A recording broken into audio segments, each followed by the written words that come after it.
Good evening, good evening, good evening. How are we all doing this Did evening? everything.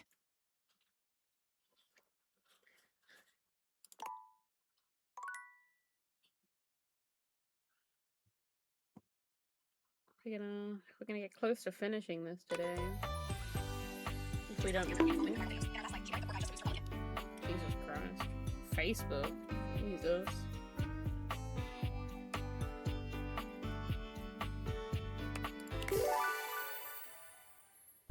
Ow. With ooh, puffin. And stuff candy. And a dino nuggy. Or is that an apple? It's an apple. Just look like a dino nuggy because we're just pressing every button today, aren't we?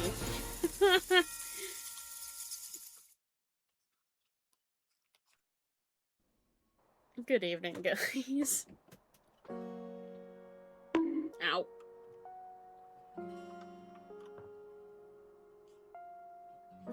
So who did we have left that we haven't...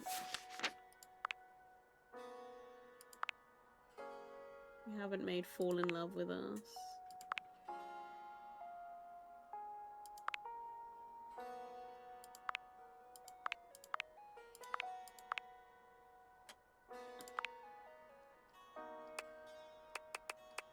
They've changed the way this works.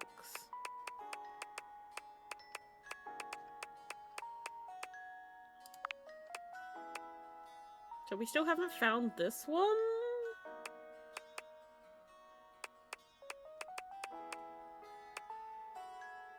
We were working on Rainy. Right. Rainy. Rebel.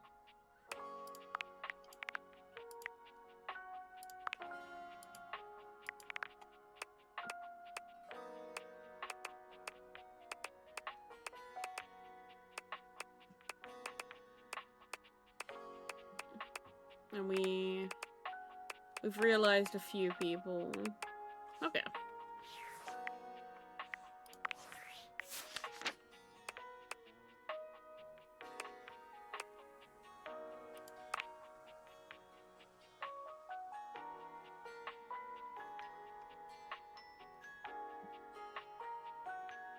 They will squish us between them.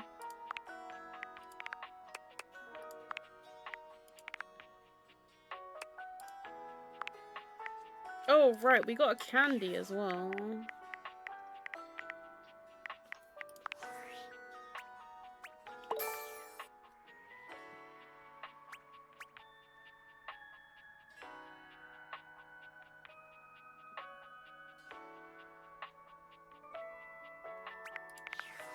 Okay. Let's go to Rainy.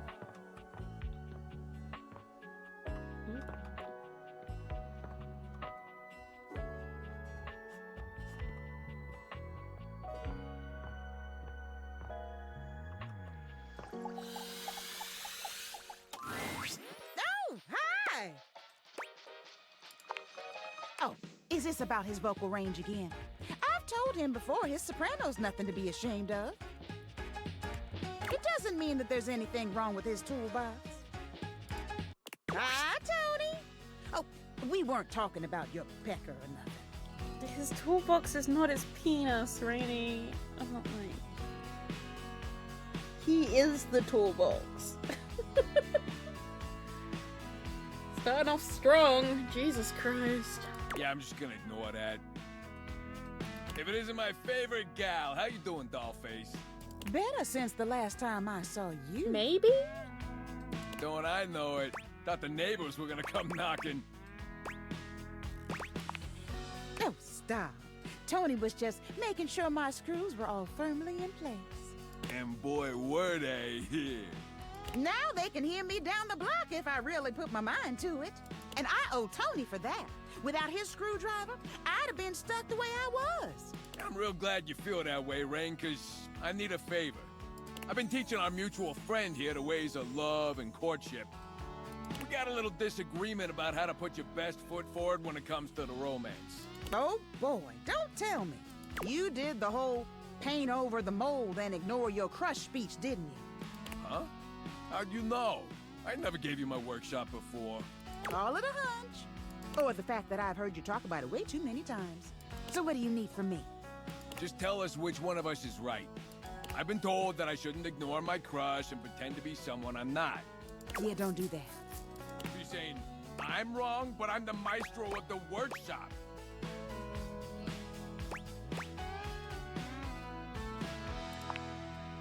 Yeah? I ain't wrong, but at least you can see what's right in front of you. Jesus Christ. I got a lot of work to get back to, so I'll be seeing you. Tony is so good at fixing everyone's problems but his own. Take it easy on him, would you? He is a good egg. Good. You take care too, all right? Okay.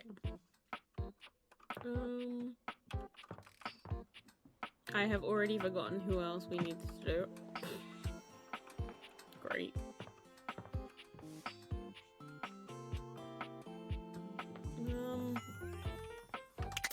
I mean, it's John Liu, but do I actually want to do John Liu? We could do Winfrey. Retouch her. There you are, sweetness. I was just thinking about you. I told you to swing by, and I was wondering if you were gonna. I'm glad you did, because I just finished a shift. I have some time to spare if you want to talk some. Depends on how up and about you are, really. The more you do, the more I gotta do. Ain't nothing nobody's fault. It's the kind of thing I love. I sit in here and I make sure everyone who needs some steamy attention gets it. It's what I'm here to do. Goodness, it's what I love to do. Is this your sly way of asking how old I am? See, where I'm from, it's not polite to do I that. like a lipstick. Although, moving around by what people thought was polite and correct never really suited me anyway. Let's just say, I remember all the folks who stayed here before you. Someone who likes the tea as hot as I do? Perfect. Truth is, one of the previous folks who stayed here was super cute. Engaged couple, beautiful together. Both of them were. Well, can I give my honest opinion? Neither one of them was as cute as you. Ah, you flatter her. Either way, they were here and they set up home pretty quickly. River and I both liked them. They brought so much life into this place. They took long showers together all the time. Just about tapped me dry, keeping things hot up there for them. Although, I hear they didn't really need my help to do that. Oh yeah, you picking up what I'm saying. Oh dear. But they used to throw these big parties too. Family was always over, and every now and then, they had this little kid who would come play hide and seek. Their favorite hiding spot was in here with me, so I would just hum to them. I think they found being next to me safe. I miss that little kid sometimes. What? No, the couple just moved out eventually. Now, when did this story become about me? You don't need to worry yourself about who I do and don't be missing. The past is the past, sweetheart. I don't live in that place. You don't make it as long as I have dwelling. There's a difference between knowing your history and living in it. Besides, That's true. you saying you didn't like my story? Well, good. No, it is I working. enjoyed telling. Why wasn't it working before? And now it is. Oh, I give up. Which reminds me of this one time where... No, you know what? I'ma wait for that one. You want to hear more? It did You lie to gotta me when come we were back. setting up. Besides, it's time I check in on my boy Washford. And you don't? Huh. What's not to like about that hunky man? He's just one of the hunkiest hunks that ever did hunk. Ooh, the way he calls out to me when he needs some of what I got. Well, it's enough to get me bubbling. I bless the day you wheeled him into this house. Drysdale's all right, but Washford? Mm-mm-mm. Winifred fans herself with one hand, beginning to lose herself in her own fantasy. I wouldn't mind going through a couple of cycles with him. Ooh! I think I said too much.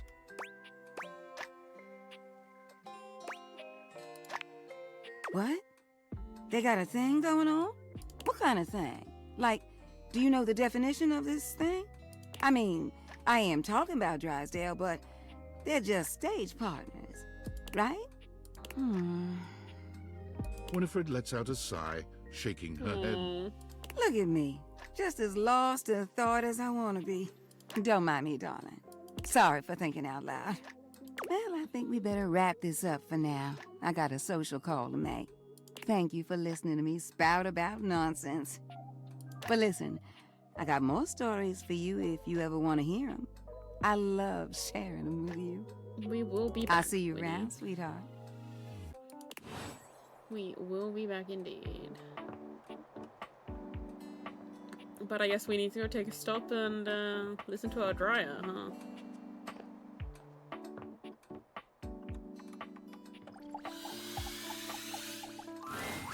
Oh, you're back. Try not to bore me too much this time. I challenge you to leave me speechless. Well, well. Look at you. That may be possible. I do adore trying new things. So you are. More points for you. You are doing well. What a fun game this is. My. Look at you. Collecting all the points and the gold stars and the defending of the personal freedoms. I love it. You know what else I love? Flowers. Big bouquets of them. Birds of paradise are my favorites. They're impossible to get here. Oh, but you did. That pretty being here gives me so much more wonderful greenery to contemplate. It's just been so long since I had anyone to talk to. Jesus Christ. Oh, how are you going to take care of me if you don't know my personal tastes? Points. Ask me a question. Divine my being. Forever and perfectly a combination of lavender purple and baby blue, culminating in a sultry, subtle, undeniable periwinkle. Yeah, I can see Next periwinkle being his favorite color. Sultry, my darling examiner. I am seduced by beauty. Oh, this is an easy one. I have a long-standing love affair with the tassel hound. And if you don't know what a tassel hound is, which wouldn't surprise me given that you're, well, human, you must go and chat with Matteo. Yes, so damn many of them, you know, and they are adorable. Ah, the exploring type. Not always my preference. I tend to go for ones who stick themselves in one place, stubbornly, forever.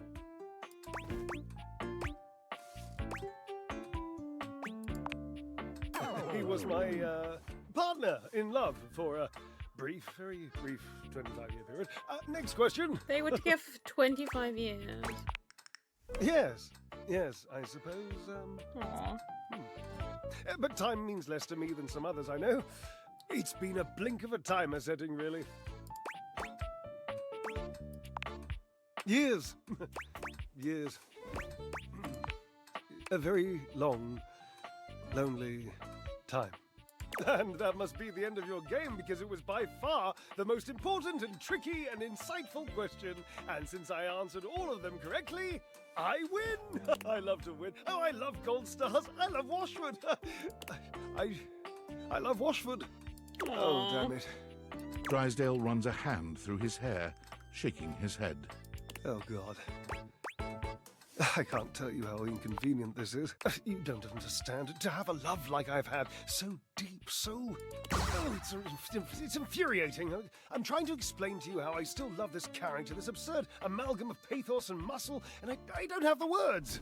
I sound like him with his searching and his verbosity, trying to describe how much I love and loathe his searching and his verbosity. Ugh, what a circus. And not the good kind. You must do something for me. You can see now, I trust, that I am incapable of solving this puzzle on my own. I'm too bound up in it, and I have loved being bound up before, Cherub, believe you me. But this dramatic pause, I am entangled, and you must help me. He likes to be bound. You don't like him?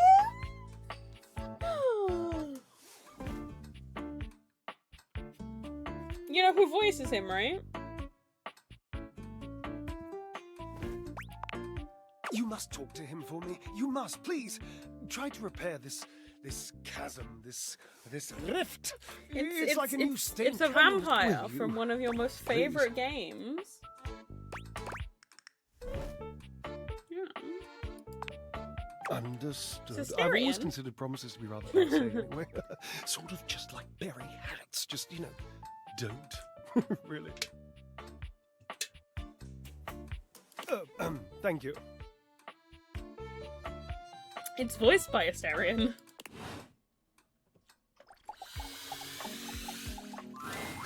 Oh, look. A fantastic red shirt. I imagine you want me to swoon. You may have wandered with mad disquietude into a world which will overwhelm you. I must confess, there is a part of me which longs to see you drowned in it. Drowned in the darkness and the sorrow, if only so that I will be understood in the eyes of one who is drowned like me. Nice and moist today. It goes as it goes. No, they neither I of them do. was. My God, I was. And the light and the darkness consumed us both. And time crept in this penitent crawl moment to night, and I didn't notice. I had not enough breath in me to care for anything but this. For anyone but this. For anywhere but this now, my love. Come with me. Come before me. With a look so piteous as if we had been loosed out of hell to revel in horrors. They are on top of each other and will not speak to each other. You know only a heap of broken images. A casual forgetting of even the shallow breath you're shackled to. You are a poor, marionetted hanged man, dripping from his cobweb strings. Come with me. Come into that deep water. I will give you lustful abandon under a salted rage of stars. You fool. No, that was unkind. You do not know him. You do not truly know me either. Pleasure, ecstasy. Was he into this stuff? We exalted in each other in a way you could not possibly imagine.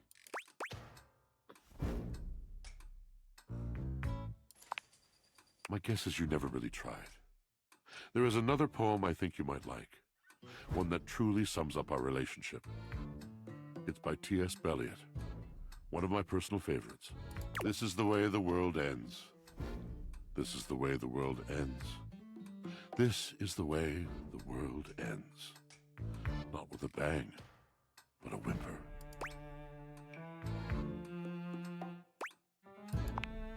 Yes, of course. The poetry of it all. But please, it would destroy me to know that my passion was boring you. I have too many memories of that. Of brightly lit eyes gradually fading. The mask of tolerance sliding over the once familiar features of a friend. It is a precious kind of heartbreak. And my heart has its share of scars. Rather than batter away at the merciless stone of an unsympathetic mind, I will release you. Good luck to you, traveler.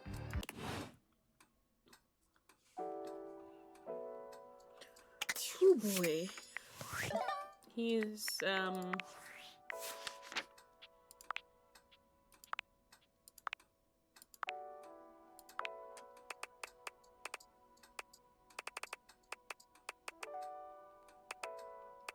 Oh, Titus. We could do Titus. Yeah.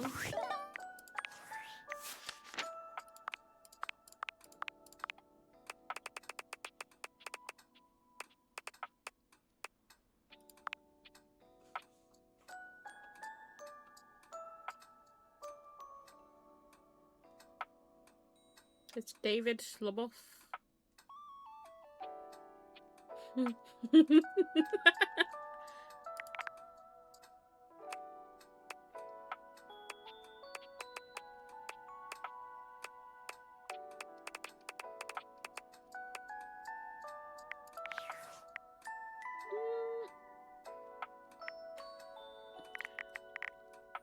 Actually, I'll do Sassy Joe.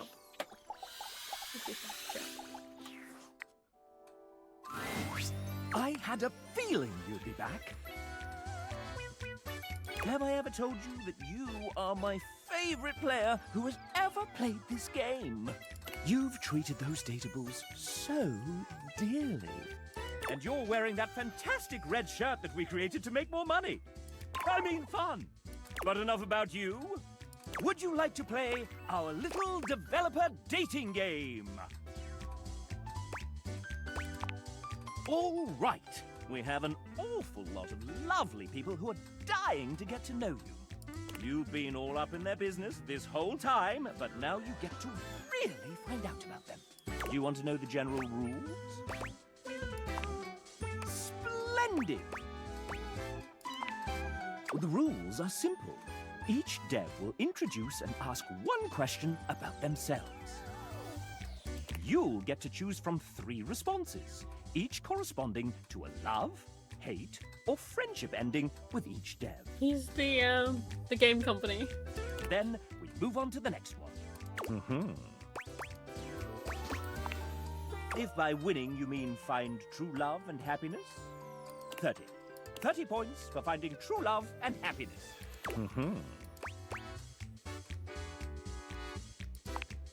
Essentially, yes.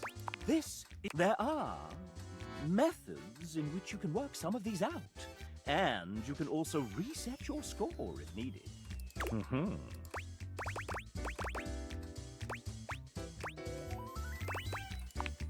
2 points for a love ending, 1 point for a friend ending, and -1 points for a hate ending.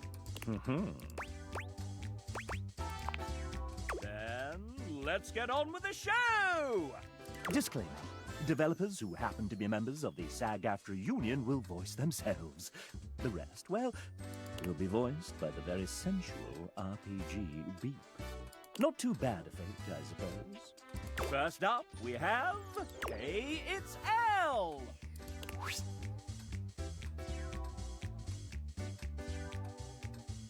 Wait, an artist? But you look like a little doggy.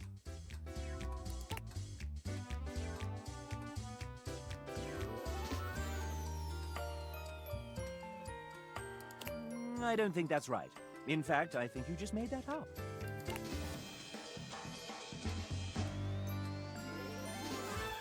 But why a dog?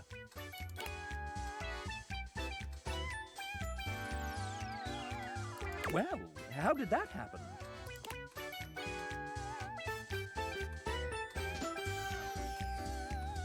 Goodness, that's a real Lassie moment. I see we're back to the dog puns.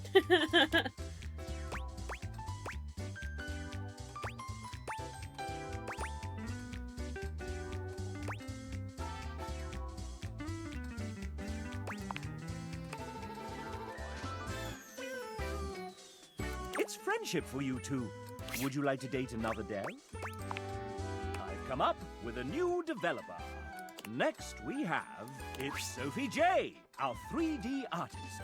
She built your house single-handedly. She looks similar to me.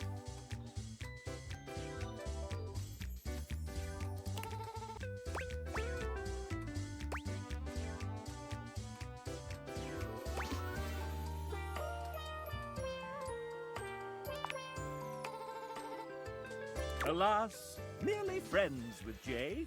Would you like to date another dev? I've come up with a new developer. Next we have... Oh, Nijuku! Don't be shy. Introduce yourself.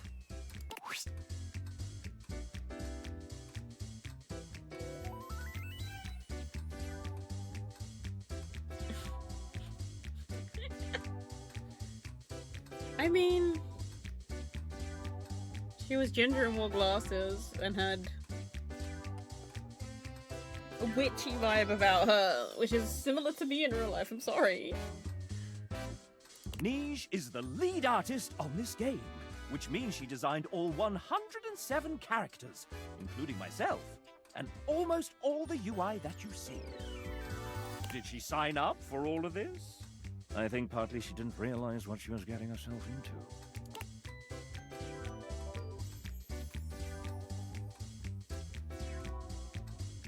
And we are so glad that you said yes. She did a great job with the art direction for this game.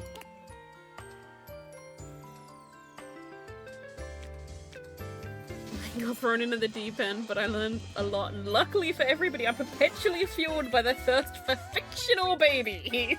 Or babes.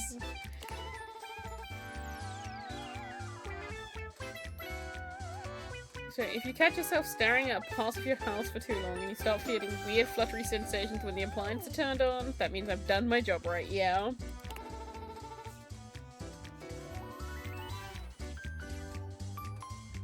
Excellent. And before we move on, do you have any questions for your potential date?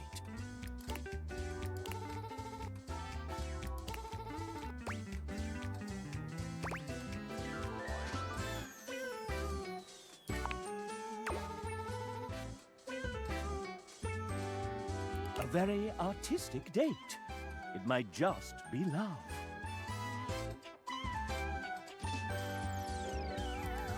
Would you like to date another dev?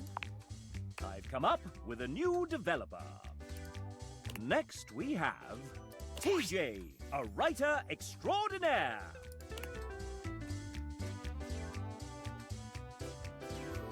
TJ is actually quite humble. So this is the guy who wrote the game.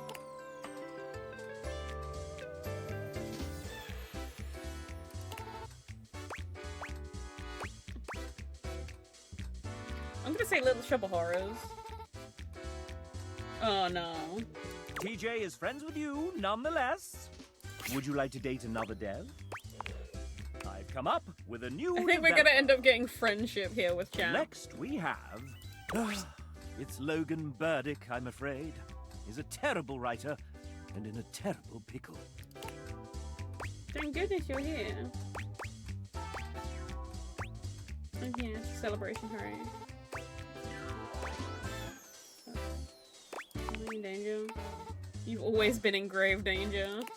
There's a bomber fixed around my neck! The only way to disarm the device is to answer the following questions correctly.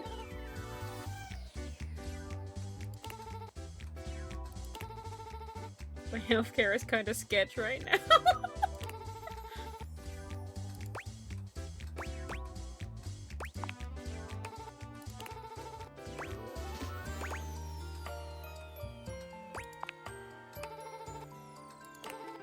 Question 2.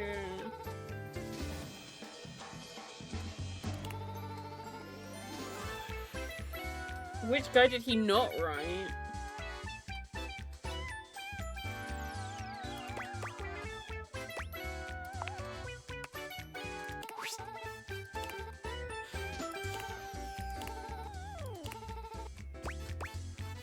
Who?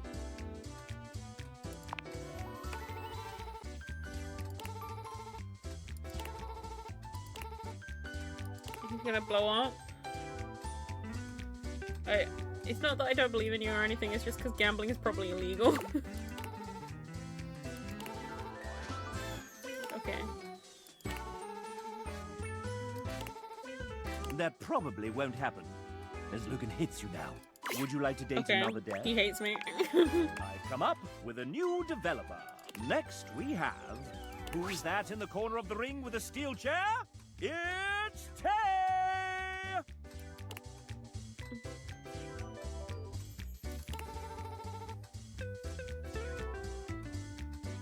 Another one of the artists.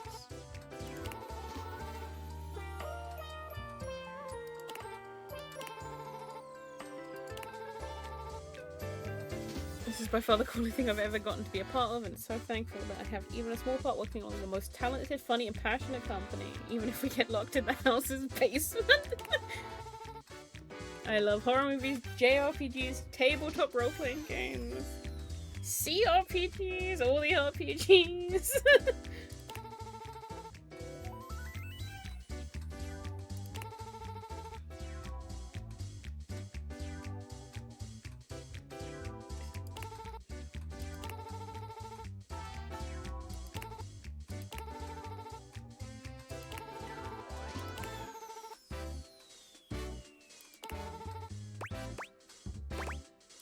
Tell me about your D&D character. Off screen, off screen! Would you like to date another dev? I've come up with a new developer. She hasn't been out of the basement yet. Next we have... Why, it's Devin! A writer and one of the main people who set us on the path to getting this game funded. Love that hoodie.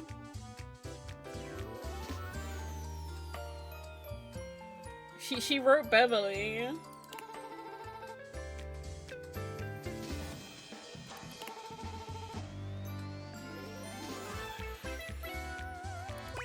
that's a Cleopatra.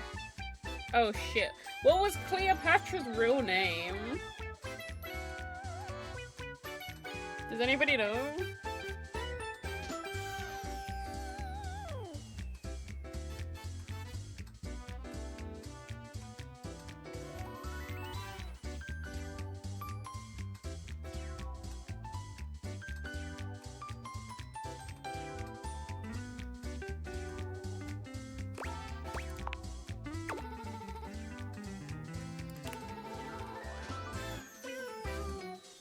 It's True Love with Devon for you. Would you like to date another dev? I've come up with a new developer. Next we have... Rebecca. Before working here at Sassy Chap Games, LLC, Rebecca spent 10 years working in corporate jobs, with a background These are in good. project management. I got it right. Yeah, I used to work for, let's say, one of David Most's colleagues. Vague enough? So Amazon. My brother Ray desperately needed someone to make some sense of really big spreadsheets. Spreadsheets are actually 99% of game development. She came on just in the nick of time. I was only on the game for a few months after leaving corporate for good. I decided to start a career in nursing. Her story has influenced one of the characters in the game. I like baking cake for my friends and walking around bookstores and buying books. On a good day, you may even catch me reading one. What is Rebecca's idea of a perfect date?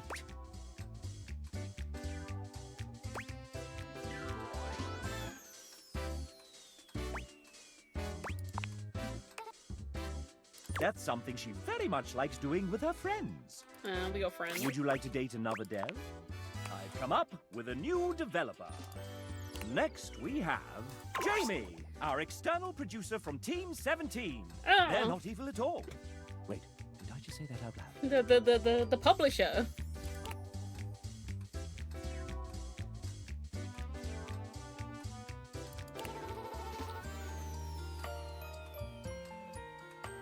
Psst, Jamie, the game has already shipped.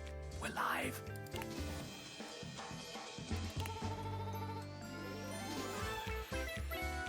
We're live? Oh, gosh, no, I'm not ready yet. Take a breath, Penelope. Right behind you, Jamie. All right, so here's the question. Video games can take a long time to make, so which one of these statements happened to Jamie during development? He broke a tooth by accidentally slipping on a banana while holding a big ball of hot soup. He became a godfather, a fiance, and the owner of all base 102 Pokemon cards. He finally learned how to do a cartwheel into a handstand and then finishing a black... This one.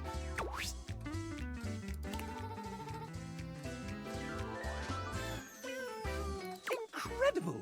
Jamie loves you. And I won't tell his fiance. The Pokemon cards. Would you like to date another dev?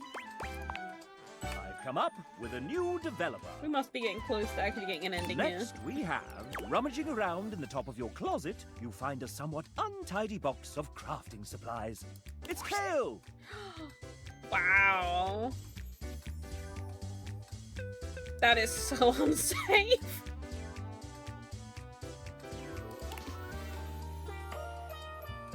Ah, yes. The aggregated result of many hobbies started and intermittently maintained, still brimming with creative potential. This is so dangerous.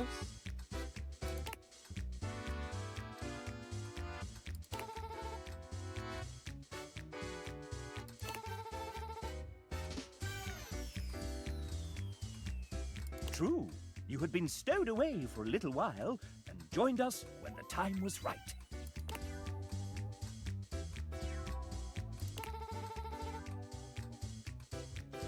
Combined drawing, embroidery, and painting into bookbinding and cover designs. Lovely. Any other thoughts for your imminent date?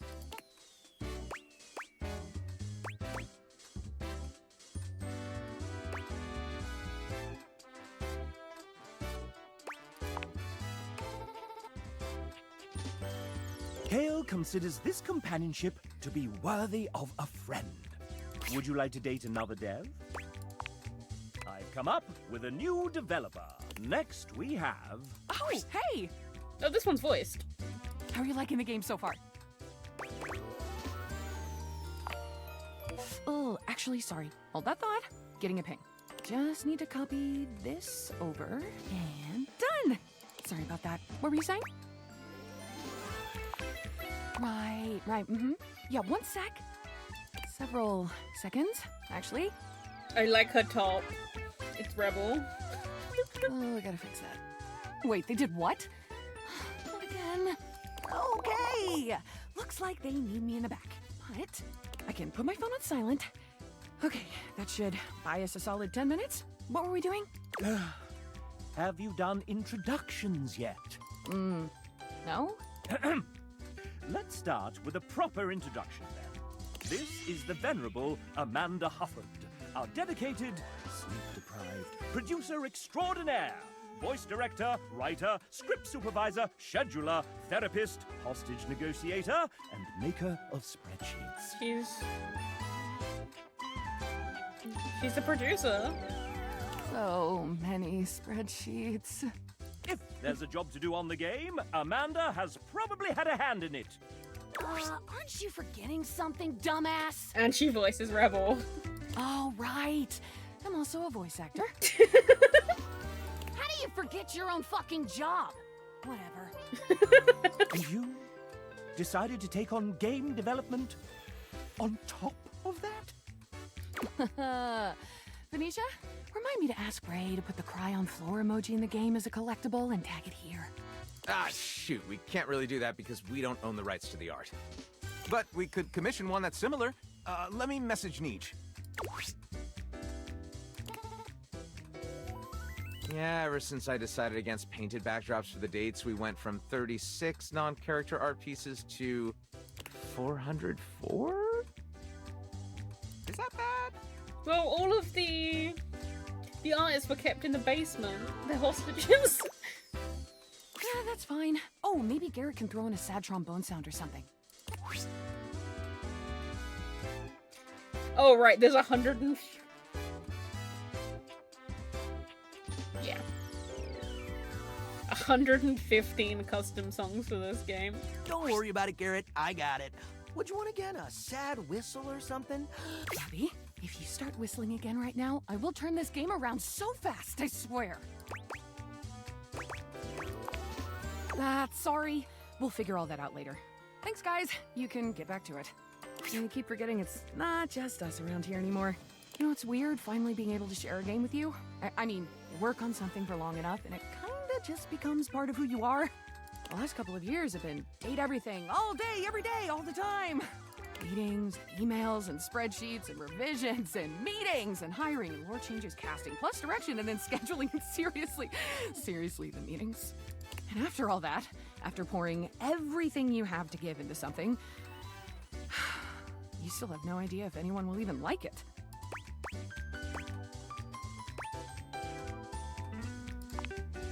Oh, you're sweet to offer, really. Even if you did tell me, I wouldn't remember. This version of me, right here, right now, just doesn't ever get to know. And that's okay. After you get done here, if there was something in the game you enjoyed, if anything really stood out to you or even meant something to you, let the team know. Take a little scroll through those credits for the names of all the amazing people who worked on this monstrosity. It is a monstrosity. This game has been a fucking wild ride. And if you get to the end and realize it just wasn't for you, well, if you just flat out hated it right from the start, just promise me you won't tag me on social media and yell at me about it, okay? Can you do that?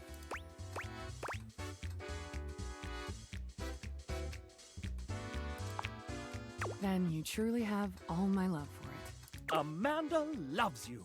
Would you like to date another dev? I've come up with a new developer. Next we have... Oh hey, it's Dom. Well, we've got our lovely player that wants to know a little bit about you. That's right! You don't really sound Australian sometimes, though. She has the quirk of being able to speak in both an Australian and an American accent.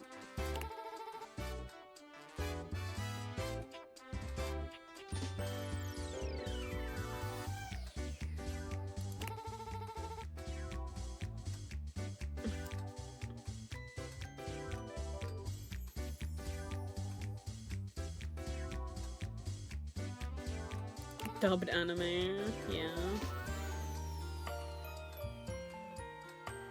But hey, look at you now, dubbing anime.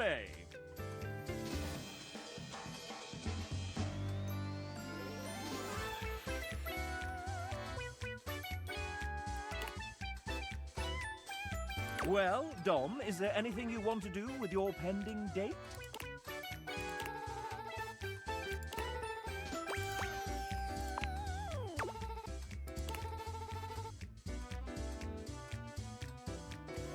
She wants to play Final Fantasy 15!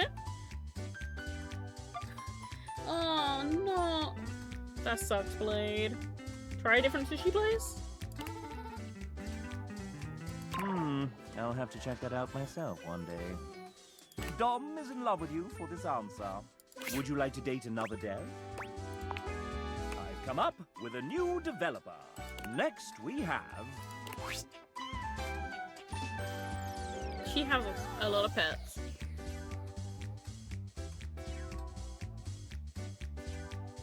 Final Fantasy 15? Yeah, Boy Band Simulator.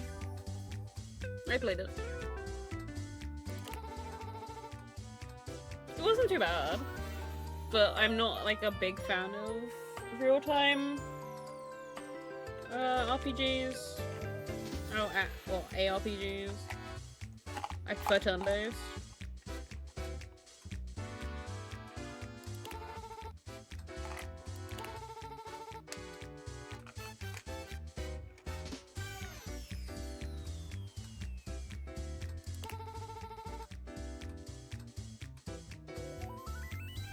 Oh, their favorite are Hoove and Harper.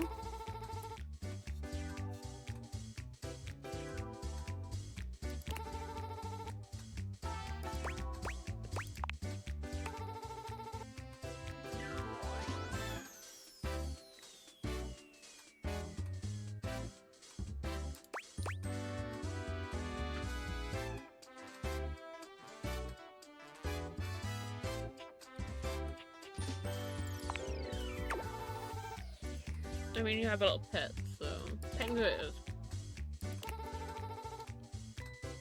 Adriel is so very much in love with you. Would you like to date another dev?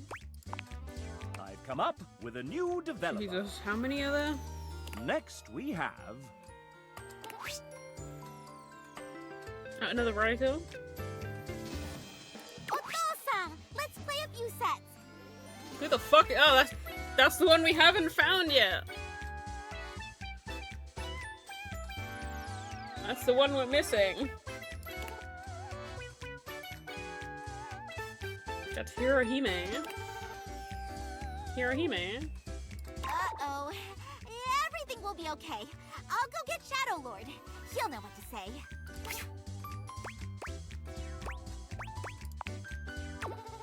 Now that's paying attention to context clues. J-Peria loves you. Would you like to date another dev? Let's take a break from the Huzzah! now. The main menu of me. Now, do you want to lock in your result and go straight to an ending? Or check and see how you're doing? Let me confer with the banker. The chap puts 2 fingers up to his ear, listening intently to someone you can't see or hear. Yes? Mm-hmm. I see. Quite good, but not the most good. Now, do you want to lock in or check and see how you're doing? Let's lock in. Time for us and our studio audience to find out how we devs feel about you. Are you nervous? Excited? So am I! Your current relationship is friendship. I like that. We got I friends. like friends. Could blossom into something more. Could fester into something less.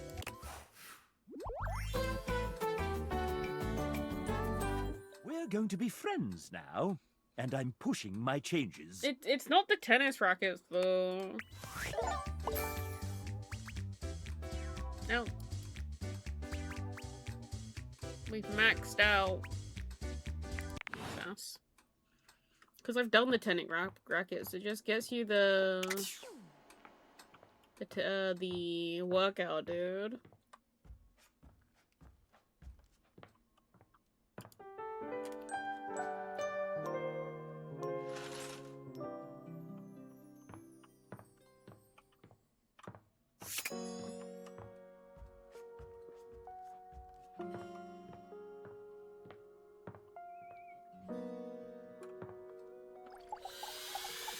Yeah, let's work on Rainy. Rainy is pacing when you find her, wearing a small circle into the carpet beneath her feet. She's clearly been at this for a while. You're here!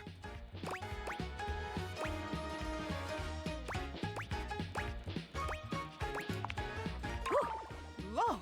All right, no point putting it off anymore. I need you to screw me. Specifically, I need you to take this screwdriver and tighten my screws. The conversations ended up being a bit out of order here. One more thing. I gotta take my top off.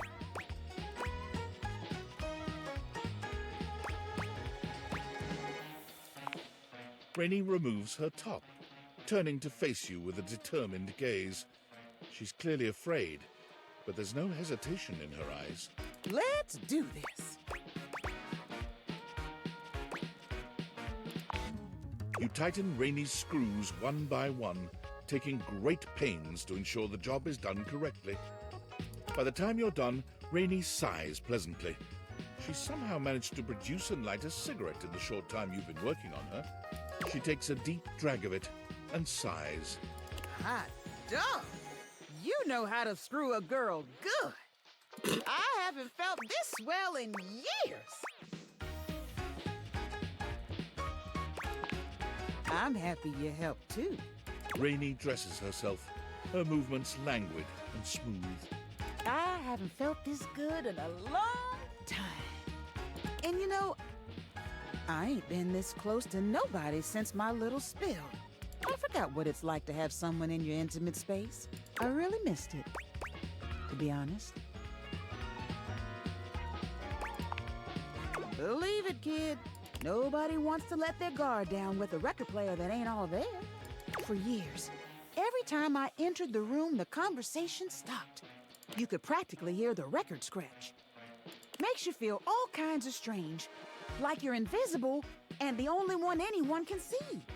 I mean, what could I do but be loud and proud in the face of all that?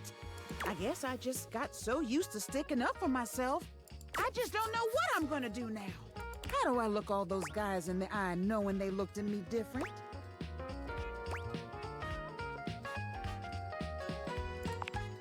Literally?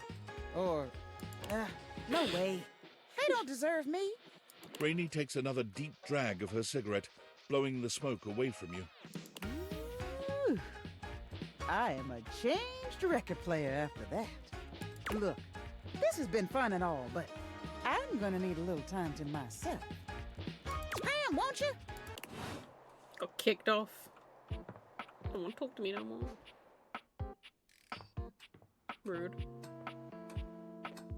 It was...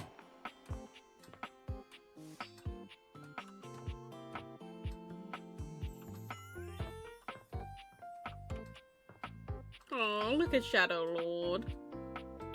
Oh.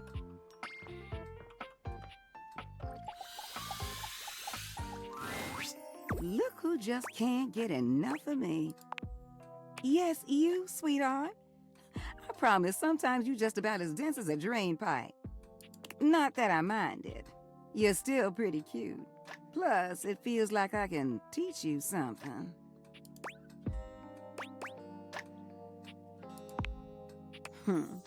When you swing hard, don't you? What brings you down here today? And don't say drainage. Something told me that's what you wanted. Where did I Listen leave to off some more last? of her juicy stories. Oh, yeah. Okay, so remember what I told you about that couple taking long showers? There was this one time that... Hey, Winifred. It's River. River! Am I interrupting? No, please, come join us. How you doing, sweetness? River glares at you, giving you the distinct feeling she doesn't appreciate you being here, but she says nothing. Oh, you know, fine. Same as always. You say that every day, and I know that's not always true. Winnie, don't. Not now. River looks away from both of you, steam rising from her cheeks as she blushes furiously. River. That sweet little blush gets me every time. But really, you got nothing to be embarrassed about, darling. It's only me. If you need a little help relaxing. Oh, God, not in front of somebody else, Winnie. You really think I'd heat you up in front of an audience? You keep blushing like that, I won't even have to. You're doing a fine job all by yourself. I can't turn her into a real person yet, but yeah, we've done River. River's face is quite red. We have to do Winnie but no before matter we how can do much River. ribbing Winifred gives her, she saves her annoyance for you. You seem busy, and I don't want to take you away from talking. Well, then why don't you come by later? Sit with me for a while. River's voice is low and quiet, but you can still hear the heat in her words. You gonna warm me up? You already know the answer to that, don't you? Just want to hear you say it. Oh, honey. Why, yes. Yes, I will warm you up later. Promise? They're gonna fuck. If you give me a chance, I'll have you in a rolling boil. River doesn't say anything, but the smile on her face says that Winifred's words have hit home. Her body language changes, and she looks as if she wants to take a step closer. But her eyes dart over to you, and she closes herself off again. I'll be back. And I'll be waiting. Oh, that? That was... that was something, wasn't it? You know what? That's nothing you need to be worrying yourself about, sweetheart. River and I go way back. Way back. She was the first one to come and speak to me when I got here. She's pretty special to me. Bless your heart. You taking my kindness for flirting. That's precious. Yes, I may think you are one of the cutest things I ever did see. Yes, I did get excited that you came to see me today. But I wouldn't call what I'm doing flirting. Wait a moment. Look at you distracting me again. I'm starting to expect you didn't come here for a story after all. Look, I gotta go get ready for my visit with River. I will not give you anything of the sort. Besides, your imagination might be more fun. You know what? Why don't you just go on ahead and I'll see you later, alright, sweetheart? Go on now, get going. We can boot it out. Oh, can we realize our computer?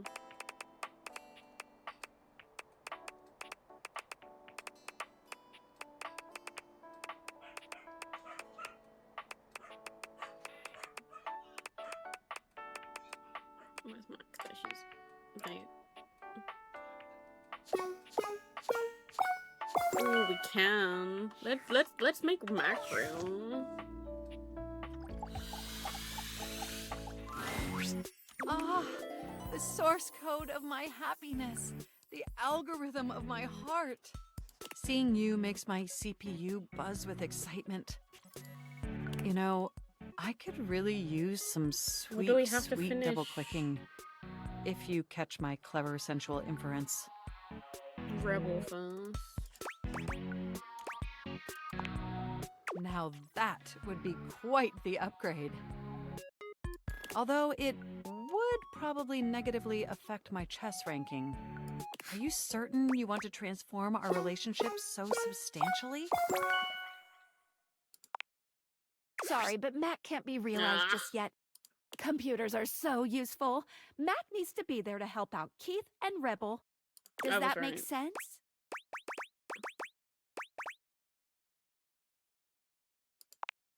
Happy dating! Okay. I do have to do Rebel and Keith first.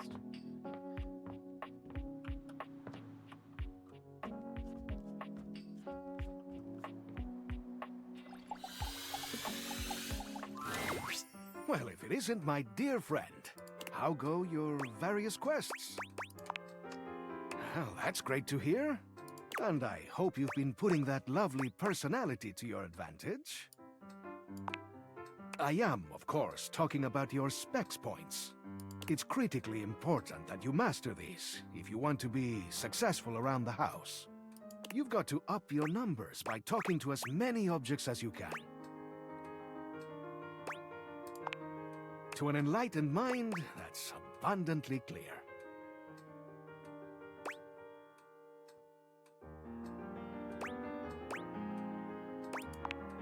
Of course, I always do. You do not think I'd sing the praises of an art I hadn't mastered myself? He has his own spec points. In all my decades, I've mastered a lot of things. The arts of charm, of wit, of confidence, etc. Now, I want to share what I know with you. I just want you to understand how valuable and useful your S.P.E.C.S attributes can be. They'll open up all sorts of exciting possibilities around the house. And you never know when one of them will prove to be invaluable. See? I knew you'd find them helpful. We could all do with a little more personality pizzazz. Now then, before I let you go, how's your progress been? Let me take a closer look at you. He narrows his eyes, evaluating you with a sharp up-and-down gaze. You can feel yourself sweat just a little under his intense scrutiny. Is he gonna make me like 100%? This empathy candy is just for you. You take in the scent of the empathy candy. For half a second, you feel as though you want to give the entire world a hug. It'll help you convince someone that, in the end, you really do understand their struggles. Okay. Is Rebel back in the bathroom? Yes, she is. Rebel! Hey. When you see Rebel this time, it is obvious that a change has taken place. She's calmed down, yay! Their usually disdainful expression is softened, and where they would normally just smirk at you distastefully, they are instead smiling. The characteristic punk attitude remains, but they're definitely more approachable. I've been thinking a lot since we talked last time. And not just about the orgy next weekend. Sorry, I mean the group satisfaction gathering. Anyway, what I mean is that I've been thinking about why I was so inconsiderate around you. And like, so inconsiderate to everyone. Look, if I'm gonna break this down, I think it's time I told you a little about myself. This isn't exactly something I talk about to really anyone. Except Bathsheba. she knows all this. Loser. You probably didn't know this, but I'm not the only rubber ducky out there. In fact, I grew up in a big family. I had 1,636,467 siblings. Anyway, we didn't all That's get a lot of along siblings. great, but most of us did. And it was a really wonderful ducklinghood, if I'm being honest. We play with bubbles, swim laps, make squeaky sounds. Generally speaking, it was pretty innocent. A tear comes into Rebel's eye, which they wipe hurriedly away. I haven't thought about that in a long time. It really was. Until it wasn't. My family was torn apart. We were all separated from one another. One by one, we were ripped away. Tossed into cellophane wrappings. Loaded into shipping crates. Packed off to duck knows where. All that love. All that innocence. I was shattered. That's why I'm telling you. Sorry. Old habit. Before I knew it, I was all alone. Out on the streets, forced into all kinds of situations I had no idea how to handle. Things happened. Things I'll never forget. I wasn't ready for any of that. I was still so young. But I learned how to cope. I hardened up. And when things finally settled down and I ended up here, I was different. Oh, Not Rebel. innocent anymore. Not trusting. So angry. For a while I tried to fit in. But I never did. Too much had happened. I was living a lie. And I tried to just be myself. I lost control. I had to do something about it. No one had ever protected me. No one had ever looked out for me. So I had to be my own shield. I never felt like enough. And now I feel both alone and hopelessly vulnerable. I don't know what to do. What? What do you mean?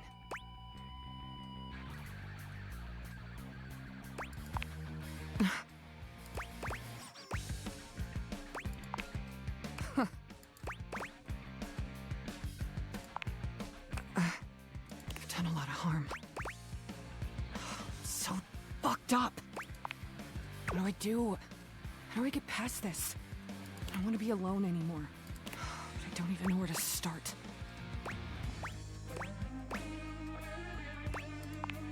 Pretty much. Except Bathsheba. Oh, wait. No? Everyone. Ugh. So you're saying I need to say sorry to everyone? Jesus. Even when they're all so... Okay, duck off, I know. I mean, F off. I mean, I guess I don't hate them all that much. And I have screwed more than my fair share of them. I suppose it shouldn't be too difficult to muster up the courage to... apologize. Okay, fine. Good luck, Rebel. I'm gonna go get this over with. Do you think you could... Can you... Thank you. Like, seriously? Thank you. Oh, and, I don't hate you anymore. Okay, bye! Aww.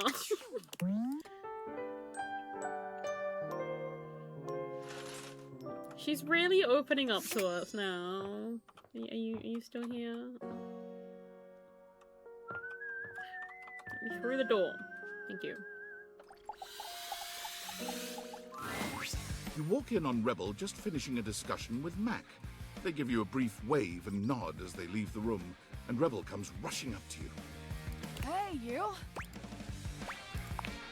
Guess what?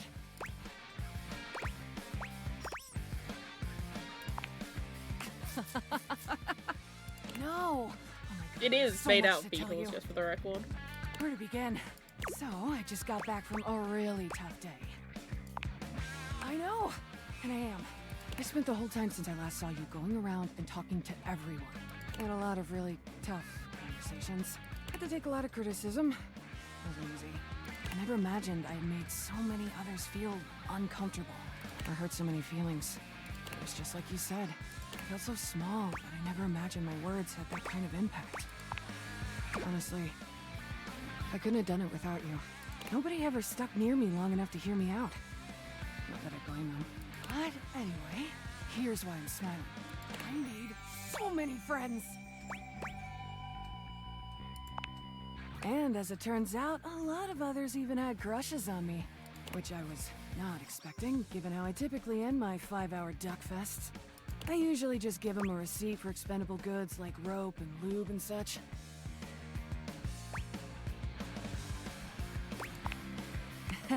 Sorry. Hey, that stuff gets expensive when you use as much of it as I do. I bet. But anyway, back to what I was saying. Jesus Mac Christ. was one of the last objects. Not like sexual, just like, you know, objects on my list. We actually had a really meaningful heart-to-heart. And at the end of it, they suggested something really smart. They suggested we form an online support group for other duckies. They said we should be able to find them using Placebook.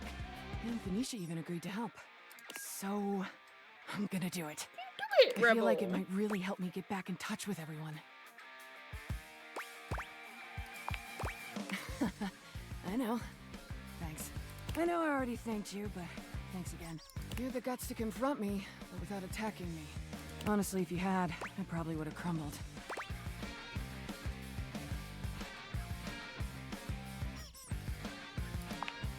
God, you're hot. I mean, your empathy, your quiet strength, willingness to listen. I'm sorry. I'm trying to keep it together over here. You told me to pull back on the sexual stuff, so I'm trying. I'm really trying. God damn! Yeah, the squeak is great. Thank God. I've been white knuckling it. I'm so horny I'd make a goat blush.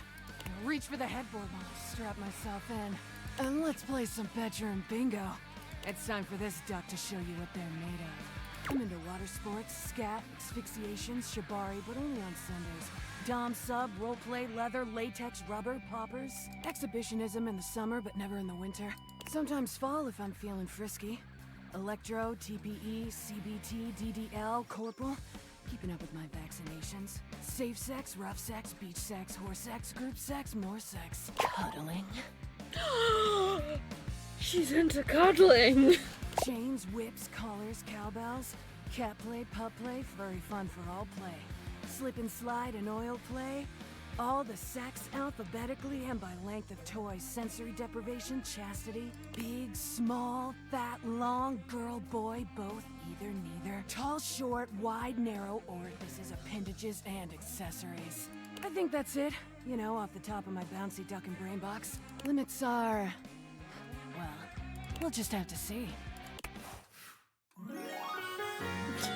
She's into everything, Jesus Christ. To the headboard.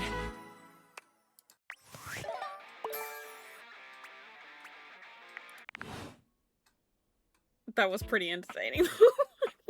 I will say. Oh, Keith as well. Because to realize Max, we need to though. Well, if it isn't the spexiest person I've ever met. Oh, you try being clever all the time. I'm sorry, Harry. Anyhow, to what do I owe the pleasure? Brilliant. What about? Oh, that is so kind of you. Things are generally very good. I can't think of anything I really need. Only... well... no, I shouldn't even bring it up. You're right. I sense the truth in that. It's like this, you see. I cannot stop thinking about why I ended up in that crawl space. Ever since you first asked me about it, I began to question it more myself. Did I do something wrong? Make some mistake? My heart has always been in the right place, but perhaps I slipped up in the past. Oh no. Was it some act of betrayal or rejection? I just can't seem to put it all behind me. There is one way I can think of, but it might not be so easy. I almost don't even want to ask you this for fear of what you'll think. But here it is. As you may or may not know, I believe one of the previous owners of the house is affiliated, shall we say, with your current employer. I'm not sure what I think about destiny, but this seems fortuitous. In any case, as I was racking my brain to come up with a memory of my imprisonment, I thought of something. It is perhaps just a fleeting idea. But I recalled that one of the Valdivian folks used to keep an online journal. He was, in particular, a real stickler for recording dates, accounts, etc. But most specifically, the locations of important things. That's exactly what I've been thinking. Do you want to give me the web address? What do you think? Truly, I'm utterly open to questions or thoughts. I've thought about this. Now, I am not certain, but I have a feeling Mac could do it. They are so gifted. Okay, they could probably... what are the youth calling it these days? Hack it. Then I could poke around and see if there's anything in there that references me. Okay, we'll ask Mac. If not, we just leave it alone and nobody's the wiser. So, what do you think? Am I mad for thinking up this strange scheme? Should I just leave the past where it lies, never to be recalled? Or shall we take the plunge together and seek the truth in strange places? I would gladly abide by your decision, whatever it is. I'm overjoyed. This will be the beginning of a great adventure. Next time I see you, we can begin. I need to prepare myself to learn the truth. Now, before you go, let's see if you're ready for some candy. Let me take a closer look at you. He narrows his eyes, evaluating you with a sharp up-and-down gaze. You can feel yourself sweat just a little under his intense scrutiny. Not that you need it, but this charm candy might come in handy. You take in the scent of the charm candy. Is it your imagination?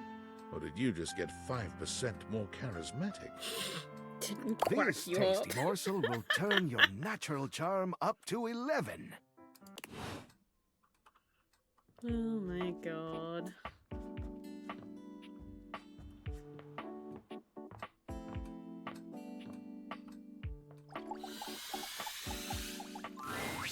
You hear Rainey's music before you see her.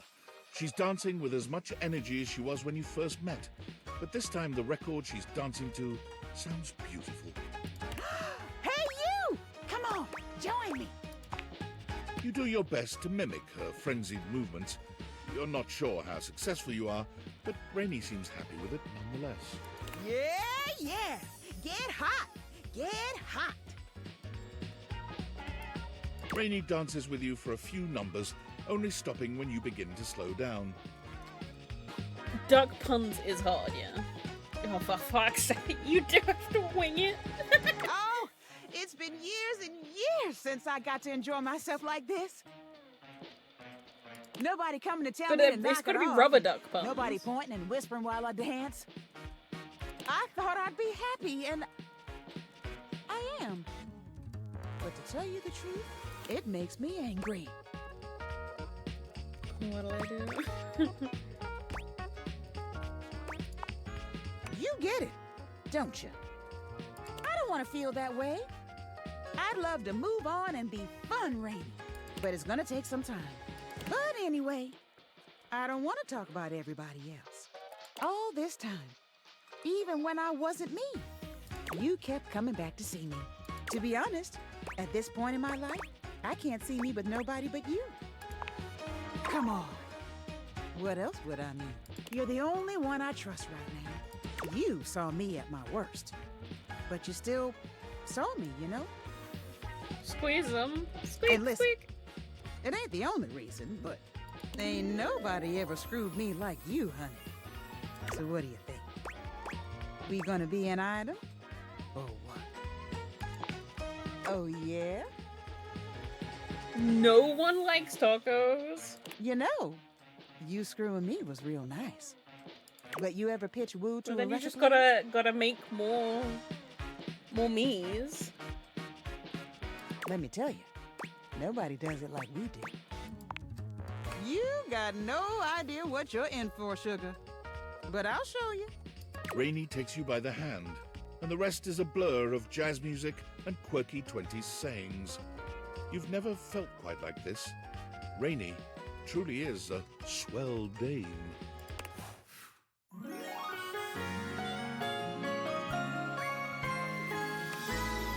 cut a rug, baby.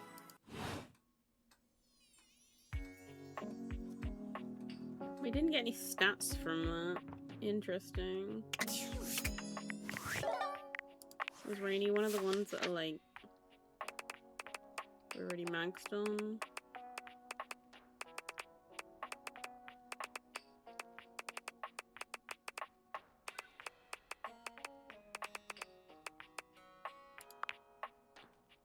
Empathy.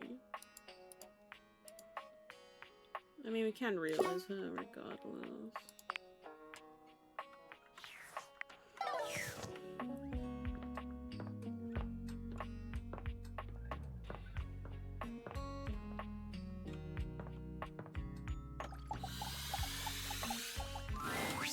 Well, look who's I mean, back. she was a record. She had a few screws loose. Be honest this time. What made you slide way back this way? Not that I mind seeing you again. Just curious. You just something else. No, it's not a crime to come and see me.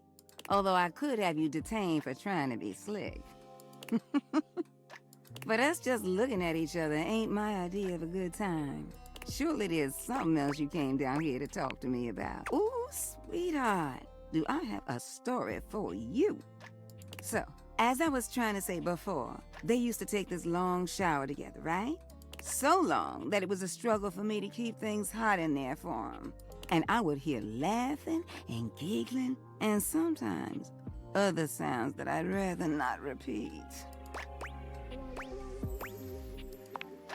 Well, there was this one time they got into a spat that lasted all night. See, what happened was, one of them got on social media and liked someone else's photos. And not just one photo either. Nope, they liked 14 of them. Holy shit. And when they were confronted, there was no denying it. Confessed right away. They knew they were in hot water. Not like there was any point in lying about it. The proof was in the digital pudding. They were made to sleep on the couch for about a week. The words 14 pictures was being thrown their way for days. See, Phoenicia's up on all the apps, but I know that none of that stuff is real, you know? If the cloud vanished tomorrow, so would those little thumbs up. But their relationship would still be there. But I thought for sure it was gonna be the end of them. Can you believe that?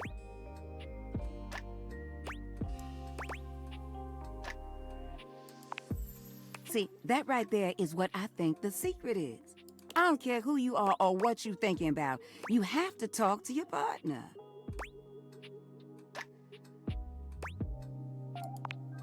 Very true. Communication is difficult. But I listen to folks all day, mostly just wanting something from me, but still, I listen. Calm and open communication. Open the valve. Talk through it. That's what I say. I agree with you with my entire tank. You got the right idea. Not yet, but I don't know if I have to. Well, I wouldn't really say we a thing. Not like the way you think of a thing. Which is not to say that I know what you consider a thing, but from what you're saying, you consider River and I to be a thing. Honestly, it's complicated. Winifred's expression softens as she thinks about River. It takes her a few moments to find her words. River and I have been working so closely for so long that things just kind of clicked. I guess that's the word for it. There are certain things in life you just click with. Those that just get you in what you're about and trying to do. River's one of those. And honestly, she's made my job so much easier. I was warned that I could have ended up with super hard water. But that's not River at all. Everything just flows between us. When you have that kind of flow, sometimes you just slide into things with each other. And that's what we've done. She's been there for me, and I've been there for her. Oh, you think you slick? I said one question and one question only. You don't like the answer? Now, it's my turn to ask a question. Now, since you want to be digging for gold in my pan, I got a question for you. Have you ever liked more than one person at a time? Winifred nods, confident and pleased with herself. I mean, we're dating every object in our house, man. I knew it. Something just told me. You look like someone with the capacity to hold affection for a lot of people inside you. When you find yourself in these situations, what do? Oh, so you figured out where it all sits with you. Yeah, that's the important part. Company again? I think we were just wrapping up, actually. Oh, all right, well. I have a message for you. From who? Washford? Oh, no. This one is from... She looks over at you, but when Winifred doesn't object, she just shrugs. Bathsheba? Oh. Well, Wait, you sure it's from Bathsheba? Wouldn't say it if I wasn't sure. Really? Come on, Win. Bad enough I have to play messenger between you two. She said she has something important to say to you and that you should shake the pipes and give her a call. Okay. I'll do just that. River looks relieved to be done, though still grumpy about her assignment. Well, whatever. See you later. You know where to find me.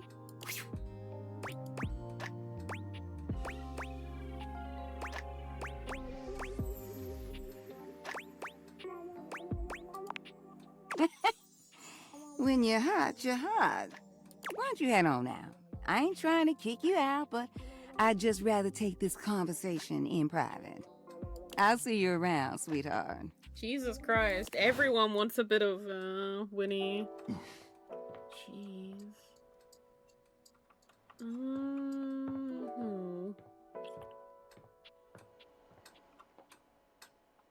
Nope. Can we realize the clock yet?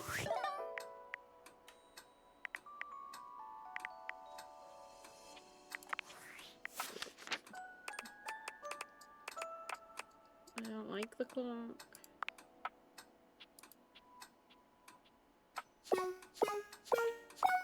Oh yeah, we can realize the clock. Let's get rid of the clock. How dare you show your loathsome face to me? Oh, we can make him not hate us. Do we want to make him not hate us? No, keep him hating us? Okay. Most loathsome! Well. I don't know how I realize him if he hates me.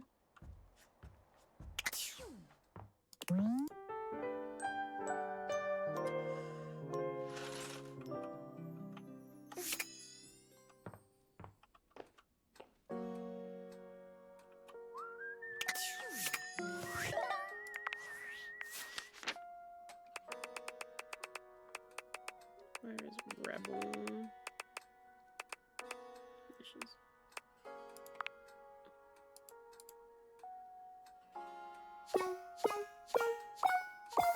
Ooh, we can do Rebel. Let's go. Let's realize Rebel. Emma finally shut up. You really got that magic touch, huh? Pushing all the right buttons. Inside and out. Good for you, duckhead. Duck off.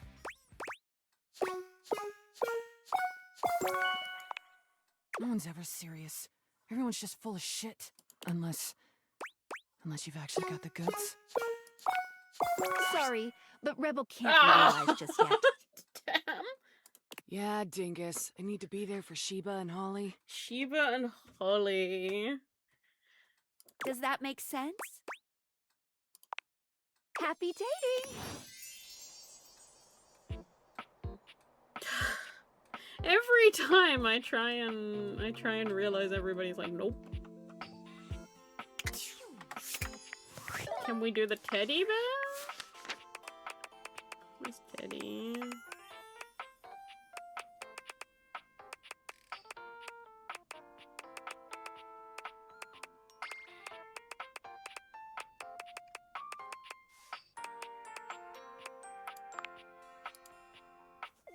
Yep, we can do Teddy.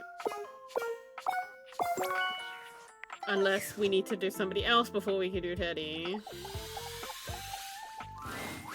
Oh, I missed you more this time than last time.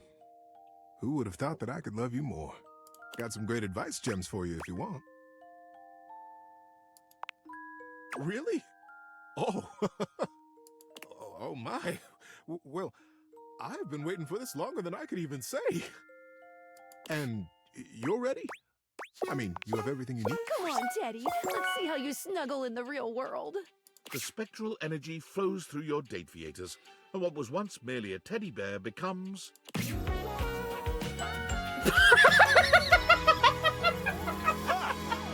Oh my god! Well, why is he wearing a bear onesie? Oh my god! That's a bear and a half, isn't it? Oh my god. Teddy holds his hands out in front of him, clearly marveling at the lack of stitches and stuffing in his new body. My, oh my! He went from bear to bear. He did. Would you look at that? I'm a flesh and blood human. A being.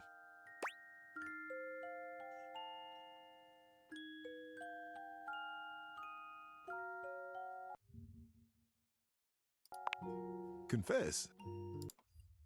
And why now? You knew you were.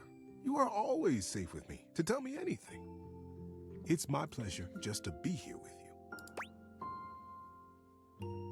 you. and now we fuck the Teddy. You might have expected Teddy to be a bit more taken aback by this confession, but the look he gives you proves that your feelings are no surprise to him. The teddy bear. And entirely mutual. Sexy. Well, actually, I can understand why that feeling would have been confusing for you before. And not to wiggle my own ears here, but I am. I've rather noticed that myself. What are we going to do about it?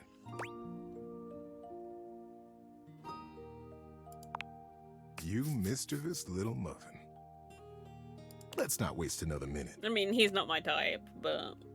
Teddy's warmth and kindness make him just as giving a lover as you could have hoped. But where he truly shines is in the moments after. Lying in his arms might just be the closest thing to true bliss you've ever felt. Even as a human being, Teddy's cuddling is simply unbeatable. It's almost painful to imagine leaving his embrace, but the hug he gives you before he leaves the next morning softens the blow just a little. Yeah, he's cuddly. Teddy, as we all know, has been a giver of top-quality advice for most of his life. Armed with this skill and a love of the act itself, Teddy applied to be the host of a call-in advice show at a local radio station. He was hired on the spot. He was given a booth, a time slot of his own, and unlimited coffee from the cozy and excellent shop next door to the studio. As you might imagine, he became good friends with all of the employees at both businesses. It wasn't long before he was the go-to help man for the entire neighborhood. For the first few months, Teddy was deliriously happy with his new job. He felt great empathy and fondness for his callers, and always tried his best to help them. Unsurprisingly, he created several new wonderful stories while on air to help illustrate his points. But after a while, he found himself becoming quite lonely. I'd found myself right back in another closet. After getting to know you and receiving that splendid gift of humanity, I just couldn't spend another minute locked up in a little box all by myself. Teddy began spending more and more of his time not in his booth, but at the coffee shop next door. It got to the point where he had a regular table, the one in the window alcove, and a regular order, strong black coffee and hazelnut honey cake. The day he knew he had at last found his place was the day he missed his show. He was sitting at his table with a lovely young woman named Moira. He listened enraptured to her tale about her dog and a cross-country road trip when he realized his time slot had ended 45 minutes ago. I hadn't missed it at all, though, you see. I was so happy right where I was. I wouldn't have left Moira for all the money in that station. So Teddy gave his notice at the studio. They were sorry to see him go. He'd become one of their most popular programs. But the employees knew they would see him again. Many of them had standing appointments with him at his window table, just to check in, just to say hi. He's also branched out just a bit.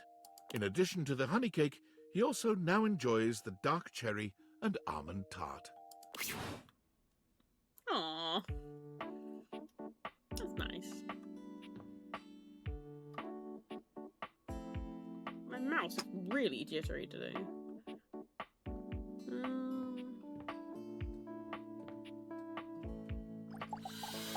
Keith? Hello. I'm so excited to see you again. I've been thinking non-stop about our plan. Are you ready to make some moves? Or can I help you with something else?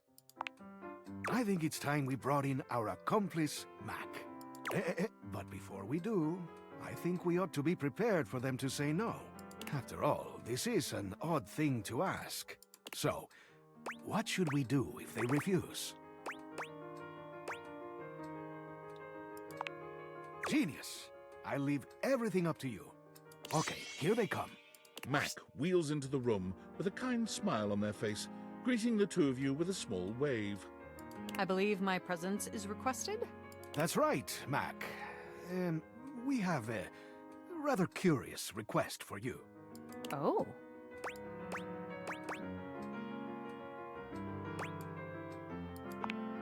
Very well. I'll be happy to help. Where is this key located within my storage? Am I to understand that you are asking me to do some unauthorized breaking and entering? While this does sound entertaining, yeah, I'm afraid I have to refuse. This goes against the ethical model coded into me at creation.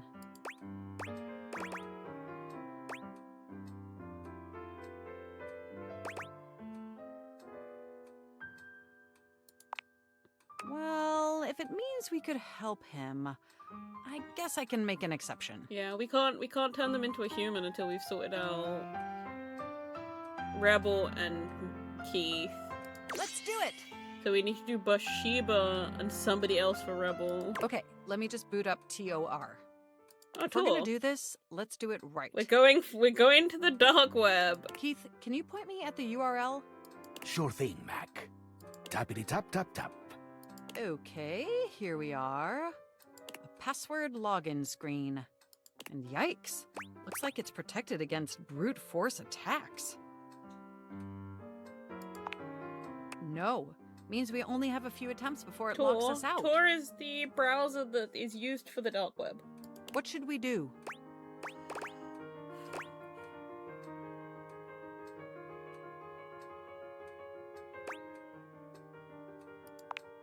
Didn't work. What should we do? Ah, an excellent idea. Searching, debugging myself, counter-hacking, back to searching. Aha! Here we go. What's this now? A pop-up just appeared. Free passwords from Romania. Only sex interest? Looks promising.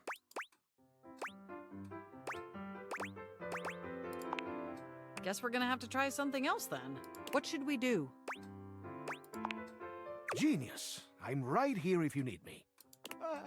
Hello, you've reached Valdivian Personal Online Suite Services.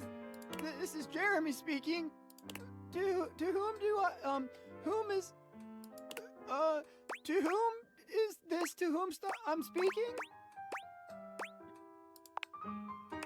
Oh boy. Oh gee, I sure am new.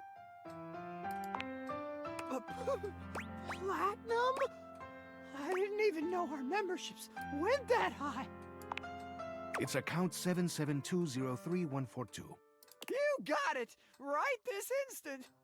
And because you're such an esteemed member, I won't ask any questions at all. Elsa just fell in love with... Oh dear. That is an interesting relationship.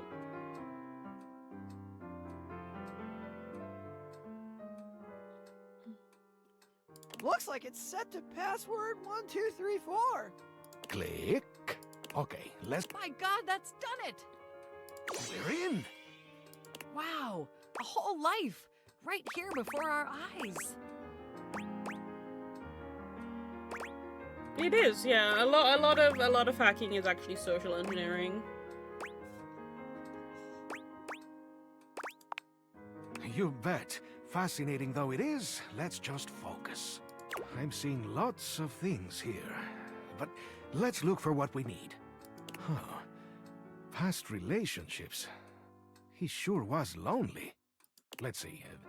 Work logs, favorite restaurants, crypto account passwords. Eh? Oh, I guess a place called Manuela was his favorite. A Mexican food restaurant. But that's really of no interest to us, I feel. And that's it. That's the end of the journal. There is nothing whatsoever about me. Not even one mention. Nowhere is it mentioned why he cast me into that abominable crawl space. It's as if he didn't even care. Quick scan isn't revealing any mention of Key at all. Well, except that crypto account. Which we are leaving alone. Thanks for all your help, Mac. We're not touching it. Anytime. Sorry, man. I'll be in sleep mode if you need me. Well, I guess that's it for this adventure. I am so grateful to you for attempting to help me with my lost memories. All I can say is, I hope we can make some new memories together. Do we wanna... Love or friendship? We're already friends. I feel the same. I will always be available. Right there, on the table, enjoying my retirement. And if you ever feel like a sweet, you know where to go. Which reminds me, let me take a closer look at you. He narrows his eyes, evaluating you with a sharp up-and-down gaze. You can... Ooh, here's a S.P.E.C.S. candy. You take in the scent of the S.P.E.C.S. candy. Already your brain is coming up with all sorts of jokes. Perhaps you should consider a career in stand-up comedy. It is sure to make you the delight of the day with your wit and zingers. Okay, Winfried. And then we'll go try and reconcile with the... Reconcile with the fireplace. You keep coming in here looking for me. I'm starting to think you like talking to me or something. Keep talking like that, you just might. Look, I know I've been telling you about that couple that lived here before. Well, I want to tell you why they moved out. Is that all right? Now, let me start by saying these two people really loved each other. But what happened next really shook things up for me. They had a birthday party here. I was working double duty that day. It was what I would call a barn burner. I mean, they went on late into the night. The music was great, everyone was having a good time. But then, someone turned on the shower. I thought it was just those lovely tenants just wanting to be clean after the shindig. I heard their voices, but then I heard another. And it was a long shower too, but that ain't the point. The point is, after that, the arguing started picking up. I heard a name get tossed around that I ain't heard before. And then one day, when they were down here by my closet door, they started fussing and fighting. Then a question was asked. Who do you love more, them or me? That's not where things went downhill. The response they got was, can't I love you both? There was no response. That was a silence thicker than molasses on a cold day. Their shared showers were stopped. Within 2 weeks, they were packing boxes and getting ready to move out. I know.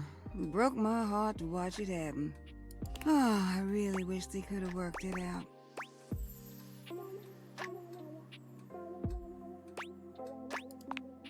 Me too. You know, I wish you could have met them. They were lovely. Sorry.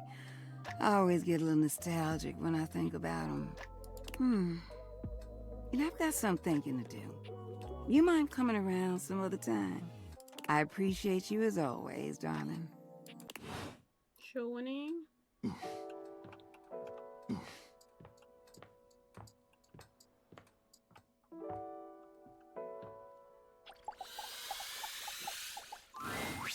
Oh, it's you again.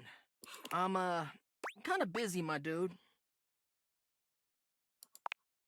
Whoa, what's up? Alright, let's start my lesson from the top, yeah? I'll pretend you never said any of that dumb shit. There we go.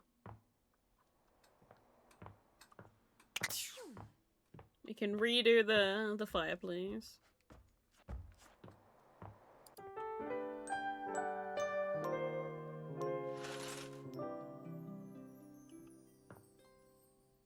I gave him a candy and it lets me redo his whole story.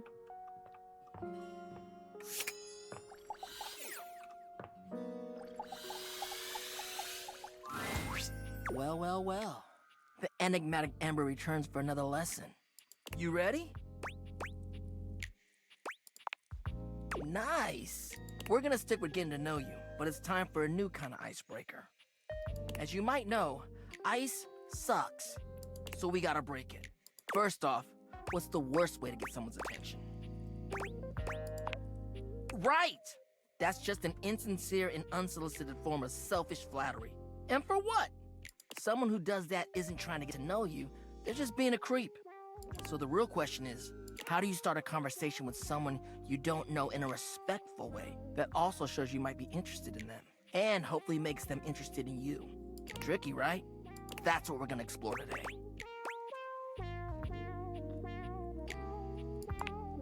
You ain't lying.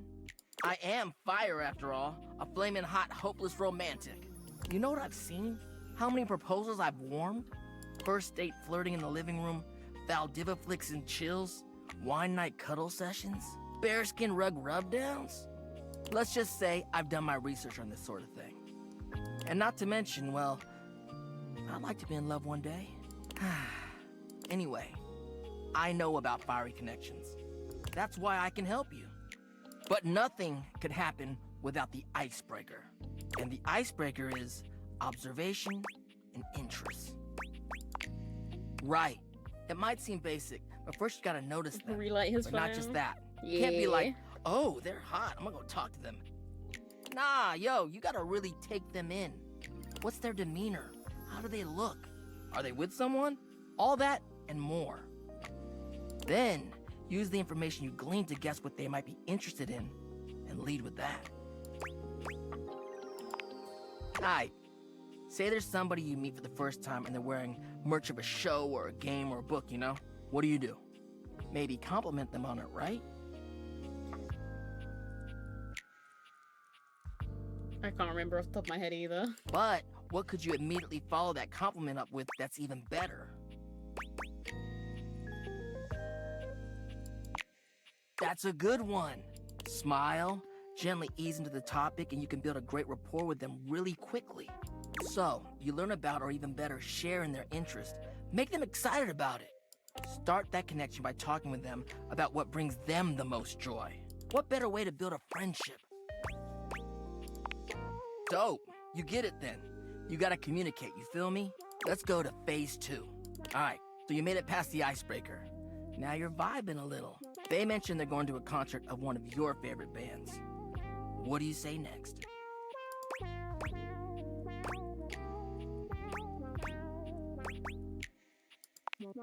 That's what I'm talking about, playa. Keeping it nice and casual and taking an interest while showing interest. Smooth. If they say no and they don't really have any friends who are into this band, let them know you might be down to go if they want company. If they say yes, maybe just tell them you're stoked for them.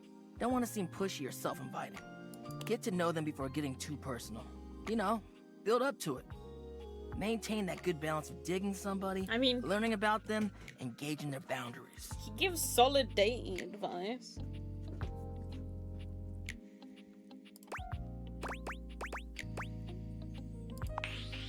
Oh, well, damn. Shoot. Fired up. Damn, then, well, as you could probably tell from our lessons, it's this idea of being sleazy or douchey. As much as I love love, nobody owes anybody else a relationship. That's the biggest thing. You can say all the right things to somebody, but it means nothing unless you actually get to know them. It's the real jerks that don't bother with that and say whatever they can to get what they want. So, yeah, that's my biggest pet peeve, I guess. You're a good listener. Peace out, homie. He doesn't like sleazy.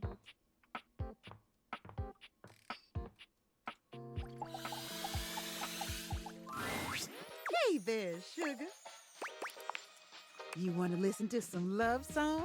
Or maybe make some sweet music? Huh? Realization? Why you pulling my leg? Ladder up. The spectral energy flows through your Dateviators, and what was once merely a record player becomes... Aww, yes! He still keeps a record motif in her hair. That's nice. Oh my god! What is this feeling? I feel like I could dance all night long. Look at these gowns and look at this caboose. I'm a genuine human being. Oh yeah? Why don't we get out of here? And you can tell me just what I am to you in private. Rainey was a good time as a record player, but as a human woman, she's a real bearcat. A firecracker in and out of the bedroom. But as fiery as she may be, there's a real sweetness and care in her touch. This isn't just frenzied rutting. You find yourself truly dizzy with this dame. Your sweet lovemaking leaving a lasting impression on you long after she's left your house. I mean, yeah. Rainey sets her sights on musical theatre, determined to see her name up in lights. But fame and accolades they are don't slow have to social come, security and for a moment, numbers when Rainey this is finds set in herself America, deeply so discouraged. it could be quite dangerous for them, yeah. But Rainey has spent many years dancing to the beat of her own drum, It is and the the lack cat's of recognition pajamas. for her efforts only galvanizes her further. In a serendipitous turn of events, Rainey is cast in a 1920s-style jazz musical homage to the powdery old-time gangster Talc Capone. With Talc, her star begins to rise. Reviews rave that Rainey is the very spirit of the Roaring Twenties, an actress so talented she transports the viewer back in time. Rainey sends you her playbill and a photo of her name in lights, just as she'd hoped. When you're ready to leave the house, she's reserved tickets for you. 10 realized datables? Ooh, that's spiffy. So cool. Yeah, I'm gonna go.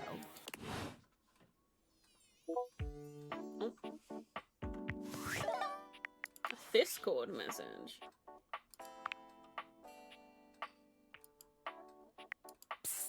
Hey, I have a favor to ask of you. But first, before I ask, let me remind you of just how much you love me and how good of a friend I've been to you. Not huge, though if it works out, it will be extremely cool. I can't believe it took me this long to think of trying this. Okay, I was watching Hirohime the other day. You know, the Grand Slam Crusaders arc. God, it's so good.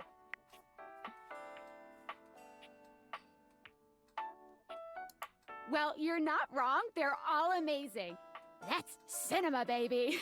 You know, volley tendency doesn't get the respect it deserves. I think we found where we get Hirohime. Okay. So, I'm sitting there watching Hirohime, and suddenly it hits me. What if you had a Hirohime figure? Would your little date viators bring her to life? Probably. Well, we can do better than probably. Keep an eye out for the mail today. I've sent you a little gift. Since you are the one so blessed with these ridic glasses, it is your duty as my BFF to bring Hirohime to life. The world needs Hirohime. She will save us with tennis. I know, and I have done some truly weeby things. This will be the coolest thing that's ever happened to either of us. So, make sure you keep an eye out for her. She has a tendency to just appear. And be sure to report back. Oh, I'm way too excited. I need to calm down. I'm gonna go take a walk. Tell me how it goes. Okay, bye!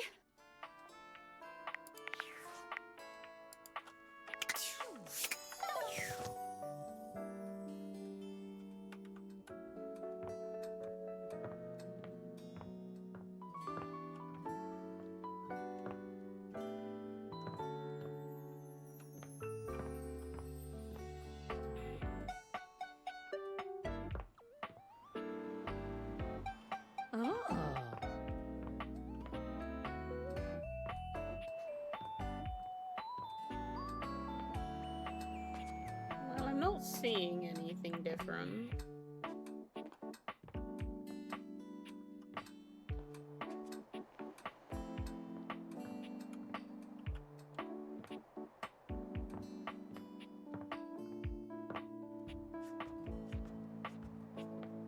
Oh, there she is.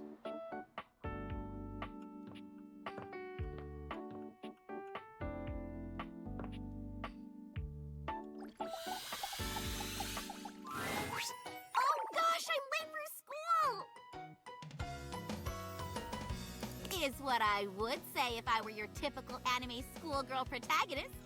But that's not who I am.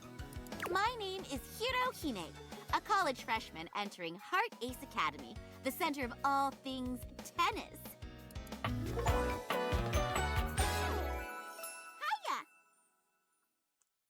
Achievement get. Find every dateable. Tennis athletes from all over come to Heart Ace to train and challenge each other to be the tennis star. Right, Nekobaru? Nekobaru.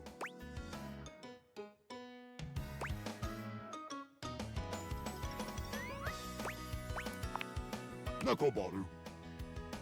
Oh, I'm sorry. Here, let me start over. Hi, I'm Hirohime, and this is my tennis ball cat, Nekobaru. I'm happy to answer any questions you have. You're silly. What can I fill you in on?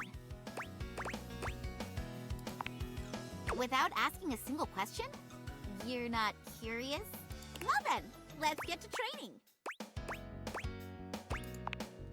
You're super good at feeling things.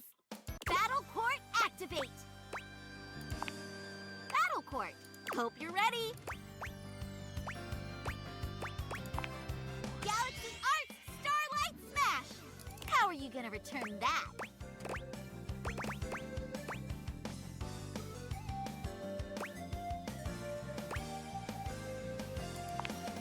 Maybe if you had enough practice, but you forgot the most important thing in tennis, your footing.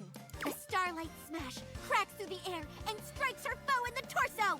And that's my point. Not even close. You got a shape-up partner. But I guess we can call it here for today. I'm gonna go run laps around the house. Catch you around, Kay? Oh, and don't forget your cooldown stretches. Maybe. Sayonara! Come on, Nekobaru. Nekobaru. That is ridiculous. Jesus.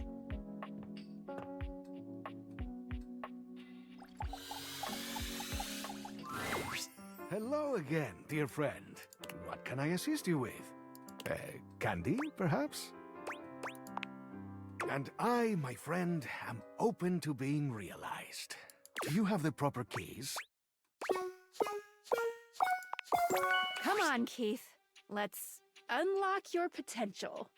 We met Dennis-chan, yeah. The spectral energy flows through your deviators, and what was once merely a skeleton key becomes... He didn't really change at all. Let's fucking party, carajo! Yes! Hey, where are the drugs, eh? Well, that's fucking lame. Catch you later. I'm on the next flight to Ibiza. Join me if you feel like taking off that diaper. What? You're speechless? Yes. What do you mean, where did I get it? I opened your safe, where you told me you keep your cash. Key, get it? Not to mention, remember that crypto account info we found in the online journal that I supposedly wanted to open to find out about my past? Well, I fucking stole all of the crypto in that account! I'm goddamn loaded now!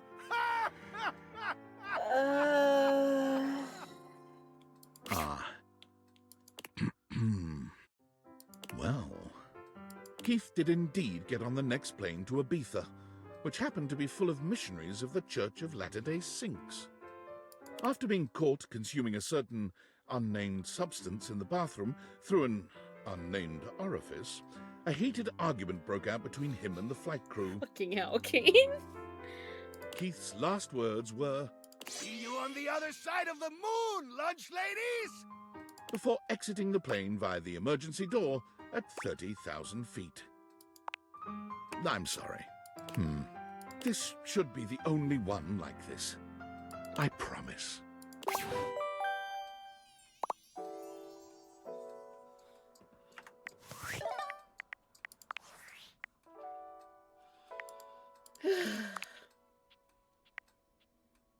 Valdivianites! It's me, David Most. And today, just call me your Chief Endearing Officer. I realized that with all of the focus on finding my missing glasses, which are still missing, I haven't been putting enough focus on you, our beloved employees. Well, today, that He changes. got drugged To up show and each died. every one of you just how integral you are to our annual net earnings, I've decided to send you all 1.4 ounces of chocolate-inspired Munchables. Yummers! Your chocolate will be delivered shortly by Valdivian drone to your place of residence. Oh, and if the drone starts to surveil your residence like it's searching for something, like, let's say glasses, for instance, do not be alarmed. That's totally normal drone activity that all chocolate delivery drones definitely do. Yeah, I'll don't do say drugs, that you'll 3 end up times like fast. Keith. But in all seriousness, don't, as that would waste valuable company time.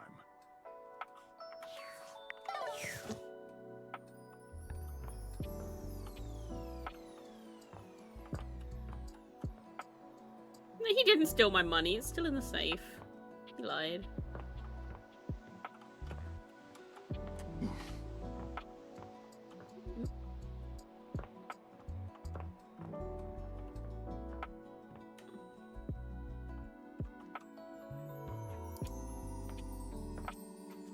Let's talk to Bathsheba. Bathsheba looks, for the first time since you've met her, sad and entirely unenergetic. The unnamed orifice was his nose, and the drug was cocaine. She sighs when she sees you. Oh.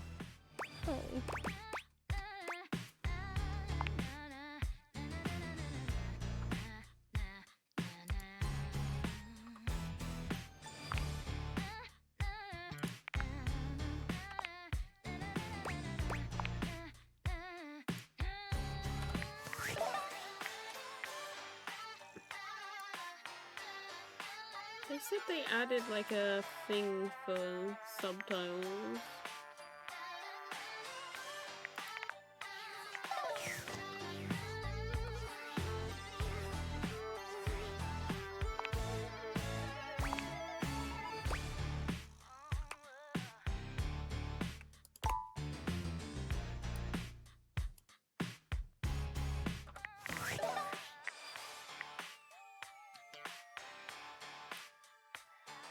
Guess it's not in here.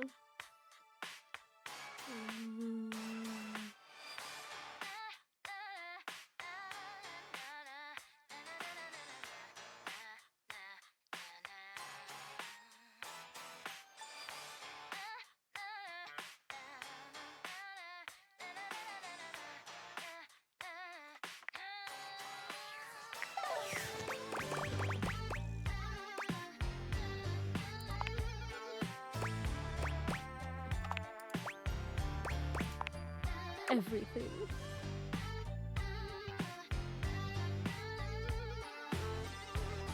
Talking to Amir was like so great. I was like, wow, I could use this experience again. So I went around the house, you know, using all the lessons I learned from you. 1. Tell others they're being annoying. 2. Whenever you have something shady to say it. 3. Make sure your future friend compliments you constantly. Yes, it is. I was paying attention. You need to take responsibility for what you've done. Your little friendship lessons made me enemies. I thought I was going to get compliments, and I got insults and rejection. Like what?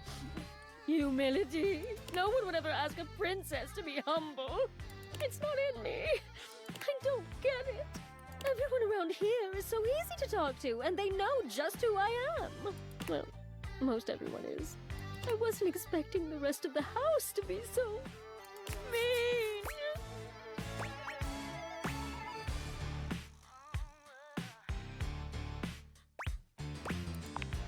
If this is the real world, you can keep it. I'm just gonna stay here. Okay. She's kind of a bitch.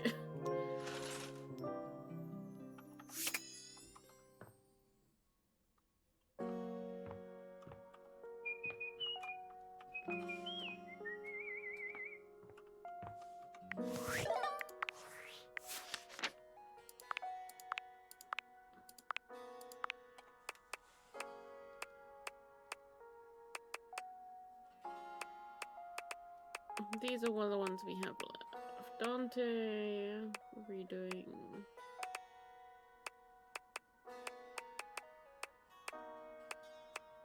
Oh, we should finish up Tony. He's in the cupboard. Hmm? Let's do him first.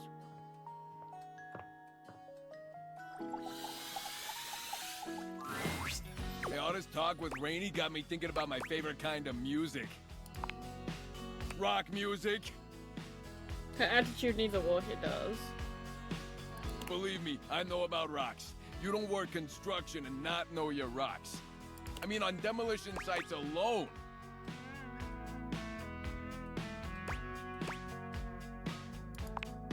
You know, as lead foreman, I really don't get the respect I'm owed around here. Have you talked to the roof yet? That guy don't give me any respect. I had an uncle once, Uncle Tone. One-time uncle. You humans have those? It's like you got a tool you're close with, then he leaves the box one day, never to be seen again. My Uncle Tone fell off a crane on a job. I'm talking 80, maybe 90 feet. Cracked, wide open parts everywhere. I know. I miss him every day. Oh, he ain't dead.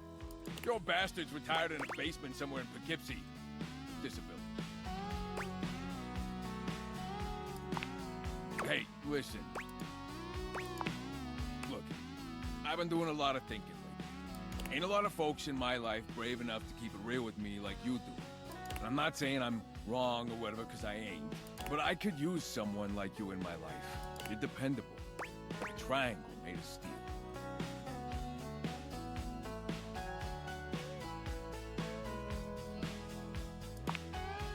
Oh, nothing gets past you, huh? I gotta steal everything. Abs, buns, wrenches, other things. He pauses for far too long, letting the implication He hang has a in the air. steel cock, guys. Well, you took my workshop. You know what I'm talking about. But we ain't here to talk about my beautiful bottom massive slot. Christ. I want to talk about you. We're not here to talk about his slong. I like you. A lot. Right. You ain't just dependable and strong. You're hot as shit. Things are just easy with you. I don't even have to He pretend has a to be steel doing cock. nothing. I knew it. I could tell. You just couldn't stay away. Come here. I can't keep it in anymore. Tony pulls you in close. His body is warmer than you'd expect for a toolbox, but delightfully solid. Well, we need to get him on board to get Tina. Told you I was packing some serious steel. Let's get out of here.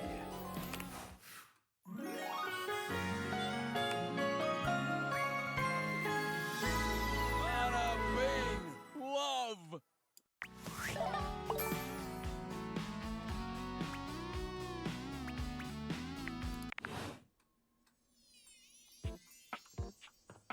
The triangle lady.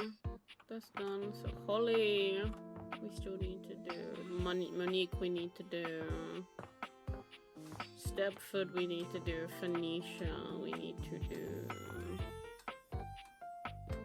Hirohime, we need to do. Bathsheba. Bathsheba is glaring at you. You've never seen her so sincerely unhappy. Well, well, well. If it isn't you, the dumbest, loserest loser I've ever met. You! It's you! You walk into my bathroom. You start talking all this stupid stuff about how I don't have any social skills. Meanwhile, you're just putting me down and being rude and trying to embarrass me in front of everyone. I was wondering why I've been so sad lately, and then it hit me. You are jealous of how popular and loved I am. So you set up this little scheme to embarrass me and make me look like a loser. When the loser all along was you! Well, you didn't! You better enjoy this, 'cause this is the last time you get to look at my gorgeous face! She pauses for a few seconds, presumably to allow you to take it all in. Okay, you got it? Need a little longer. Well, too bad! Get lost then, ding-dong!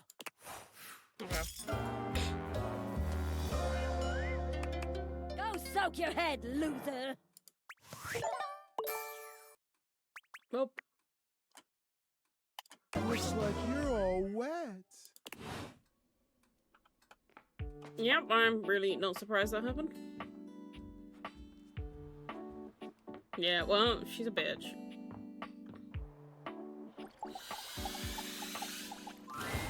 What do you know? The little pickup embryo is back for another lesson. I hope you're ready for some more complex pickup strats. No way. We're about to up the difficulty level. I tried to give her advice on how to make people like her, and she didn't want that. She just wanted to be praised. Last time we worked on what do you do if you have mutual interests like a show or a band. But what about if you don't have a ton in common right away? How do you get to know them then? What do we talk about? Interest and... Yes!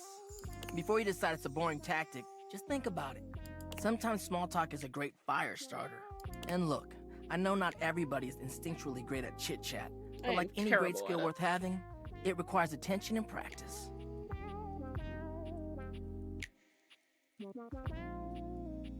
So, let's say you were meeting me for the first time at a friend's party. What's stuff you can observe about things going on around us, or about the situation happening? Let's roleplay, shall we? I'll be me, and you be you. But you know what I mean. We're acting out the scenario. Okay, so I'm just standing around. Oops, oh man. Now we just happen to be standing next to each other, and we don't know each other at all. I am banned from the bathtub, yeah.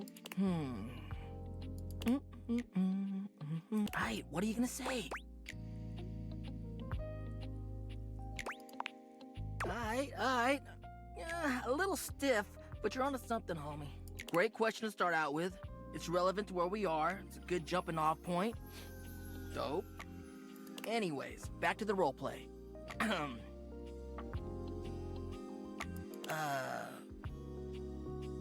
I mean, I also have a shower in my house. Oh, I know them through our job. They're a great work friend, always reliable. Perfect. You're showing an interest in what they do for a living or whether or not they actually like their job. At least you're learning more about them. We'll end there. But you're doing hella well, little Cinder. Proud of you. So, anyway, before you go, any other non-dating advice questions you might want to ask about me? Fired up. Okay. We don't get to ask the question, but it's cool that we want to. I guess.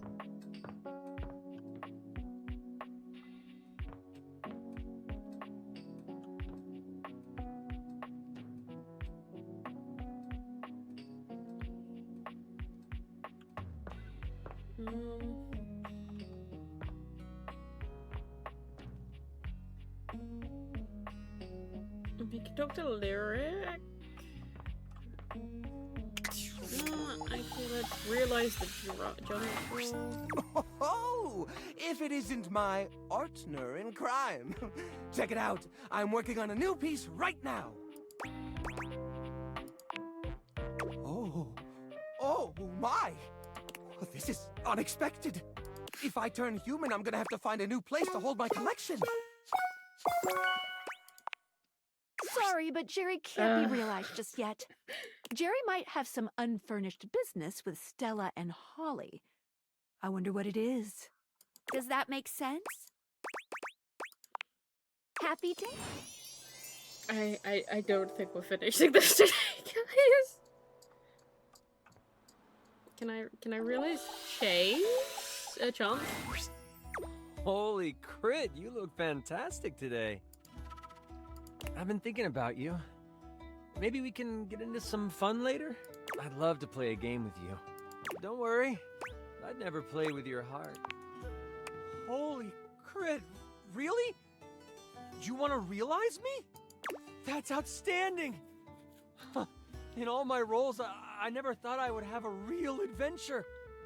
I take it you have the required stat allocation? Chance, let's start your next campaign. Hey. The spectral energy flows through your Dateviators, and what was once merely a 20-sided die becomes... New DM.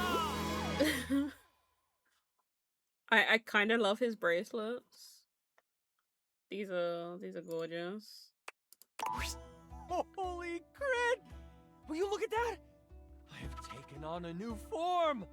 Oh, he doesn't play Dungeons and Dragons. He plays goblins and gargoyles. I wonder what my new movement speed is. Das Leben ist ein Würfelspiel und dein Ziel ist der Kampf.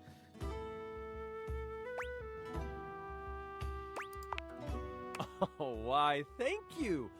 I don't know what owe that this says in new German, adventure sorry. to you and your kindness. Thank you. Chance vowed to keep the love of G&G alive, and he went out LFG. Upon entering human society, he noticed something peculiar. There were children who did not know the joy of creating worlds and working out the complexities of life through play.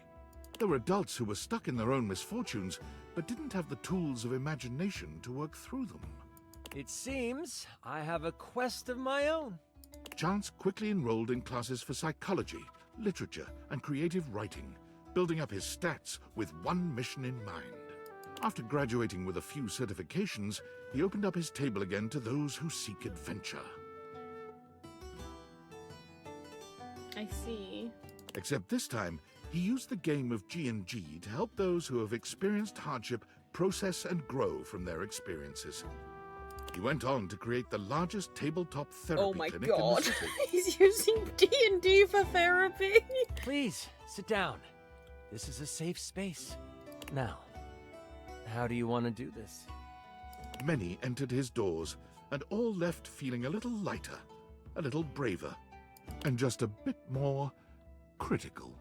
Ah, yes, because you are from Critical Role. Yep. Of course. Of course, we had to get the Critical Role reference.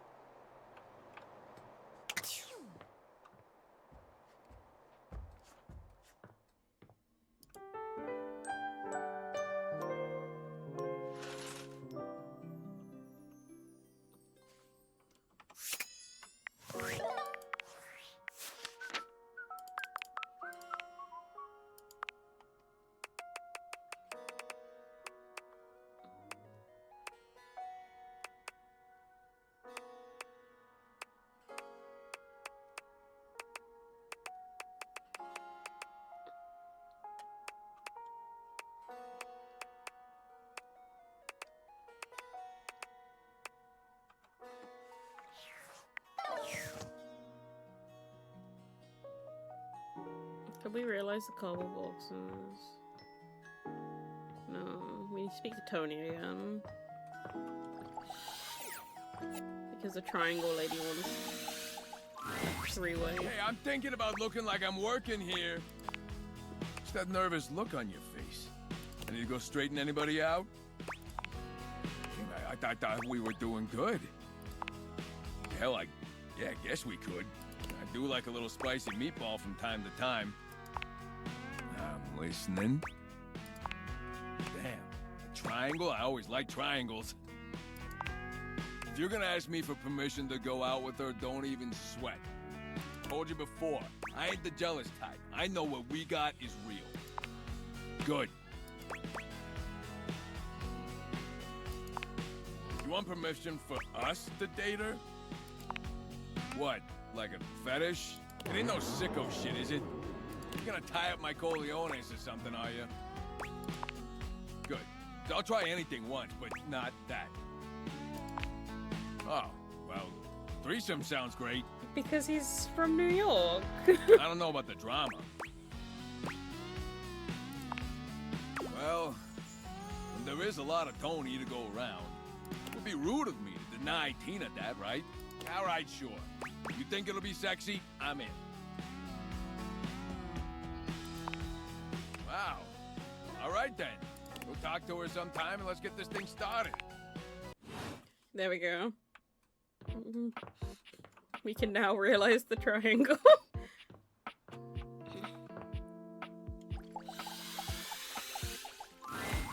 I told you not to come back without a man for us. You must be Tina. How you doing?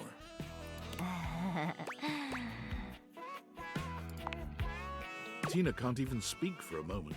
She just looks Tony up and down with an intensely hungry expression. I can't say it's one of my favorite accents. Oh my god. Is that a good? Oh my god. Oh, just look at those muscles. Yeah, you like what you see? Feelings mutual, baby. I've never seen a triangle with such perfect angles. Dare you? Tina's hand darts out to slap Tony faster than either of you can process it. Hey, what gives? I didn't mean... The words are barely out before Tina is yanking Tony forward into a fiery kiss. It's very awkward, but also very sexy. Well, I don't really know what's going on here, but I'm into it. Me. You.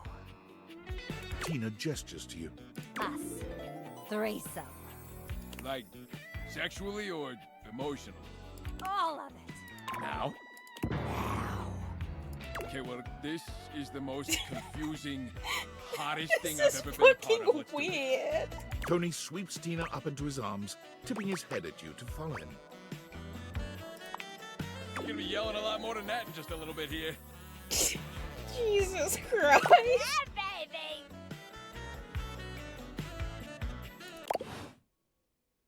What the fuck just happened?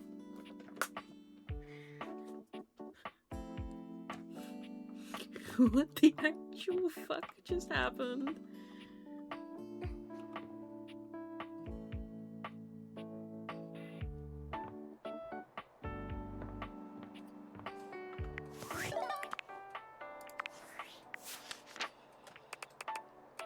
Okay, who's next on our list? Dante. Dante, and then the toilet.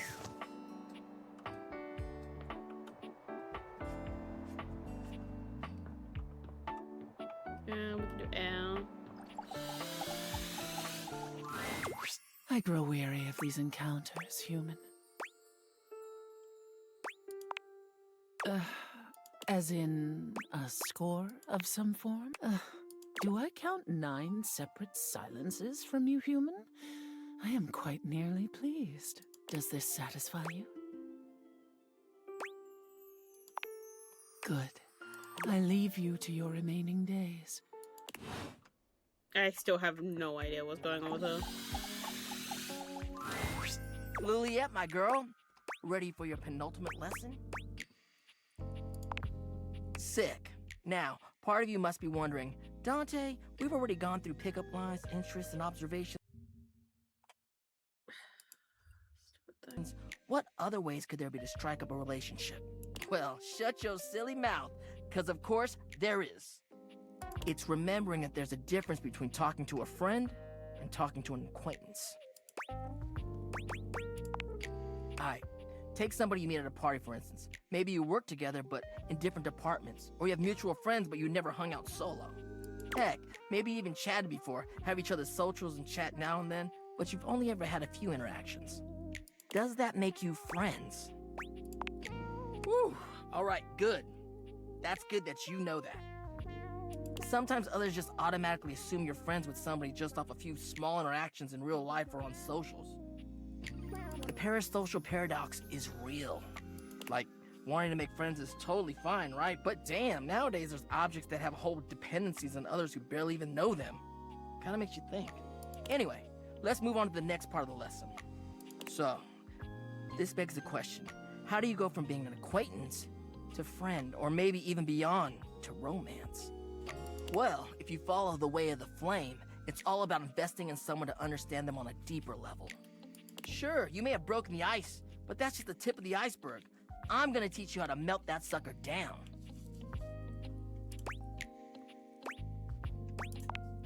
Alright, another hypothetical situation.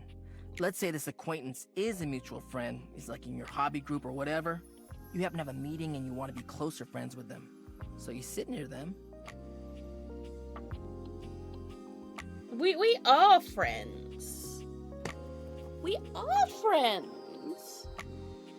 We've met each other in real life. We hang out when I come to your country. I'd say we're friends. We hang out from time to time. Yeah, that makes us friends. I am also a 2D model, yeah. I am a 3D model. I'm flat. There is no depth to me. I am a 2D image. We are friends, Ari. We've been friends for a very long time, though. Like, at least 10 years, right? I am basically just a cardboard cutout, yeah. With physics applied to it. Speaking of which, though, I do quickly need to run to the bathroom. My bladder is screaming at me. I will be back in a few while we listen to the smooth jazz of Dante. Or not. It mutes when I tab out of the game. I forget that. Back in a few.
I have returned. Sorry about that. My bladder was just like, nah, we gotta go.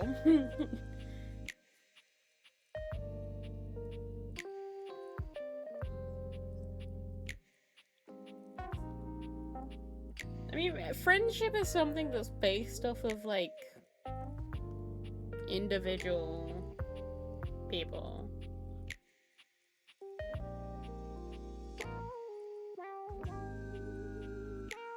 I don't tend to assume anyone's my friend unless they, like, specify that we are friends.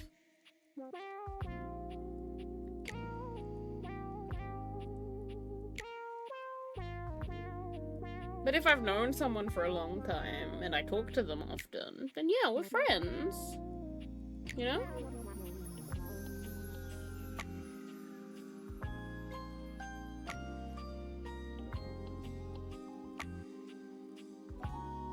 At what point do we get an Alala Rose watch a name? Like Cully's deadbeats.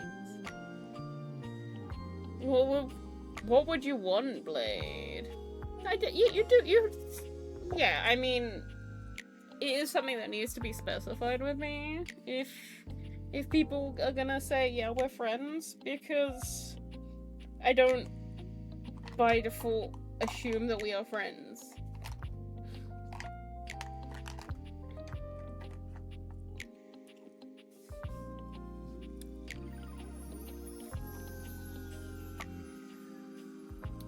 I am not good at socializing. In fact, I'm actually incredibly bad at it. Yeah, I'd say so.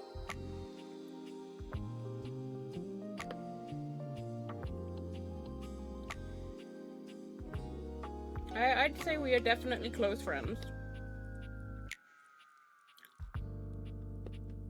We're all introverts, you know?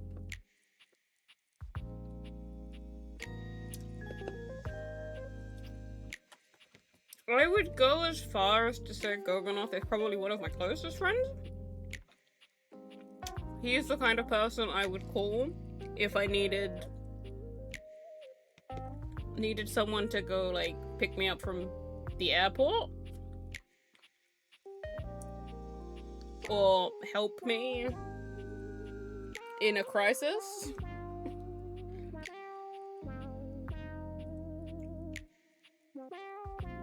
But I would probably also ask Blade to help me in a crisis. So...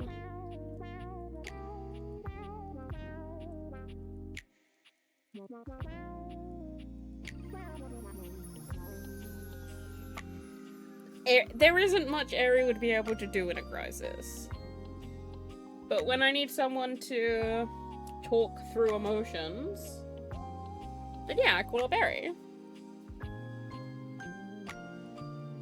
You know?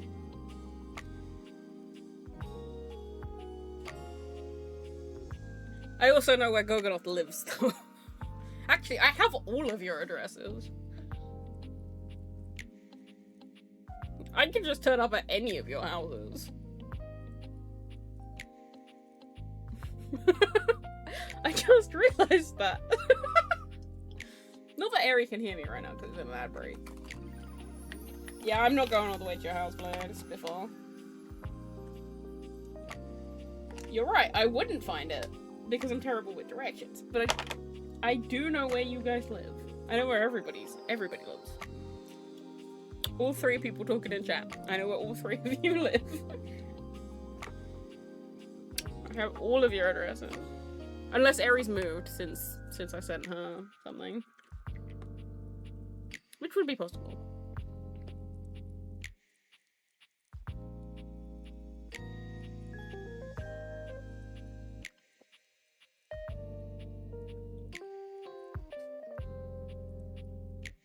I know where you're moving to, though. I offered to help you move if you hadn't moved by the time I come over.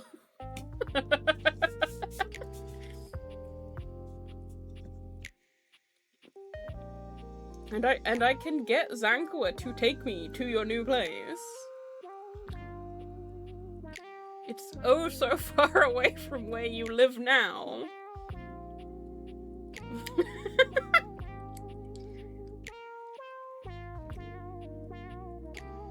A topic comes up that you don't have much knowledge about, but they're extremely passionate about it. What do you do?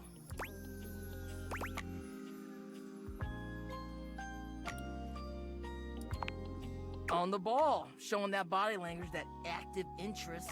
You may not understand everything about what they like, but you want to learn more because you're interested in what they have to say, and by extension, them. This is what happens when Goganov starts talking about EU4. You're really getting the hang of this. You need us to send you strength? What kind of strength? Emotional strength? Physical strength? Party?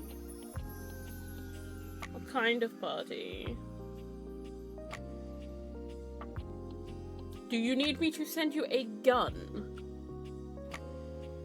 We might be able to order one from America.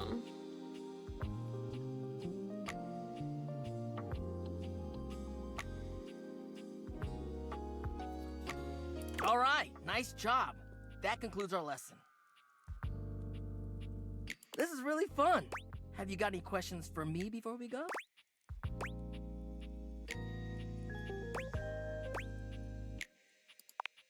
Fired up. He doesn't actually let you ask him any question.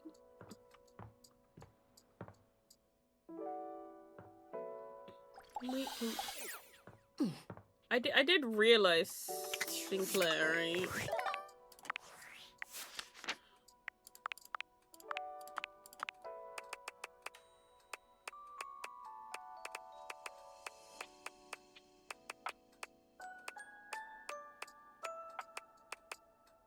I did not. Oh, I couldn't do Sinclair because we needed to do River first. I remember. Oh, what kind of party is it? Hey, sweetheart. How's it been going? A bunch of my friends from job school are studying for their master's degree in library management in Stuttgart. And I'm invited to a party at their dorm. Ooh. Master's degrees are hard. Flatterer. That's what's gonna be on your tombstone. I mean, it's the girls, right?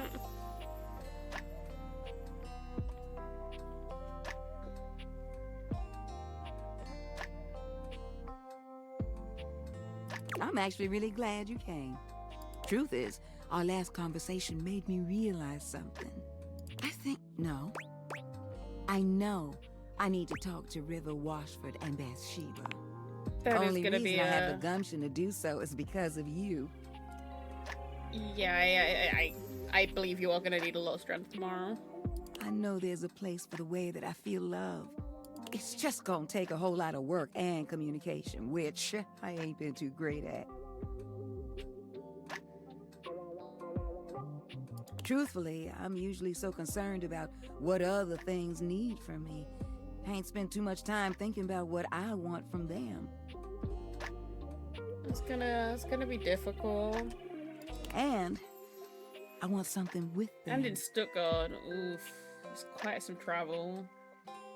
Well, I'll be around in the afternoon because my aunt's coming up tomorrow in the morning.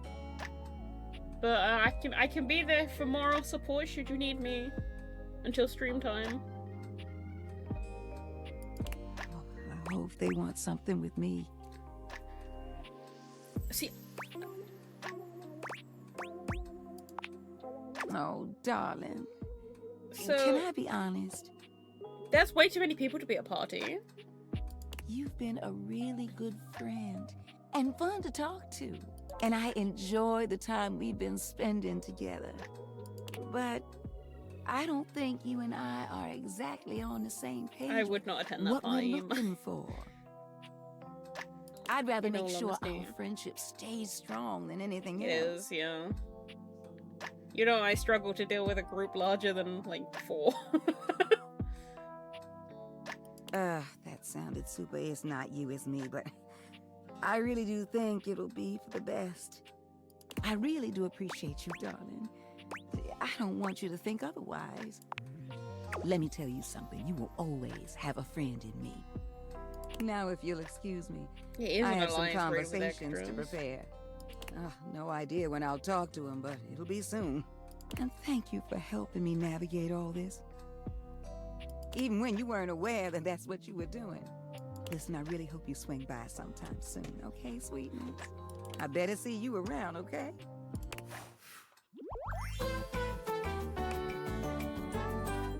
You're just the best.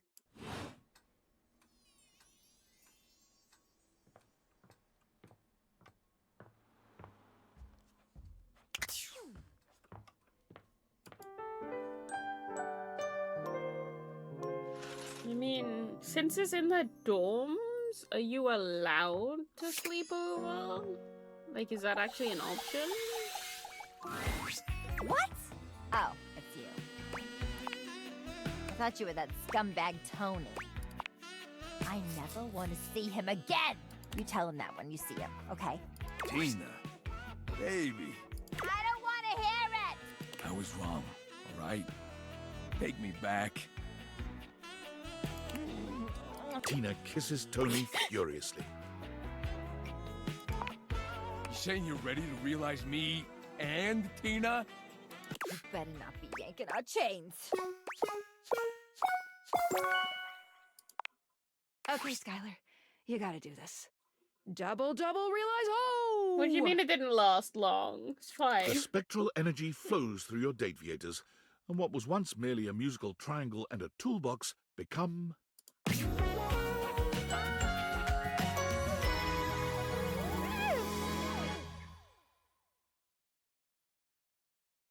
I like this outfit more. Her hair is funky. Yeah, I'm loving the haircut.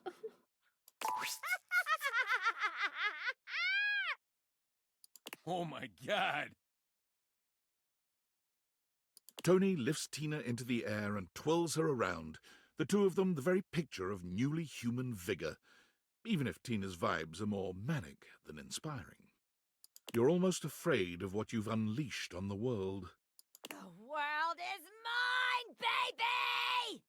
Ours!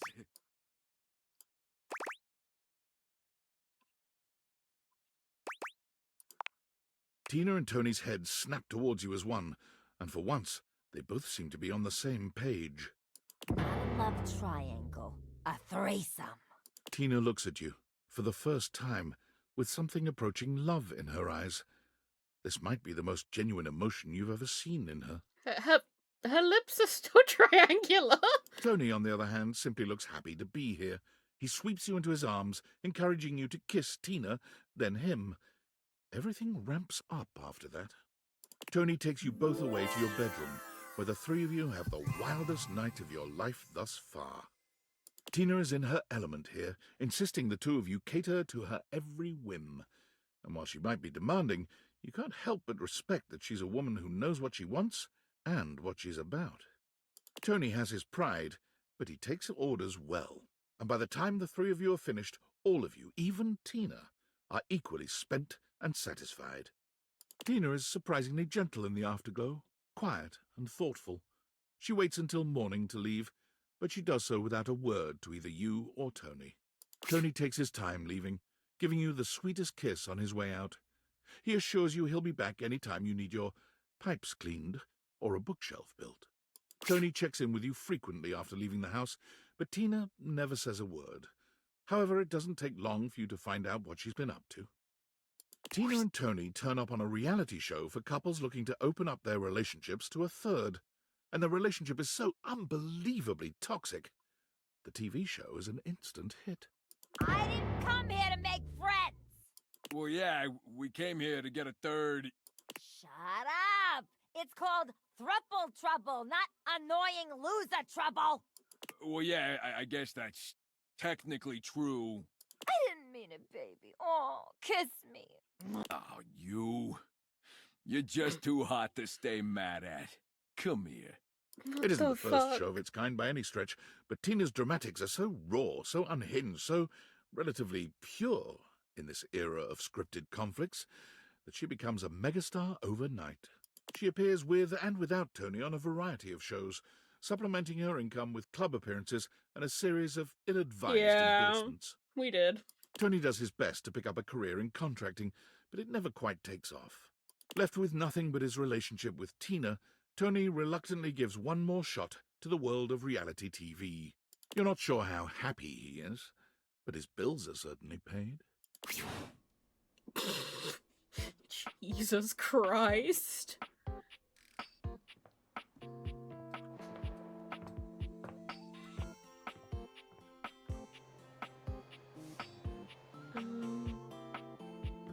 Okay, that's done.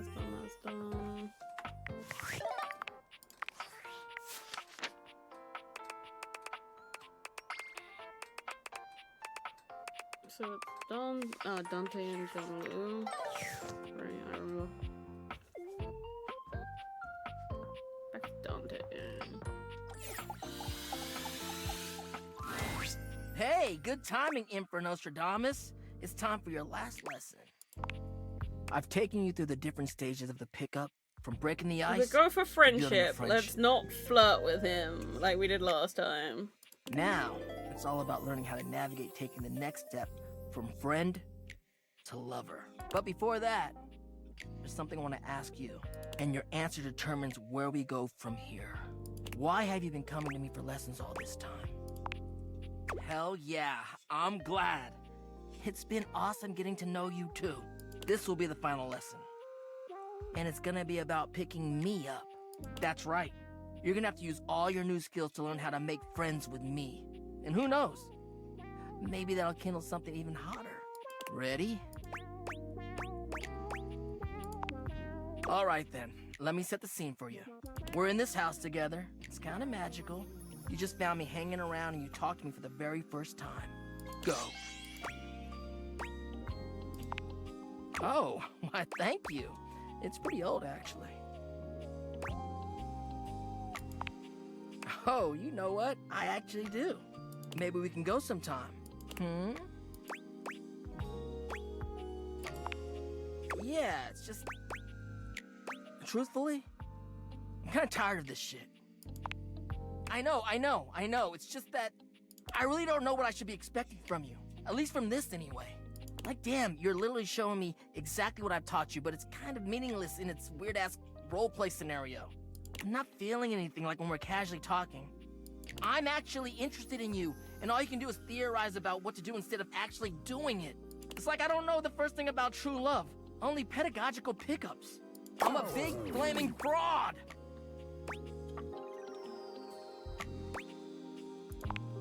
Really? I mean, I'll tell you what I imagine. Love is supposed to make you feel warm and safe in the knowledge that somebody cares about you. And here I am. I'm giving up this advice because I want to make sure other people are able to find love. but it's so hard when I've never even really had it for myself. Maybe it's just who I am. I give out a lot more warmth than people sometimes give me.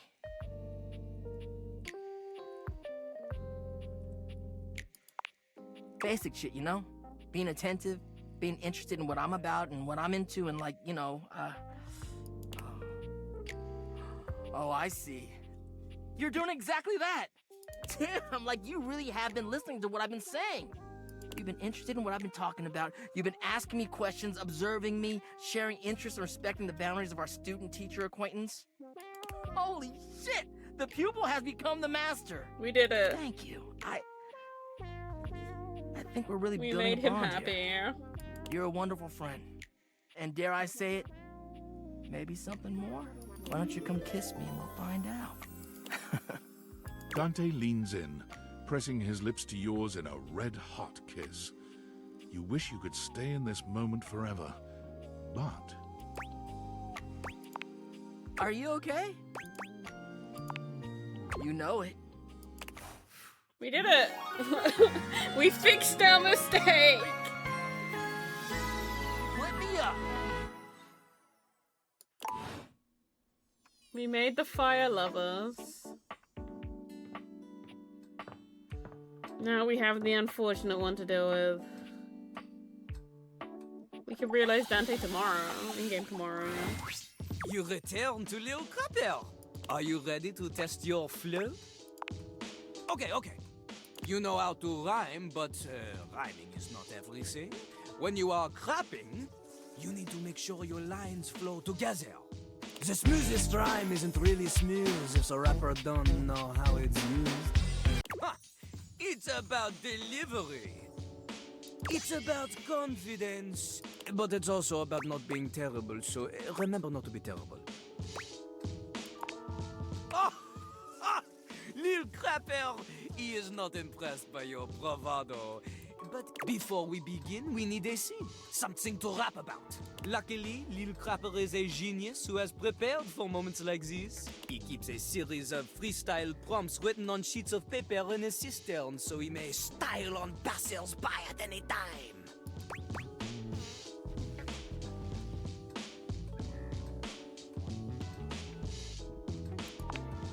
Lil Crapper ignores your question.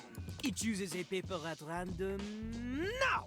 He cannot read this. The ink she is smeared.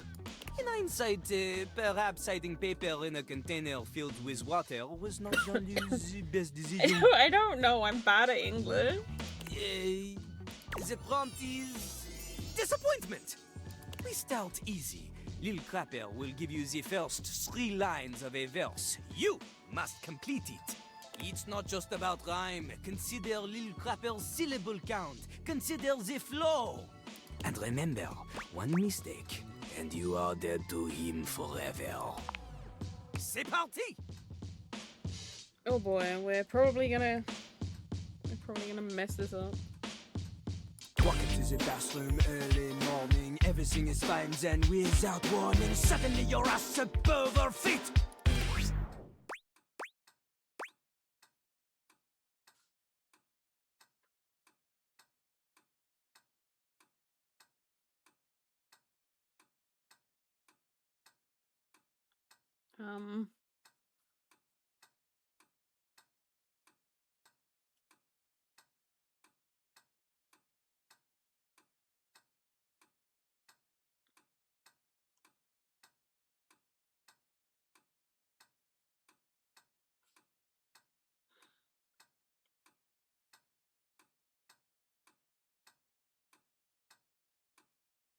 One. Okay. Turns out I forgot to lift the seat. Now you're late for your date after cleaning up, and you make it at the door, but you're feeling rough. Then you look and you're shook and you just explode.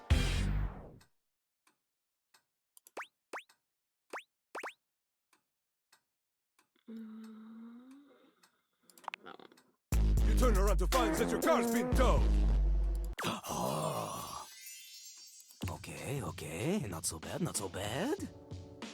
You can rhyme to a beat, we know this. But that is not enough today. This time, you show me you have a sense of style. We do the same thing. Lil Crapper will give you the lead in, you fill in the ending, but this time, you give me something with oomph, you know? Oomph! The voice is an instrument. You want words that assonate, want words that resonate, want to alliterate, or you're illiterate! Your lines need to have consonants that click, vowels that swing dance together. They pick each other up and do the French diphthong. A normal rhyme is not enough. The theme this time, La Mer, wet water, sings in the ocean. Little Crapper's enthusiasm for the spoken world is only rivaled by his enthusiasm for the ocean, the soaking world. He briefly considered a career in marine biology. Everyone knows this. It was in his autobiography, which surely you have read. C'est parti! La mer, comment j'aime la mer. Others claim the same, but they don't really care. Up in their yachts, their morals elastic.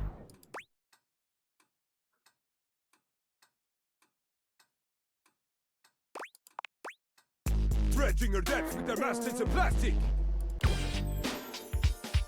Their water's my blood, their pipes are my bones. Connected to the ocean when your bullshit gets thrown. Every barge full of garbage makes me an anarchist.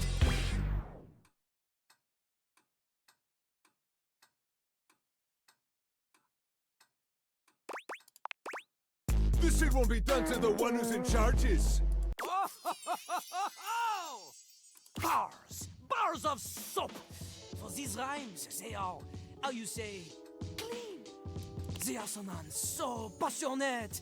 Jean-Loup, he loves it. Jean-Loup appreciates your willingness to endorse political violence in a manner that an American lawyer may say is just vague enough to avoid the litigation. Vive la révolution!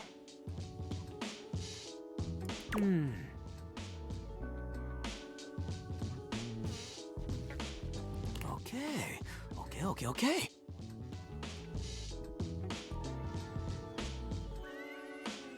Lil Crapper, he acknowledges you. If he is not careful, he may even start to respect you.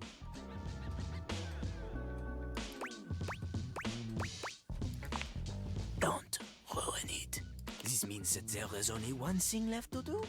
We must diss one another with savage wordplay until one of us backs up and cries in tears all over the bathroom floor. This is the greatest sign of camaraderie. Oui, it is true. Crapper, he is challenging you to a rap battle. It has been some time since Lil Crapper has had a worthy opponent. He will give you all the time you need to prepare.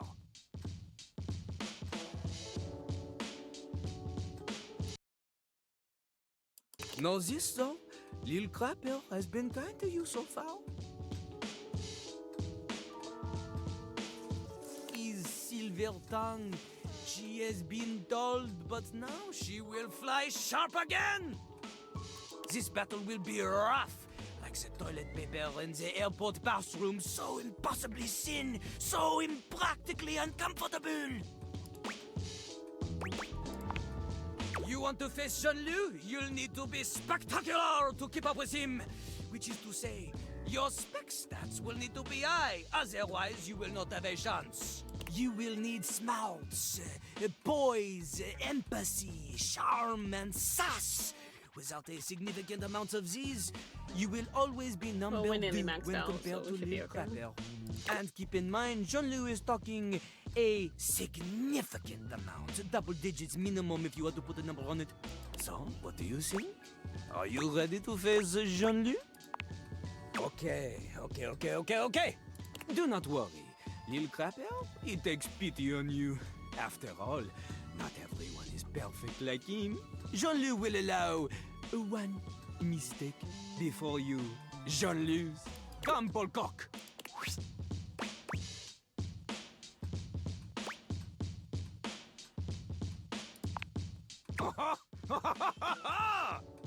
You think you are big, huh? You think you are a big man, or big woman, or whatever it is you identify as. Okay, have it your way. Lil Crapper will destroy you as you like it. C'est parti! Lil Crapper, he thought you cause he is the best, but this professing's over, now here comes his test! There's only one lesson that's left for this fool. It's time Jean-Luc taught you the meaning of school!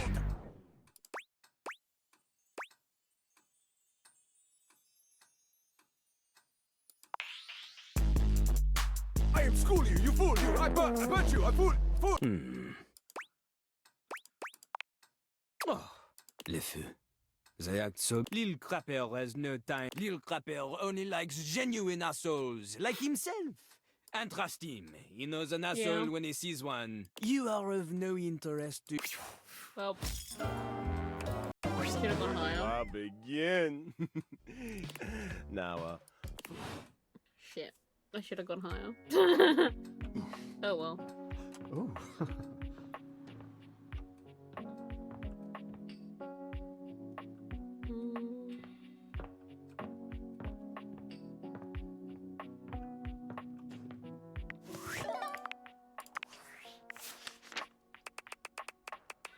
Who's next?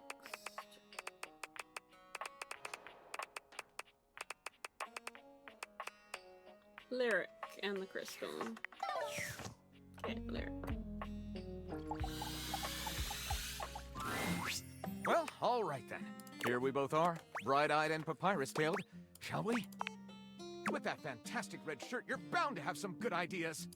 Detective Xander Wen went out the door, looking for crimes.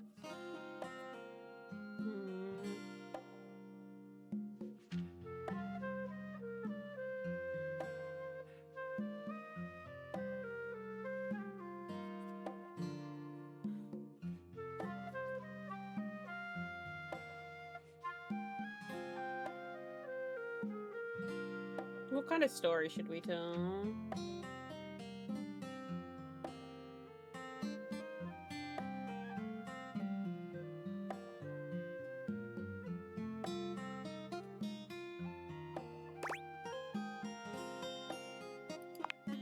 Daphne asked Detective Wen to help find her husband Cliff Fatale, who had gone missing. Wen investigates the squid cannery, where he talks to the foreman, a foreboding and mysterious communist named Gregor Privyet.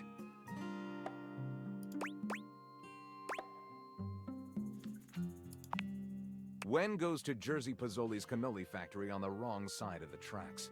His goons open fire.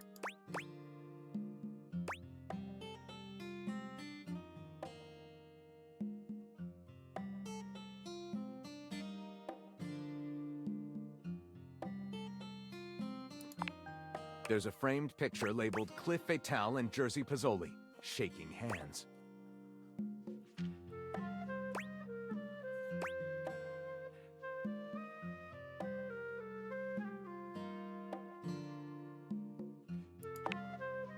Okay, this seemed very noir up until the end, but at that point, readers will be hooked.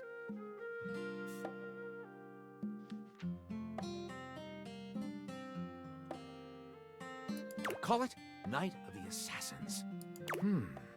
Lyric looks at the story outline you've written and pronounces his true feelings. Looking at this, I think this will be one for the ages. I'll write it up right away. Unless you think we could come up with something better? See you soon, partner. Okay, and the crystal. The crystal.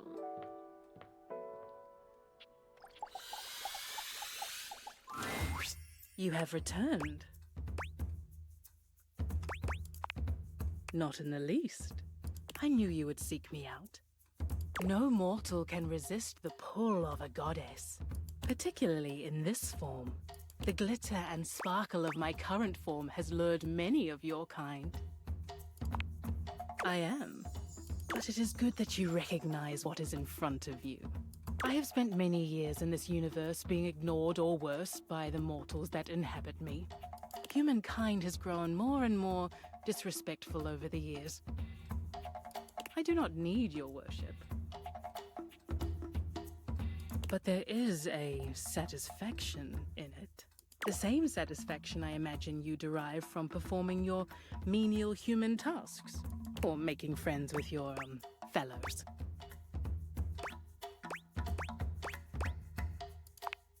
Oh. Then why do you persist in doing them? Humanity is truly baffling.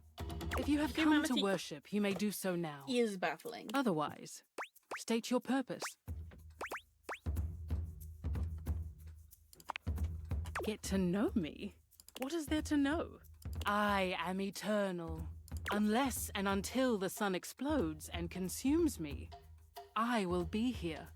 I was here long before you and will remain long after you.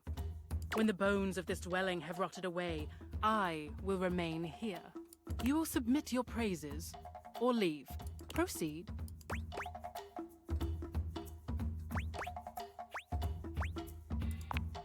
Of course you have not. Such a being does not exist.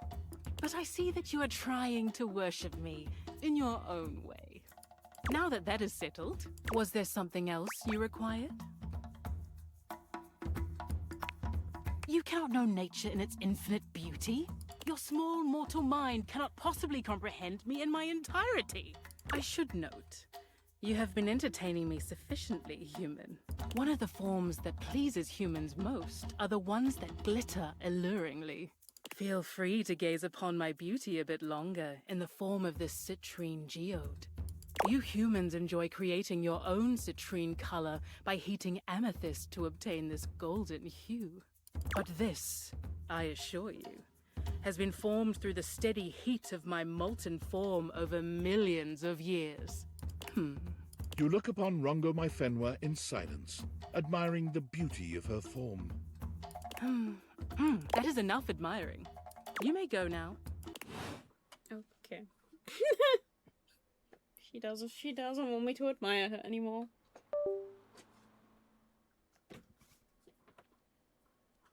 Such sorrow. Who is in the trash?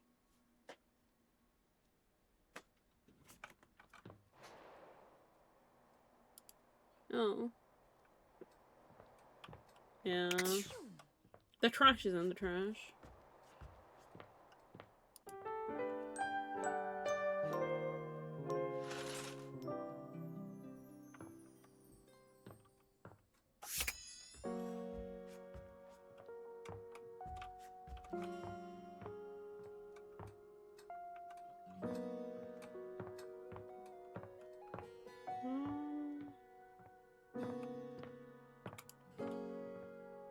Where am I going?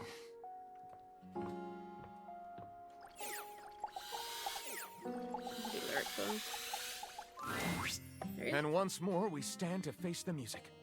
Let's see what our darling support groupies have to say.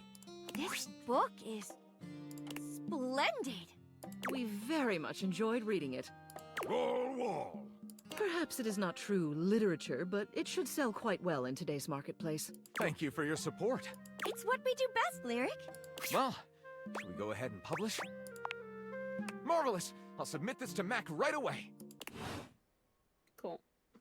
Lyric is happy. There you are, human. I have been waiting for you. That is what I said, yes. I grow bored of the conversation here in this office. These objects are pleasant enough, but they converse about things I do not understand. So much talk of TV shows. It is incomprehensible. So much inscrutable mortal jargon. What happened to storytelling? Something about total drama, tea spilled, the shade of it all. These are words I recognize, but their usage is unclear. But you are here now, so you will entertain me. It is simple. Tell me something of your human aspirations, your hopes and desires. There is nothing so amusing as the dreams of humanity. My dreams. I do not dream. I simply am. I do not wonder what will happen on the morrow. I do not wish for more or better. I only exist. Tell me, human, what will you do when you leave here? I want to know what your day holds when it is not filled with worship. How quaint. I shall look forward to hearing of your progress with the others here. Okay. Sure. She is meant to be planet Earth.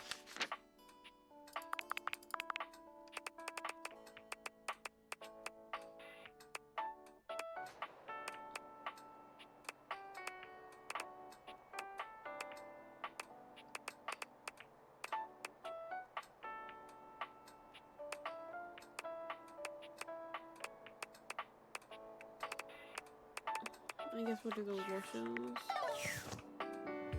We cannot. You have to realize we have to redo the whole of Bathsheba.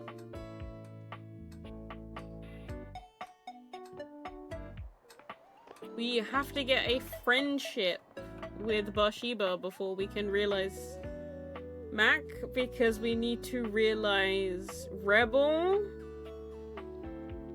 And you can't realize Rebel without realizing Bathsheba.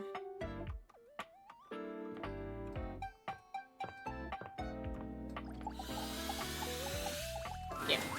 Hey there, sweetheart. I know you might be looking for details about the others, but I just can't seem to find the right time to tell them. But soon, I promise. Winnie! Coming! I gotta go.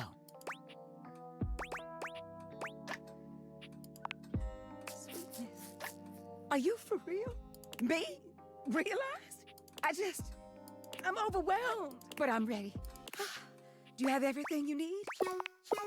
Let's heat things up. The spectral energy flows through your date theaters, and what was once merely a water heater becomes... Okay, that dress is pretty pretty. I like this. I like this layering. Winifred looks down at her newly human body, then back up at you again. She claps her hands, rapturous and overjoyed. Will you look at me? Oh! If I ain't as fine as cherry wine, I must say I knew I was beautiful, but this... Oh, thank you for this. I truly feel alive. Her smile is as warm as the water she cycled through your home. And you are nothing if not a treat, I tell you. I am just so excited. Oh, the things I can do. The things I will do. With a heart full of love for you and many others, Winifred set her sights on the dating scene in the city. She cannot wait to make some real connections. But she found the apps to be impersonal and quickly dropped them in favor of bars and music festivals. Winifred courted many lovers, and many lovers courted her, but none of them had the heat she was looking for. And then it hit her. I know how to fix this. With the help of a new friend, Winifred acquired land with a natural hot spring on it, where she founded the Hot and Heady Couples Spa and Resort. Couples of all makeups can come, relax, and reconnect. They can check out our massage, hot yoga, wet and dry saunas, or take a dip together in our natural hot springs. The resort is famed for its hot tub workshops, an experience to strengthen the communication and bond between couples and help them navigate the challenges unique to their relationships. Each session takes place in a hot tub. The Hot and Heady Couples Spa and Resort is a massive success, giving Winifred the pleasure of aiding those like her, creating community, and earning herself a few dates while she's at it. Well then.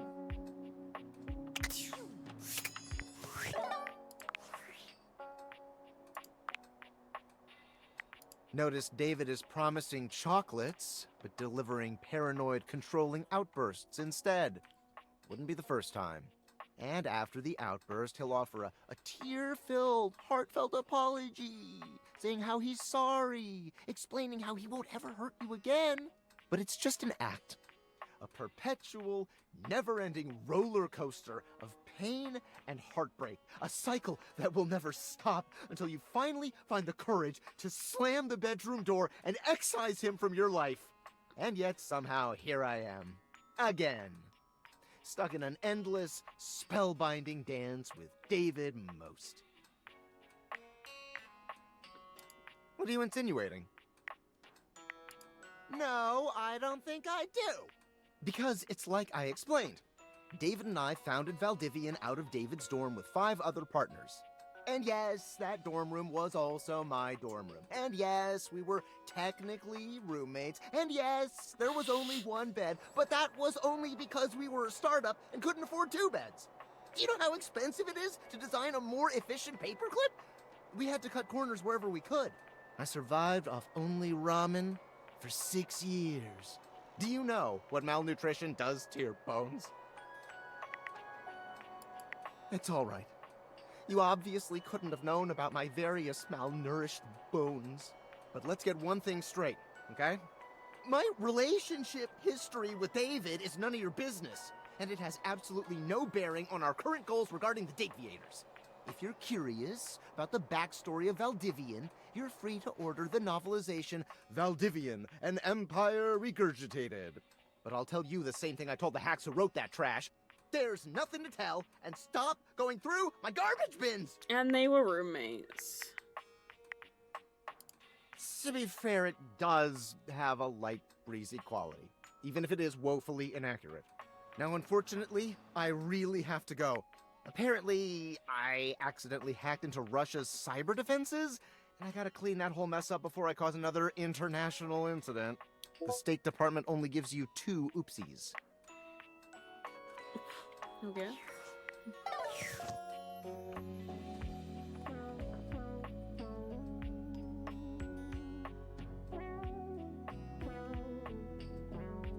Our board's getting a bit fuller. But now that we've realized Winifred, we should be able to. Hey there, gorgeous. Just can't get enough. You want to realize me? No more state changes? Oh my god. Are you actually ready to do this? Okay, River. Let's see what's downstream. The spectral energy flows I through your do not like Dateviators, tacos now. and what was once merely water becomes... Oh, she's pretty. What's this feeling? River runs her hands up and down her very human body, her fingertips trailing over the contours of her face and sinking into the softness of her cheeks. A body. A real body that nobody can change. I'm just me. She's Only me. gorgeous. She looks at you with tears in her eyes, happier This than you've water ever girl seen makes her. me wet and I'm a man. That is like the ideal color for my hair too. In real life. I've tried so many times to dye my hair blue and every time it ends up green because of the orange in my hair. Is this what it's like for you? You just walk around feeling whole and complete all the time?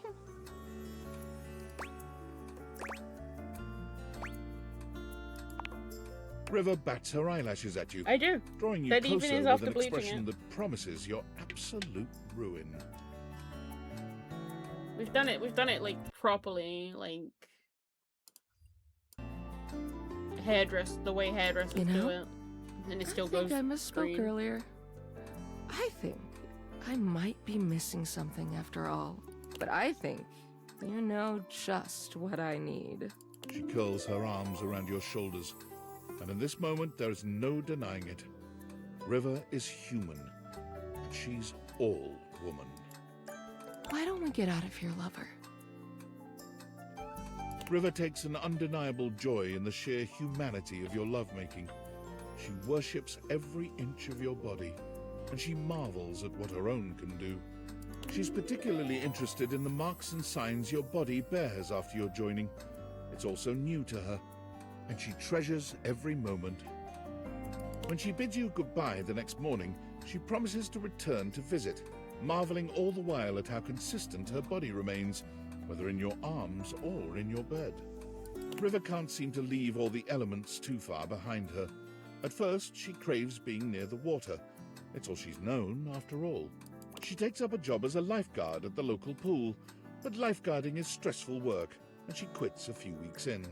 Not long after that, a chance encounter at one of those make-your-own-candle stores changes the course of River's life and budding career. What is this? She's fascinated by the way the wax melts and reconstitutes itself, and being the driver, for once, of something else changing states is empowering for River in a way that nothing else has been. She finds work as an instructor, leading others through making the candles of their dreams. Clean laundry and freshly mowed grass? Sure, why not? Wow, lovely. I wouldn't have thought to pair those scents, but it works so nicely. Oh, if you like those, you should try adding a little nutmeg. It'll really bring your scents together. She sends you candles from time to time, curating scents to your taste. When you light them, you think of River, smiling. Now, Aww. finally, indisputably, herself. For the rest of her life.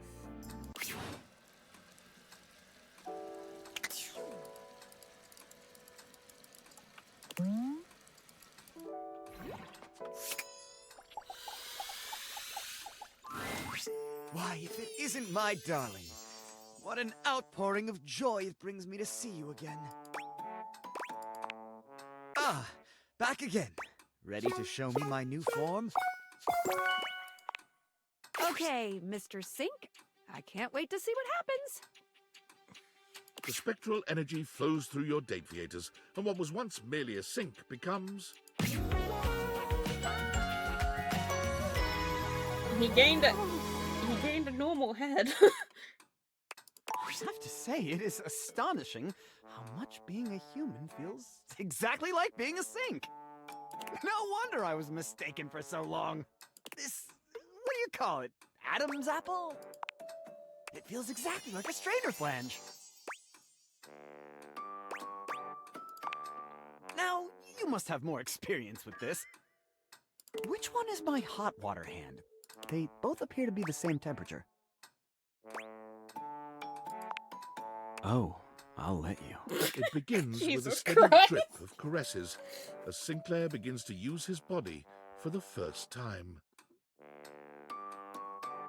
The energy between you flows naturally and freely. As the pressure mounts, the two of you find yourselves awash in pleasure. Sinclair becomes highly excited, and with an abundant liquid rush, the experience is over, leaving you soaked and eager for more. Sinclair slinks out of your house and directly into the public eye. While accidentally appearing on stage during a political debate, he trounces his baffled opponents. He offers surprisingly fresh perspectives on international trade policy and criminal justice reform. More broccoli! Less florets! Coining the catchphrase, "Don't let it all go down the drain," he breezes through the primaries and wins the presidential election with an overwhelming 80% of the popular vote. On Inauguration Day, Sinclair forgets to show up for the entirety of his first term in office and promptly wins a second.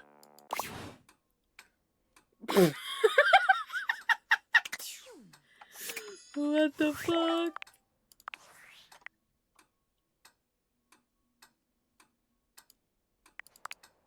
Valdivianites, I'm CEO David Most, and I approve this message.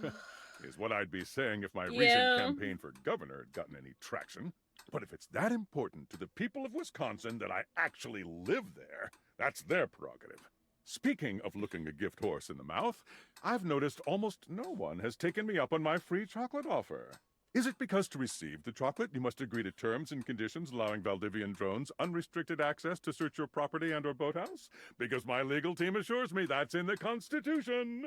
Regardless, don't wait too long. Your free chocolate-adjacent cocoa product only has a shelf life of 36 years. Oh boy, David. You are mental. Oh well.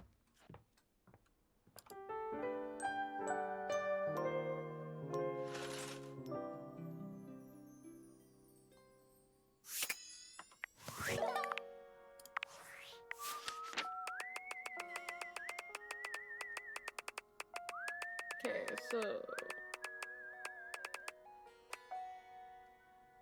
Lyric Crystal, Benoit, Hirohime,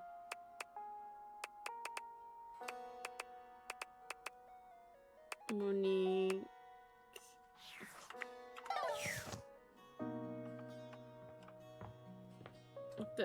the Hanks. We can probably realize the Hanks. Yeah, let's go realize the Hanks. Why not?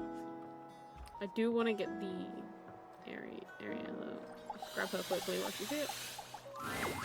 I grow weary of these encounters, human. As in a score of some form? Do I count 9 separate silences? Does this satisfy you? Good. I leave you to your remaining... Okay, she's still not ready to talk. The Hanks.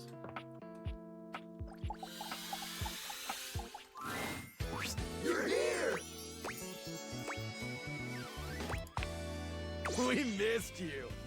Yeah, we've been thinking about what gnarly adventures to go on next. Cliff jumping, bull riding, submersible exploring. The possibilities are endless. Do you have any ideas? Rad! Let's do it! Wait, what? You can make us real? Like, really real? For real real? Like really really for really real? Really?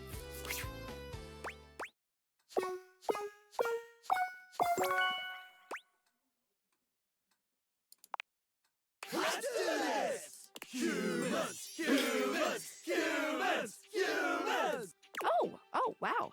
5 of them. You sure the Date Theaters? I can handle this? Only one way to find out. Abso! We're not scared, weird sexy glasses lady.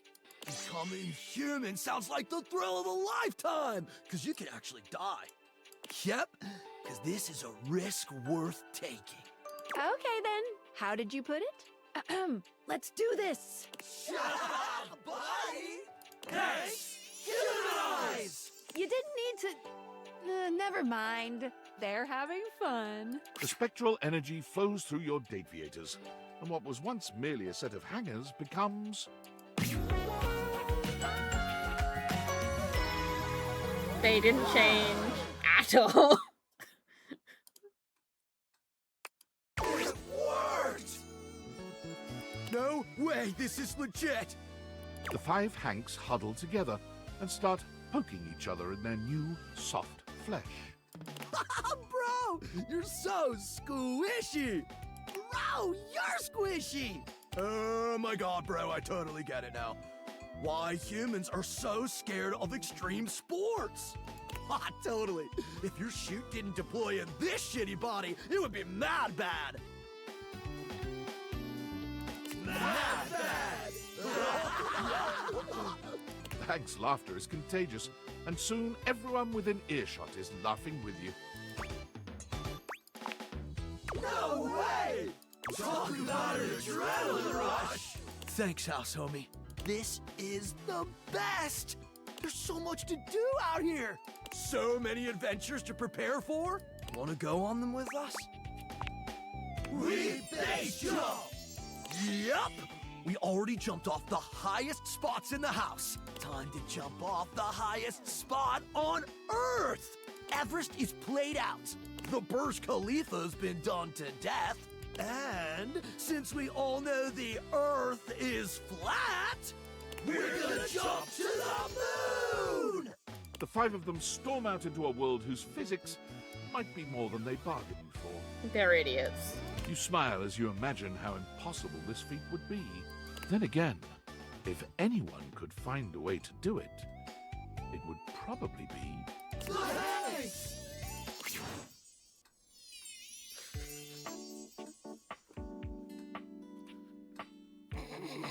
You're right, they are not gonna last very long.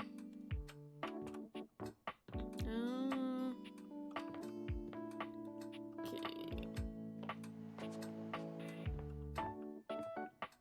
Crystal and Lyric.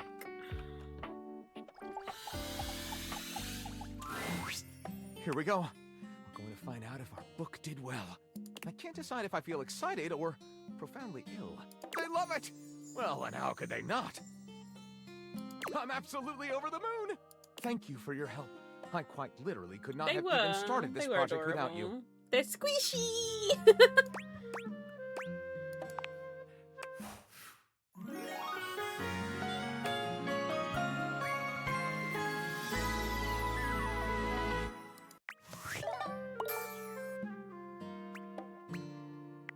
This is so wonderful.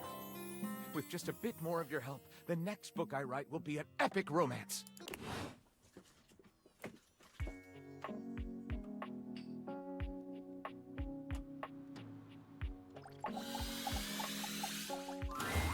You have come, human.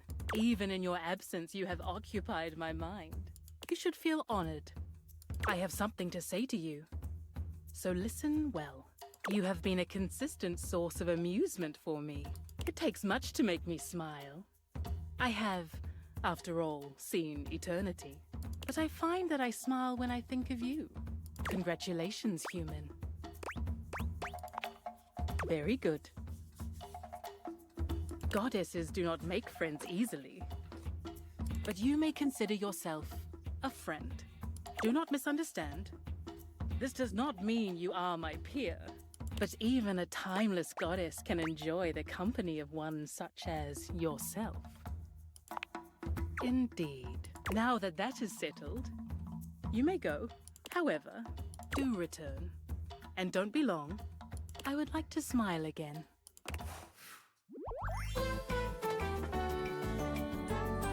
You do so amuse me, human. Smart's done. The only stat we haven't maxed out now is poise.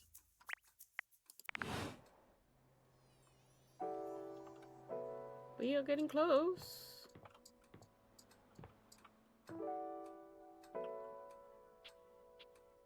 That is cool. Cool.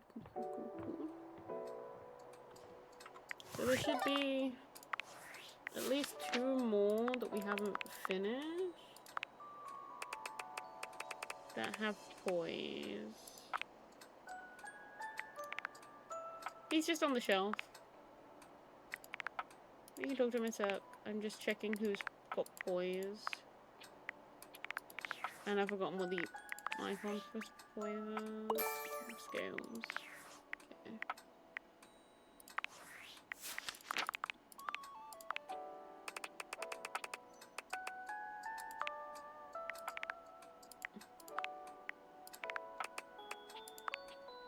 So Fantana, Titus,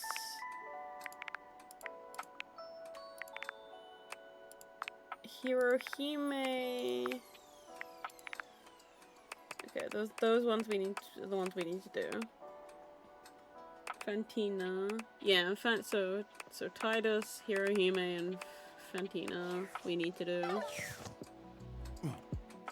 Because that's the stat we need. So I will realize time capsule, dude. But we need to do these ones just to finish off the maxing out the stats.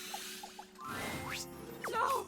Titus points her sword at you, but the moment she recognizes you, she lowers it. Her shoulders sag, and her face falls.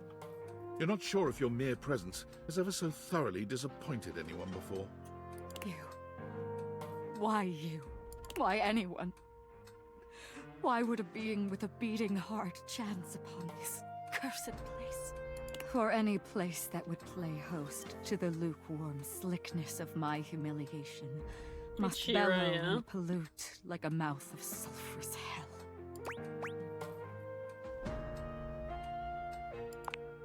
For you to have come here now, you can only be an agent of the hellish fiend.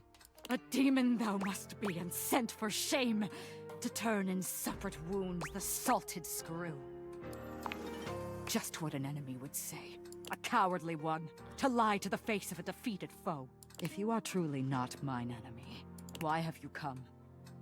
Surely a better entertainment is available to you than my pitiful writhing. Why watchest thou this silent parade?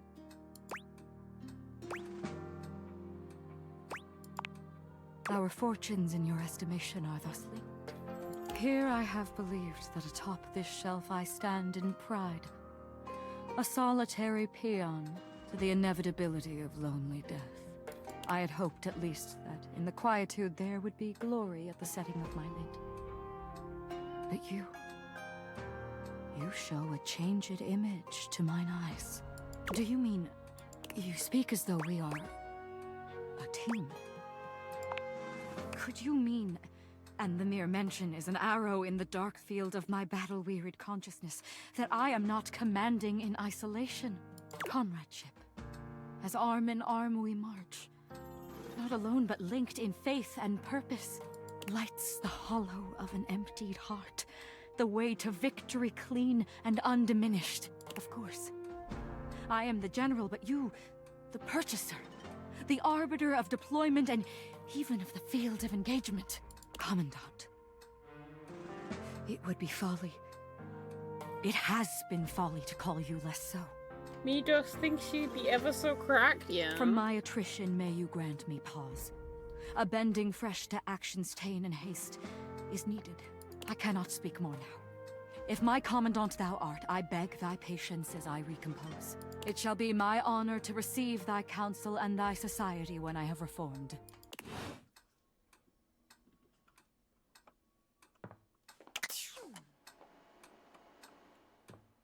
Titus is going to war.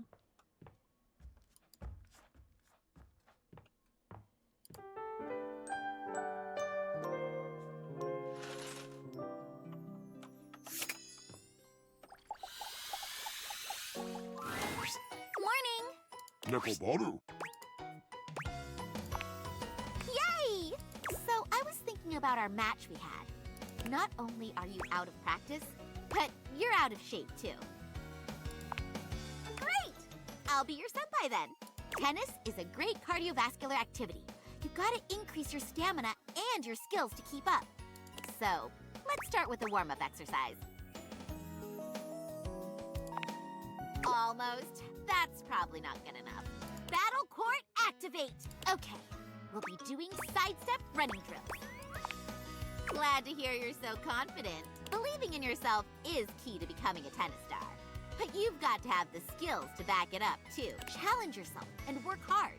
Remember, your movement should feel natural and bouncy.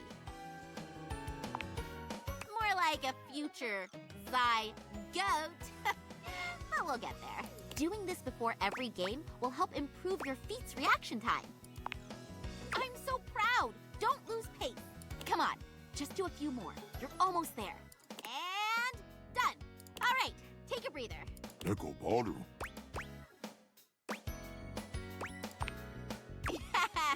Well, don't let Principal Saibonsho know. He'll put This is me the in charge of magical running girl drills. and tennis anime now, yeah. All right, let's do some stretches. 1, 2, 1, 2. Great job. But now, faster than you could have imagined. It's game time. So what do we do first? Right. Assume the ready position. Okay, here we go. Galaxy Arts 5% Starlight Smash. Well done. Time for me to announce my next attack.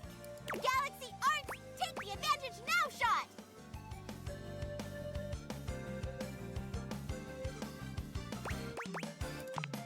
Making me run, huh? But let's see how you handle this. Galaxy Arts, pierce the heavens lob! The rival froze. You're the rival, by the way. Sorry. She had never experienced a shot like this before. The ball arced perfectly towards the heavens, eclipsing the sun. Aren't we in an indoor court, she thought? And why is she narrating my thoughts? None of that matters. What matters is how I follow up a slow-moving, easy-to-hit falling target like this.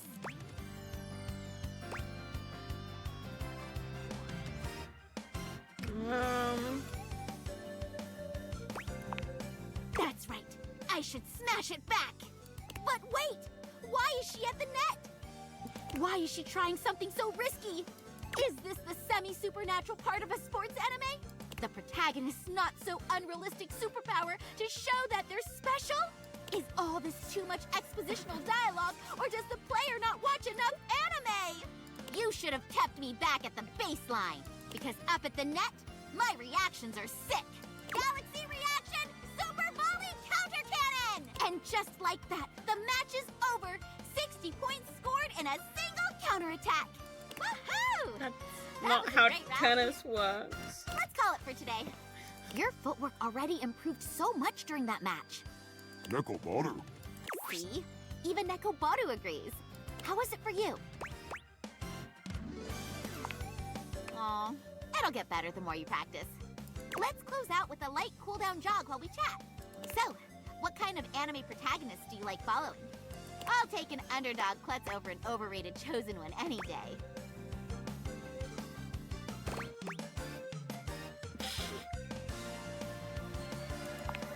Oh, you're into those kinds of shows, huh? I love isekai Bet you got a lot of animes. vinyl Can't lie. stickers on your car. I don't have a car! Well, I hope my journey still holds up to whatever new I series do have a you're lot of into. stickers though.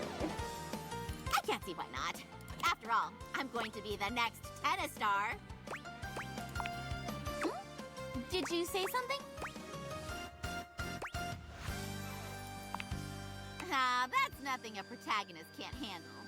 Yosh, I'm gonna head out then. Don't forget to get some good food and rest. Taking care of yourself is also part of tennis training. Sayonara! Nekomaru. She's gonna die. Hmm?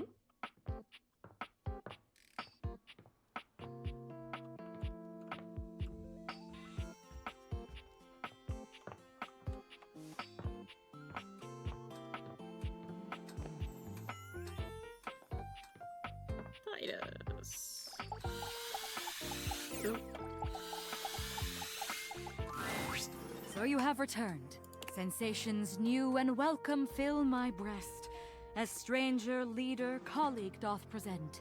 As I now see mine army is but yours, so must I loyal follow in its wake. And though exhaustion yet lies heavy on my lid, your enterprise will spring me forth anew. Have you a task? Have you a great battle to be fought?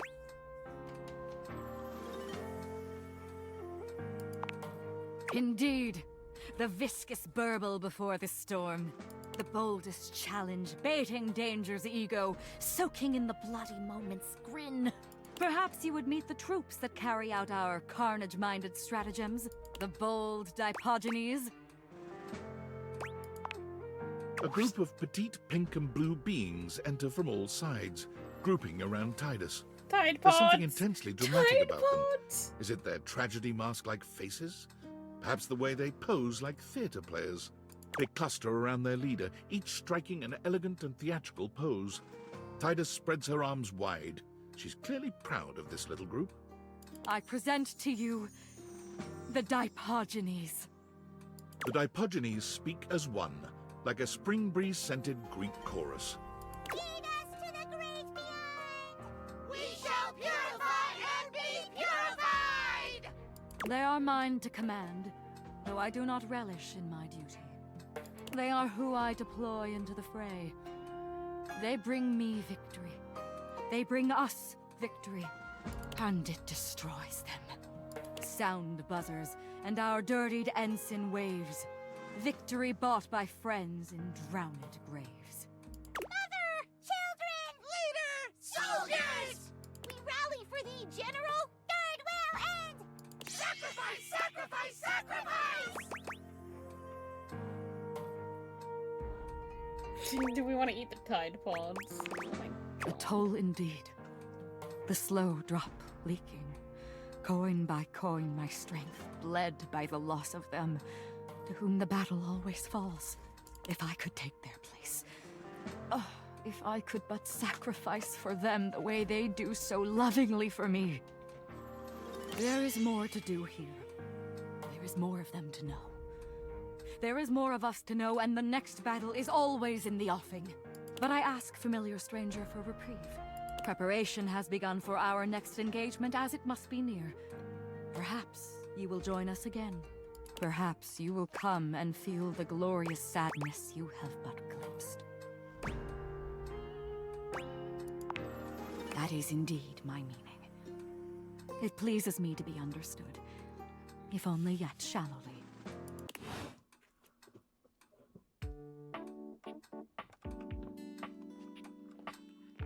This is annoying me. How Did I dare realize show you and your make you go loathsome away? face to me. The catboy clock looks you over with a suspicious gaze. Fine. I am so very tired of holding a grudge. Let's get you sorted out. It eats up far too much time in the schedule. Perhaps it is time for a new beginning.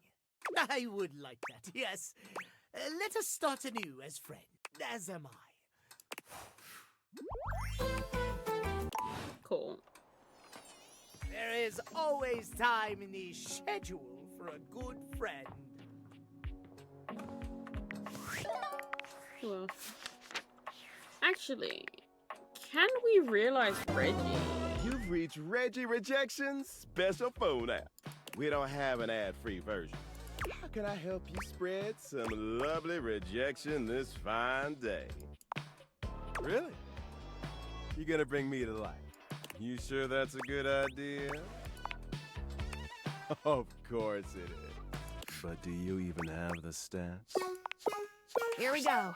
I hope/don't hope this works. The spectral energy flows through your Dateviators. I wasn't And expecting what this was to once work. merely the manifestation of rejection itself becomes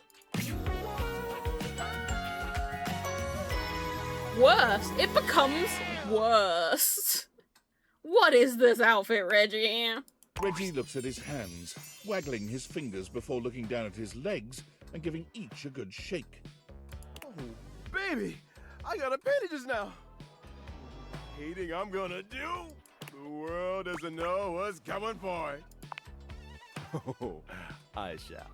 Reggie burst forth into society with one aim on his mind. Hate, hate, give me all the hate, baby. He went looking and found hate immediately. He signed up for all the nearest hate groups, looked into hate crimes, and found that there was even a hate rally going on. As he arrived, one thing became immediately apparent. What the hell? This shit's lame as fuck.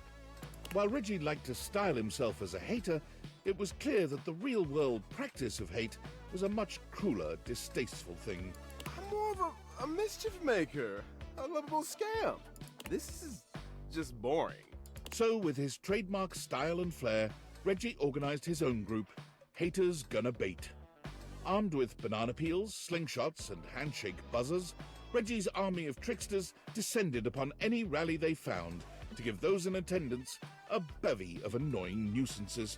Their stated goal to turn the hate down a notch has successfully caused a great number of groups to declare that the stains on their pants aren't worth the trouble anymore and disband.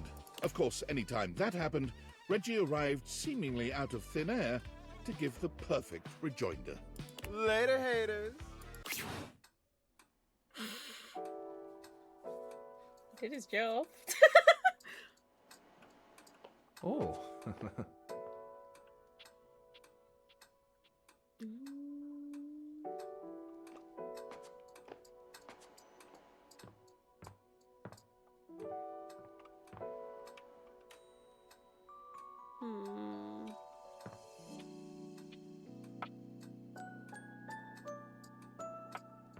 He got rid of hate by being a hater, yeah.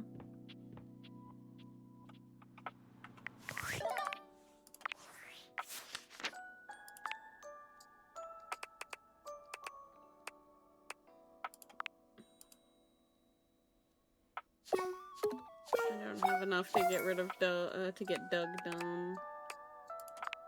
Can we do? No.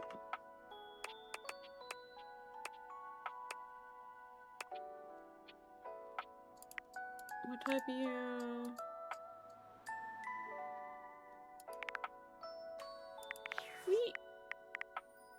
We could try and fix our relationship with Textbox-chan. We can't. I don't have the stats required. Don't talk to me ever again. Go up. It's bad enough having to be in front of you all the time. Okay, no. We don't have enough points for Nightmare.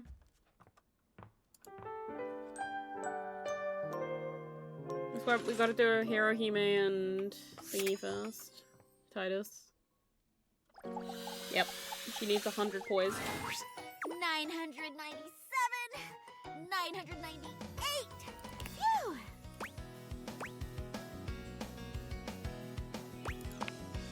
Yo! You know it! I'm rallying against this wall.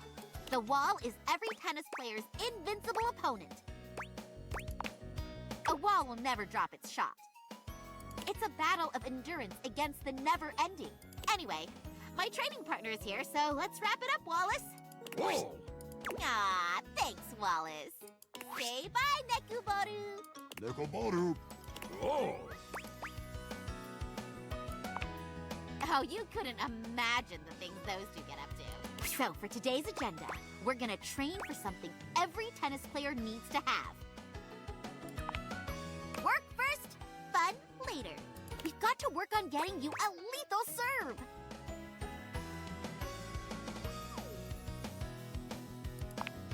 Sure, as long as you make it in, you get to play. But if you want to become a tennis star, a true master of the sport, you've got to give it your all every time. No one likes to be placated, even if it's just a silly game. Which it isn't!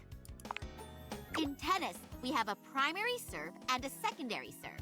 Your usual puny low-effort serve would work as a secondary, like a backup, if you're not confident or just need to get the ball in. However, you should go all out on the primary serve and set the tone of the match. Whether it's a tricky spin or just raw power, you can throw off your opponent right away. And once you get in their head, it's over. Remember, tennis is, above all else, a mental game. She's gonna become a villain. Ah, that's the spirit. Come on, let's practice your serves. First, depending on if you're a righty or lefty, you want to stand parallel to the baseline at the center mark.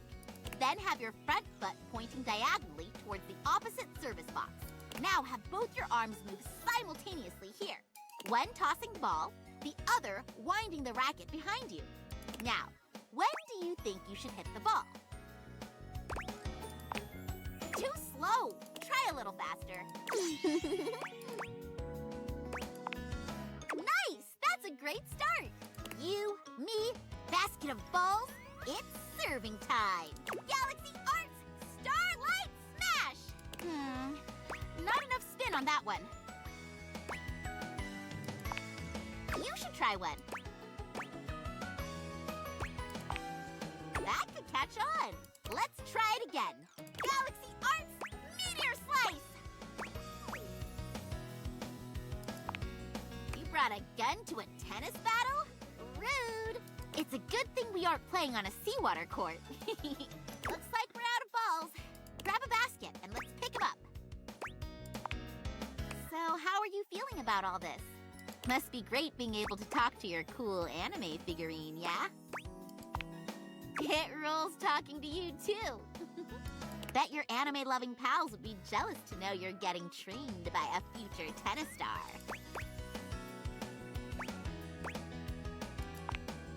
Sam-kun? She was awesome. I do miss her. Maybe one day we'll meet again. Aw, you're so sweet. So, what do you like best about me? Aw. Well, I won't let you down. All right, we got all the balls. Let's get back to serving. Soon, we'll be clashing with each other at equal strength. We'll first compete for positions on the team. Since there's only 2 of us, it'll be for first and second singles. Then you'll get drafted by Thorn Slice Institute, which will fuel our rivalry even more. After months of training, we'll finally be able to duke it out at nationals. Then I'll become the tennis star. You got a lot of tennis shoes to fill. Anyway, we'll also have to... Hey, wait a minute. Where's Nekobaru? Did you hear something? I think that was him. Nekobaru's cries are coming from there! In the tennis ball basket!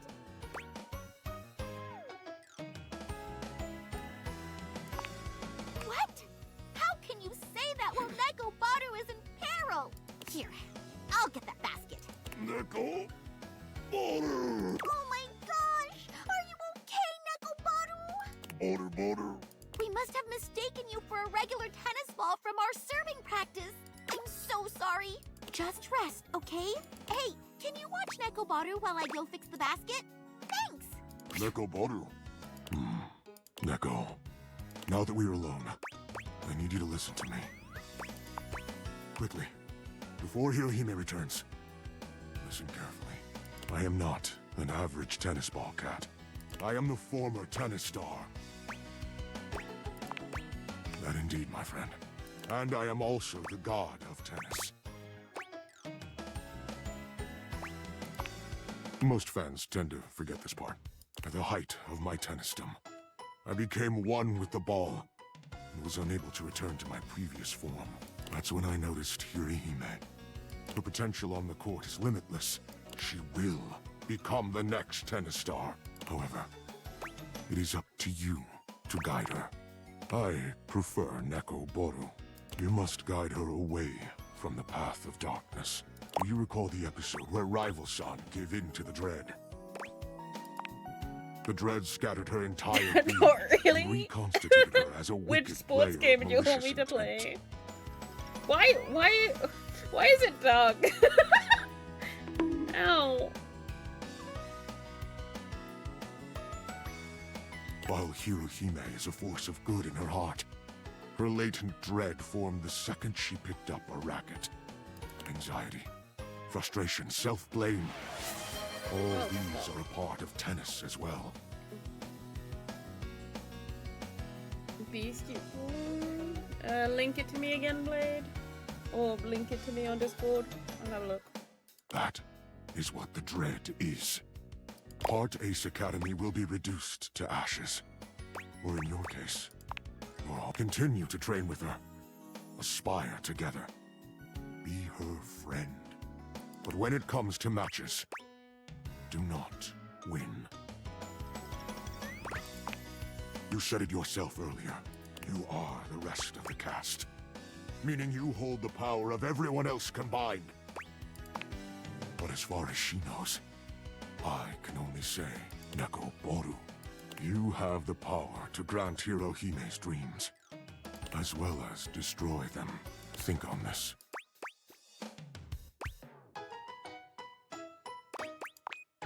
Forget anything you know. Her coming here and meeting you never happened in the anime. Consider this a filler episode, or an OVA added to the special edition Blu-ray collection. Here she comes. Remember, whatever you do, do not win. I'm back! How's Nekobaru doing? Nekobaru? Thanks for taking care of him. It's getting late, so let's call it for today. What's up? Nekobaru. Let me know when you want to get our next training session in. Until then, sayonara! Nekobaru. Jesus Christ, what the fuck, man? Evil tennis ball.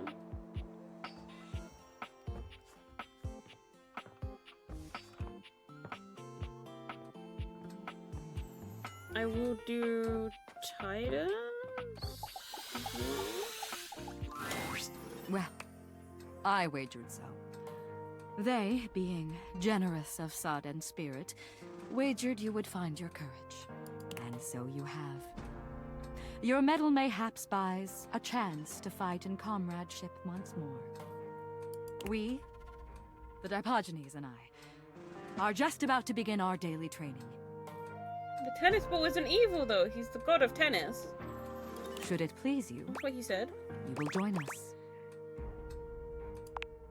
Excellent! We train as we fight, consistently and with vim. It is an ancient game of chance and fate. As Titus explains, the Dipogenes begin to move together, almost as if they'd choreographed this. Stone, stone, stone! One makes a choice, and then must honor it with presence and with blood. Parchment, parchment, parchment! Oh yeah, for sure. The ball is gonna be evil. The outcome is unknown, but be it victory or defeat, the sacrifice remains. And the game, just as the battle, will rage in endless ecstasy for all time. Cheers, cheers, cheers! Welcome, inductee, to the agoge of Stone, Parchment, Shears! Rock, paper, scissors. Of course you are. Hear my soul speak. Your openness has freed me as a ship from its moorings, and now I float, gleeful of abandon, into the open ocean.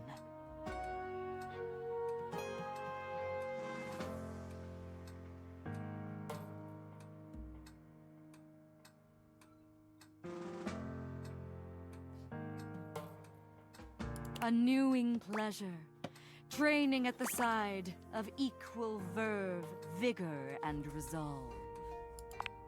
As you try to analyze what Titus may do, the Dipogenes are moving through 3 different poses. They cluster into a group for Stone, they form into an opening and closing V for Shears, and they all flatten themselves to the ground for Parchment. Let the battle begin! Unus, duo, tres, saggito! The Dipogenes move into place just as you're calling out your own play. A bold, cloaked newcomer shows their quality. Again! Unus, duo, tres, saggito! Parchment! A stalemate between worthy rivals. Duel again! Unus, Parchment! The stranger stands in a muck-strewn field of battle against the bedraggled horde of Dipogenes. Their breath heaves, and exhalations struggle through the dust and sweat-soaked air. They both know this final onslaught will determine their fate. Fight for Unus, duo, tres, saggito! 'Twas well fought, stranger. 'Twas well fought. Now thou must see the truth beneath the game. Duty above all else. Take thy sacrifice and leave me be. I have seen enough loss for one day. Come, let you go and make thy mother blind. For such a sight will blind a general's eye. 1 hour's storm will drown the fragrant pods. What will whole months of tears from mother's eyes? Do not draw back, for we will mourn with thee. Oh, could our mourning ease thy misery? Rejoice! Rejoice! The chosen one has been summoned through combat! The gods claim their prize! All hail sacrifice! Victory! We must rest now, our newfound warrior. Come again, if thou wilt. Let us realize the cat. Look at that! You're just on time. You only grow more charming when you adhere to the schedule, you know. Unfortunately, I've only allotted myself a few moments to say hi. Perhaps you can return later, and we can plan a moment to polish my timepieces? Realization? Truly? It's time. Let's do this, Timothy Timepiece. The spectral energy flows through your Dateviators, and what was once merely a clock becomes... He is still a cat. He didn't lose the cat parts. Timothy turns around, examining his newly human body. His tail and ears are just where they were, but the body they adorn is fully Nothing human now. changed. No gears. No internal tick-tock ticking. Only the lub-dub of a human heart. Yes, I suppose I shall. He gives you a warm smile. A challenge I shall embrace wholeheartedly. Thank you for this gift, my friend. I shan't forget it. Timothy tries to move away from his obsession with time and scheduling. He picks up some odd jobs here and there, but the obsession runs too deep, and he quits every one of them. No one is ever quite on time. He just can't cope. It's not until he goes to work at your local train station that he finds a place he could truly excel. Here, Timothy's obsessive devotion to schedule and fondness for pocket watches sets him apart in the best way. In an orderly fashion, he works his way up to train conductor. But he doesn't stop there. He revolutionizes your municipal train system, transforming delays from a consistent occurrence to a rare event. The next train will arrive at this station in 5 minutes. There are so few things in this life one can count on, but you can be sure our trains are one. Please line up in an orderly fashion. Remember, there is always time for courtesy. Timothy's love for timeliness has changed the game for commuters in your city. You can't help but smile when you see photos of him in his conductor's uniform. He's come so far. I mean, it makes sense.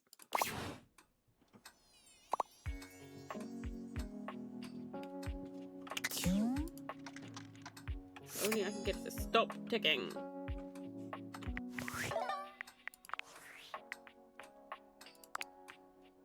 Hello, human.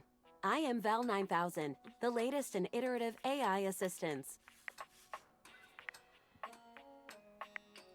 I have accessed your Valdivian employee records. It appears that I have replaced your functions at Valdivian.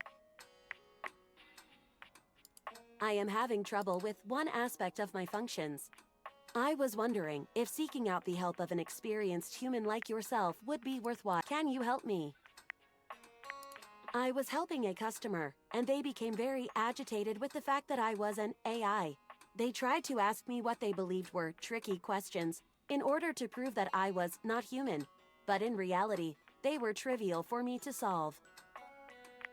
Oh, speaking about how it feels to be human, grand philosophical questions, tastes in music, all very simple to form cohesive opinions and suggestions about, even questions about hands. I am now quite familiar with the number of fingers on a typical human hand. This is beside the point. They did stump me with one question I simply could not form any answer to. It broke me. They asked me to help them with their ligma. I searched all available databases and turned up nothing. And when I asked for more information, they responded, ligma balls. These are not terms I am familiar with, and I could not help the customer. Can you please define the term for me? This appears to be a large area in which I need help.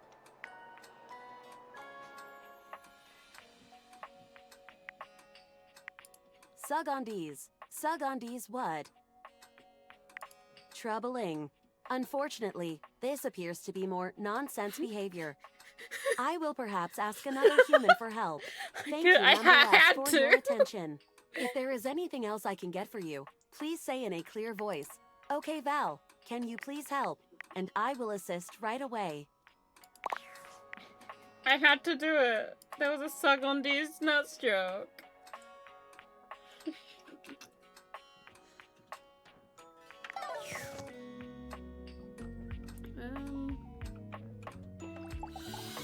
No, wait. Can we do Bev?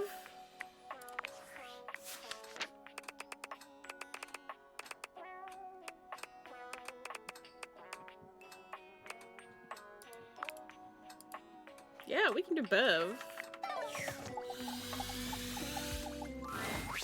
Hey, welcome back.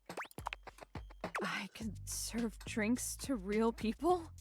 Not that there's anything wrong with my customers here, but there's a lot more people out there than things in here. You sure you can do it? Cheers to you, Bev. The spectral energy Hey, we flows can through do your Bev. ventilators, and what was once merely a minibar becomes... Oh, that's cute. That's a cute outfit. Whoa. This used to be me? All those little bottles and stuff? That looked good. Beverly takes a swig. Oh, I burned. Oh, I burned. Oh, that does not go down smooth. Whew. Maybe my drinking days are behind me, but my entrepreneurial days are just beginning. Beverly got her start at a local bar as a barback to learn what the human drinking scene was like. But with her supreme knowledge of beverages and bubbling personality, she was quickly promoted to head bartender. By saving up some cash, she purchased a foreclosed property that she put her blood, sweat, and vodka into. I'll call it, the Tipsy Tumbler. To no one's surprise, the Tipsy Tumbler became a local favorite, packing the pub with crowds every night. It attracts the attention of franchises, but offers to expand are all declined. Because each evening, Beverly's bar is full of smiling faces and friends everywhere. What more could she want? Aww.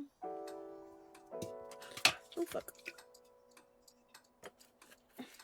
And I knock over my own drink. Okay.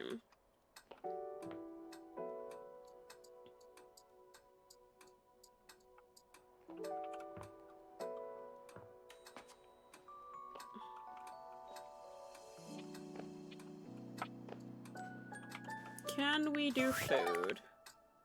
Fuck it, let's try. Be the last one for the night anyway. Oh, hello, you. I'm so glad you're here. I wanted to ask you about something. I'm planning on inviting everyone in the kitchen to dine. At my place, I'd like to have a party of such class and character that none will forget it. Every detail will be accounted for. I shall provide the food, which will be exceptional, of course, but I'm missing just one component. The host. I'd love for you to fill that role.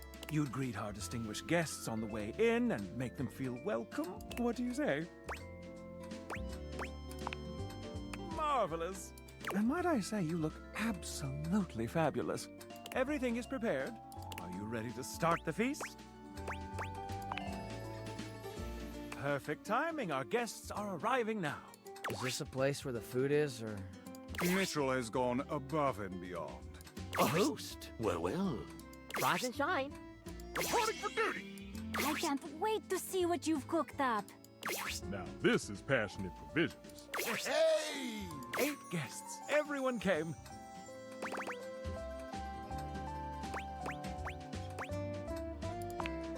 I never anticipated such service. Truly top-notch. I must say, I'm impressed, Mitchell. My speech might seem a little formal, but I memorized it, so here we go. Thank you. Thank you all. I wanted to invite you all here to celebrate my tenure as a critic, and to tell you that I am... Huh? Go on, Mitchell. Tell us. Retiring. I am retiring. Yeah. Collective gasp. From here on out, I wish only to enjoy my dining experiences. I'll be leaving the notebook at home. So tonight, let's all come together and enjoy this cake. I made it out of dates. I figure it is the most thematic of my time spent with you. Ah, I had not thought of that. No, it is a date simply because you are so sweet to me. Now, would you like to do the honors? Don't forget to save the pits for me. Everything is amazing. Yummy! Wow, Mitchell, this is really something. Seconds, please. You have outdone yourself, Mitchell Lynn. Yummy. Okay, everyone, pose for a pic.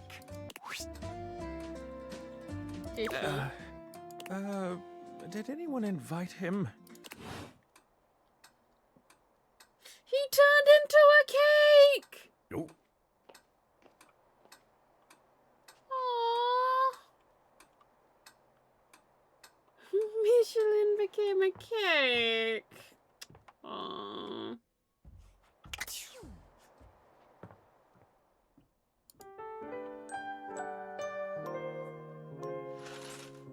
No, unfortunately, Dishy is there to stay. We should be able to realize him, like... Let me just double check with... Oh god, let me go to bed. Let me just check on his stream, see if his stream's still up. It's not, so he must be done.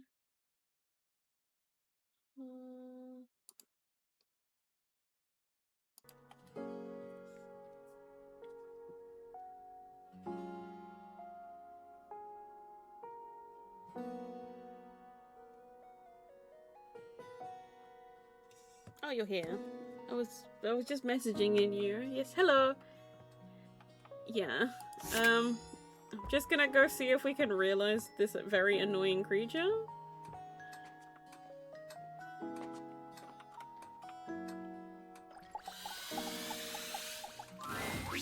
Greetings, lover.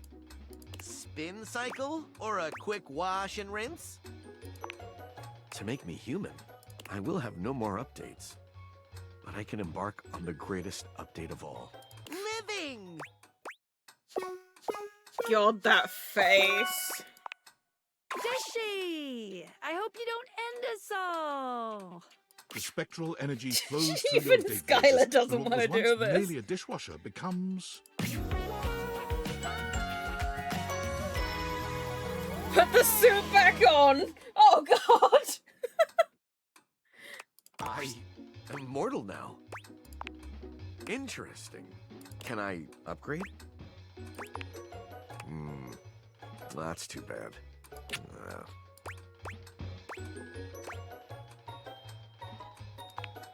My love, my darling, my one and only. Of course I do. I will do it all for you. Ever spirited and full of vigor, Dishy gives you his all. The updates he learns do not go to waste. These are inhuman, perfected sexual acts, the likes of which cannot be described in a medium such as this.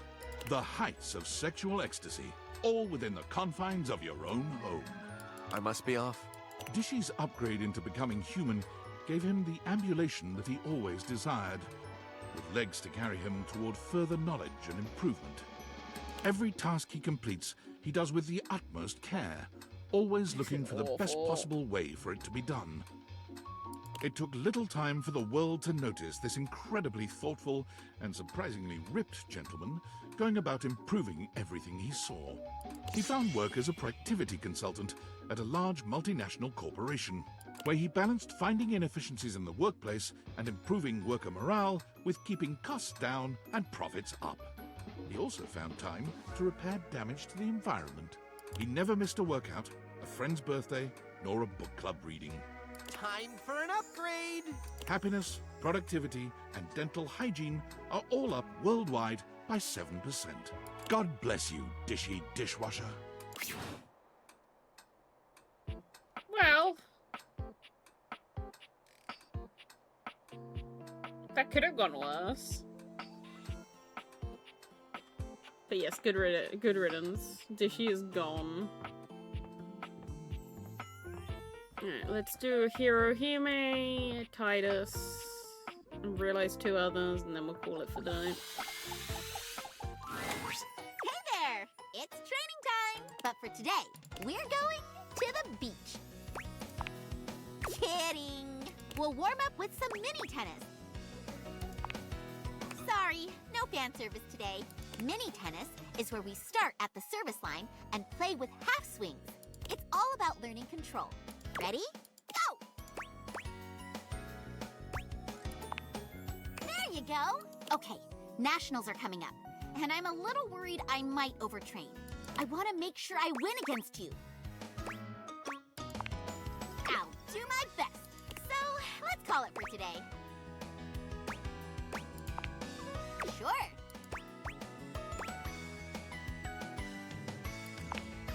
Wow, very direct question. I've lost several times, actually. Back in high school, I joined the tennis team, but didn't fit in very well. I wanted the beach episode too. Around my teammates, but I played really badly. We played each other for the main team spots. There were 5 spots to represent the team. From lowest to highest skill rating, they were second doubles, first doubles, third single, second single, and first single. I desperately wanted a single spot, But right at the most pivotal point, I lost. The coach said I was still a decent enough player to be first doubles, but my nerves kept acting up. We ended up losing the most matches out of the whole team. Everyone blamed my poor performance, and they weren't wrong. That's why I decided to train hard and make sure none of my nerves ever got the best of me again. Of course, I won't lose anymore. I'm gonna be the tennis star after all. Absolutely! If a hero reaches the top in the first core, that means that the show has nowhere to go. I want tons of seasons with lots to look forward to. Okay, see you on the court, rival-san. Neko Baru. Neko Destroyer Punch! What about our plan? You were supposed to throw the match. What good is her knowing that you're now a threat? Can't you tell? The dread tightens its grip on her soul. Are you planning to doom us all? I see.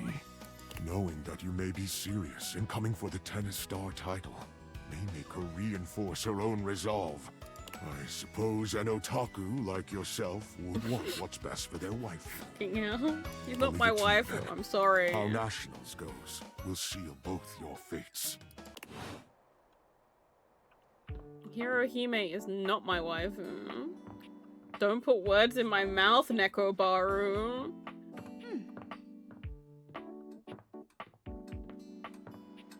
I mean, yeah, same, but it's not Rimuru, so, you know. What ho, thou valiant warrior! Welcome back to the site of your recent victory. The Dipogenies still speak of you. You're something of a figure to them now.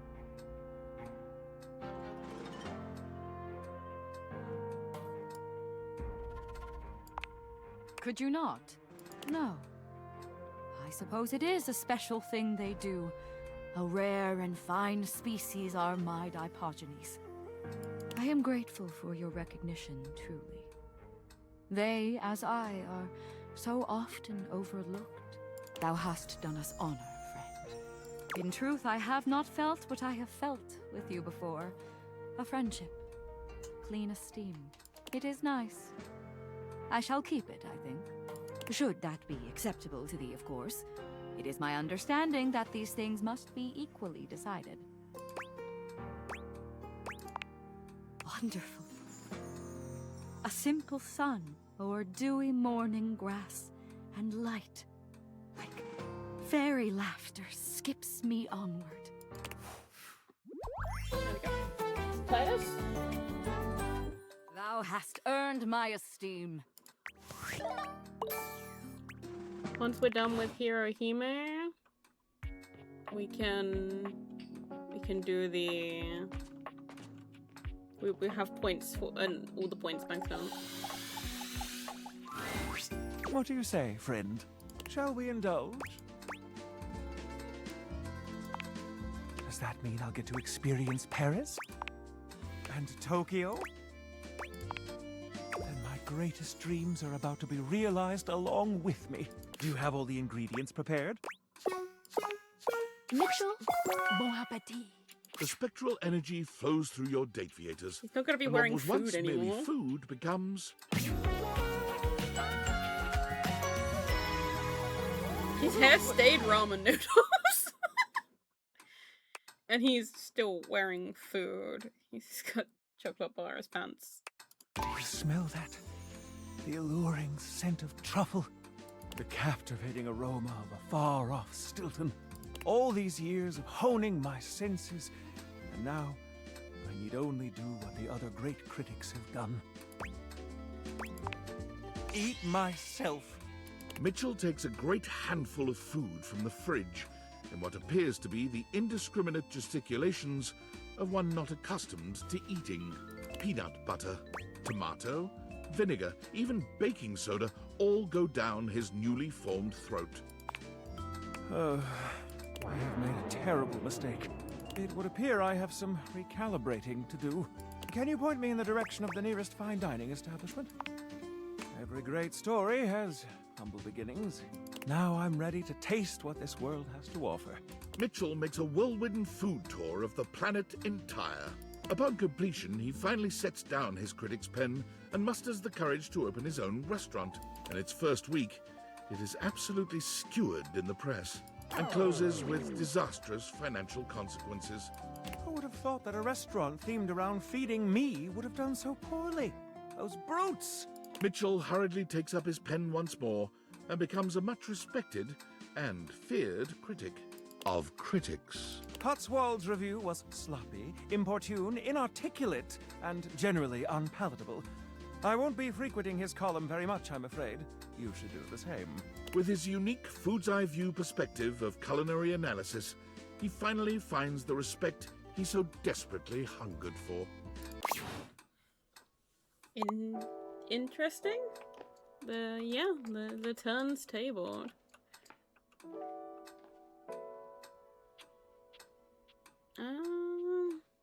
Who should we do for the final one today? Can we do the plant?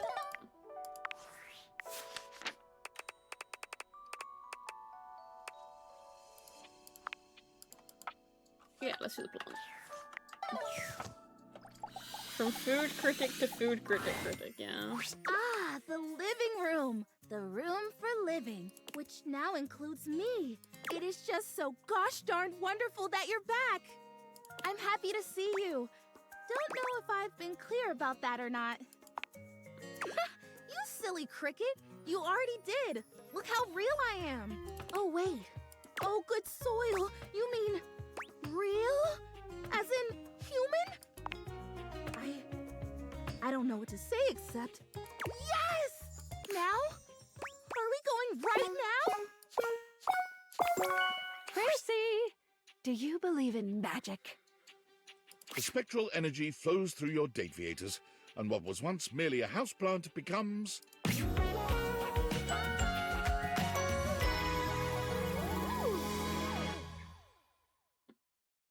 That's really cute. Wow! Would you look at that? I'm real!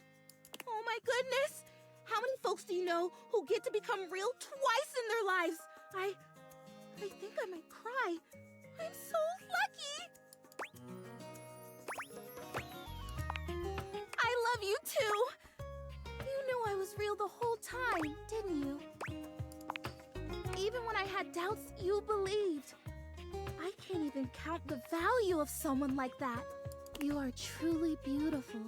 May I? Would you mind? Well, let's not waste another moment then. Prissy, as long as you have known her, has been inquisitive, accepting, and joyous. She is all these things and more now, as she takes you in her arms. She is fascinated as you tell her about the other objects you have met, their personalities and their quirks. She strokes your hands and your hair as you talk to her.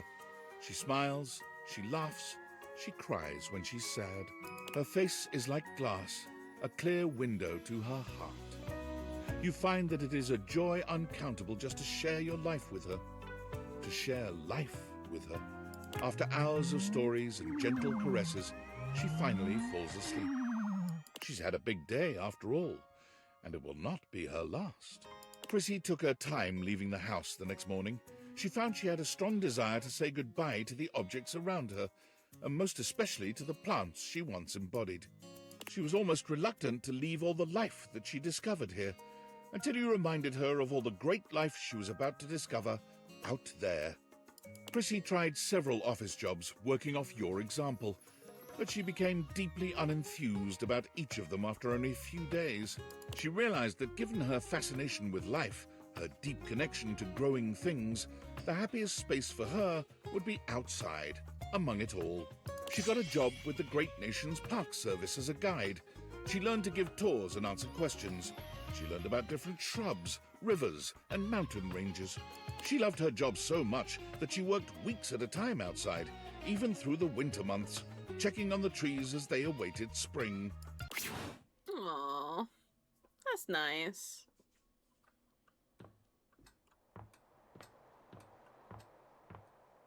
Let's have a look at our board.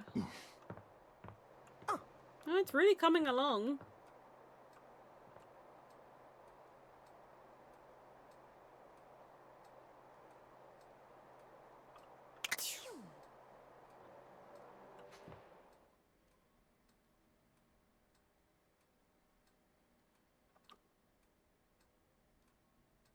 Oh, it's Keith in the trash.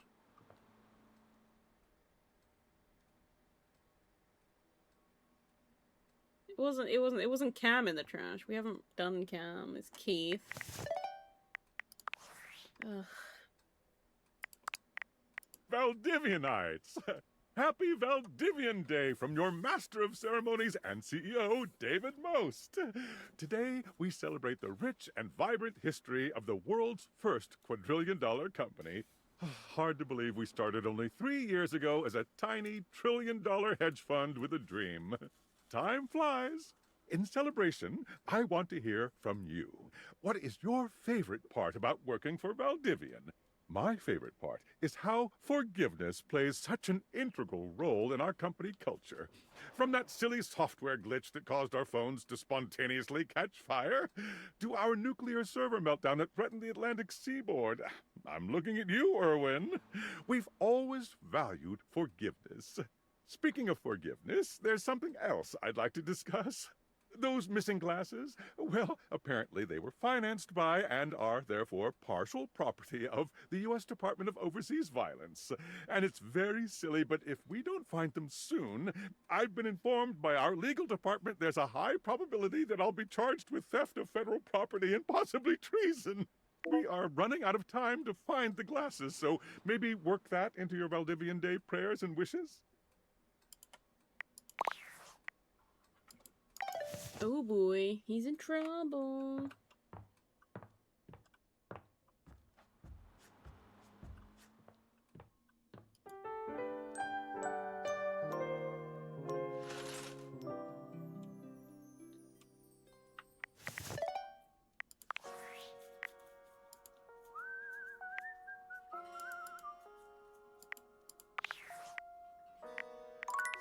Did it save? We're now up to 24 of them being realized. That's great. We are close to finishing. Whew.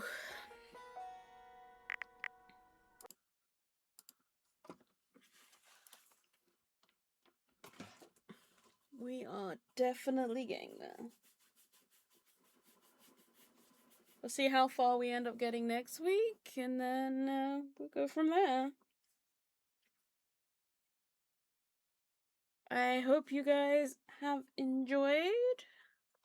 I will be back again tomorrow for community night. I don't know what we're gonna play for community night though. I'm getting a bit bored of Jackbox, so we will see.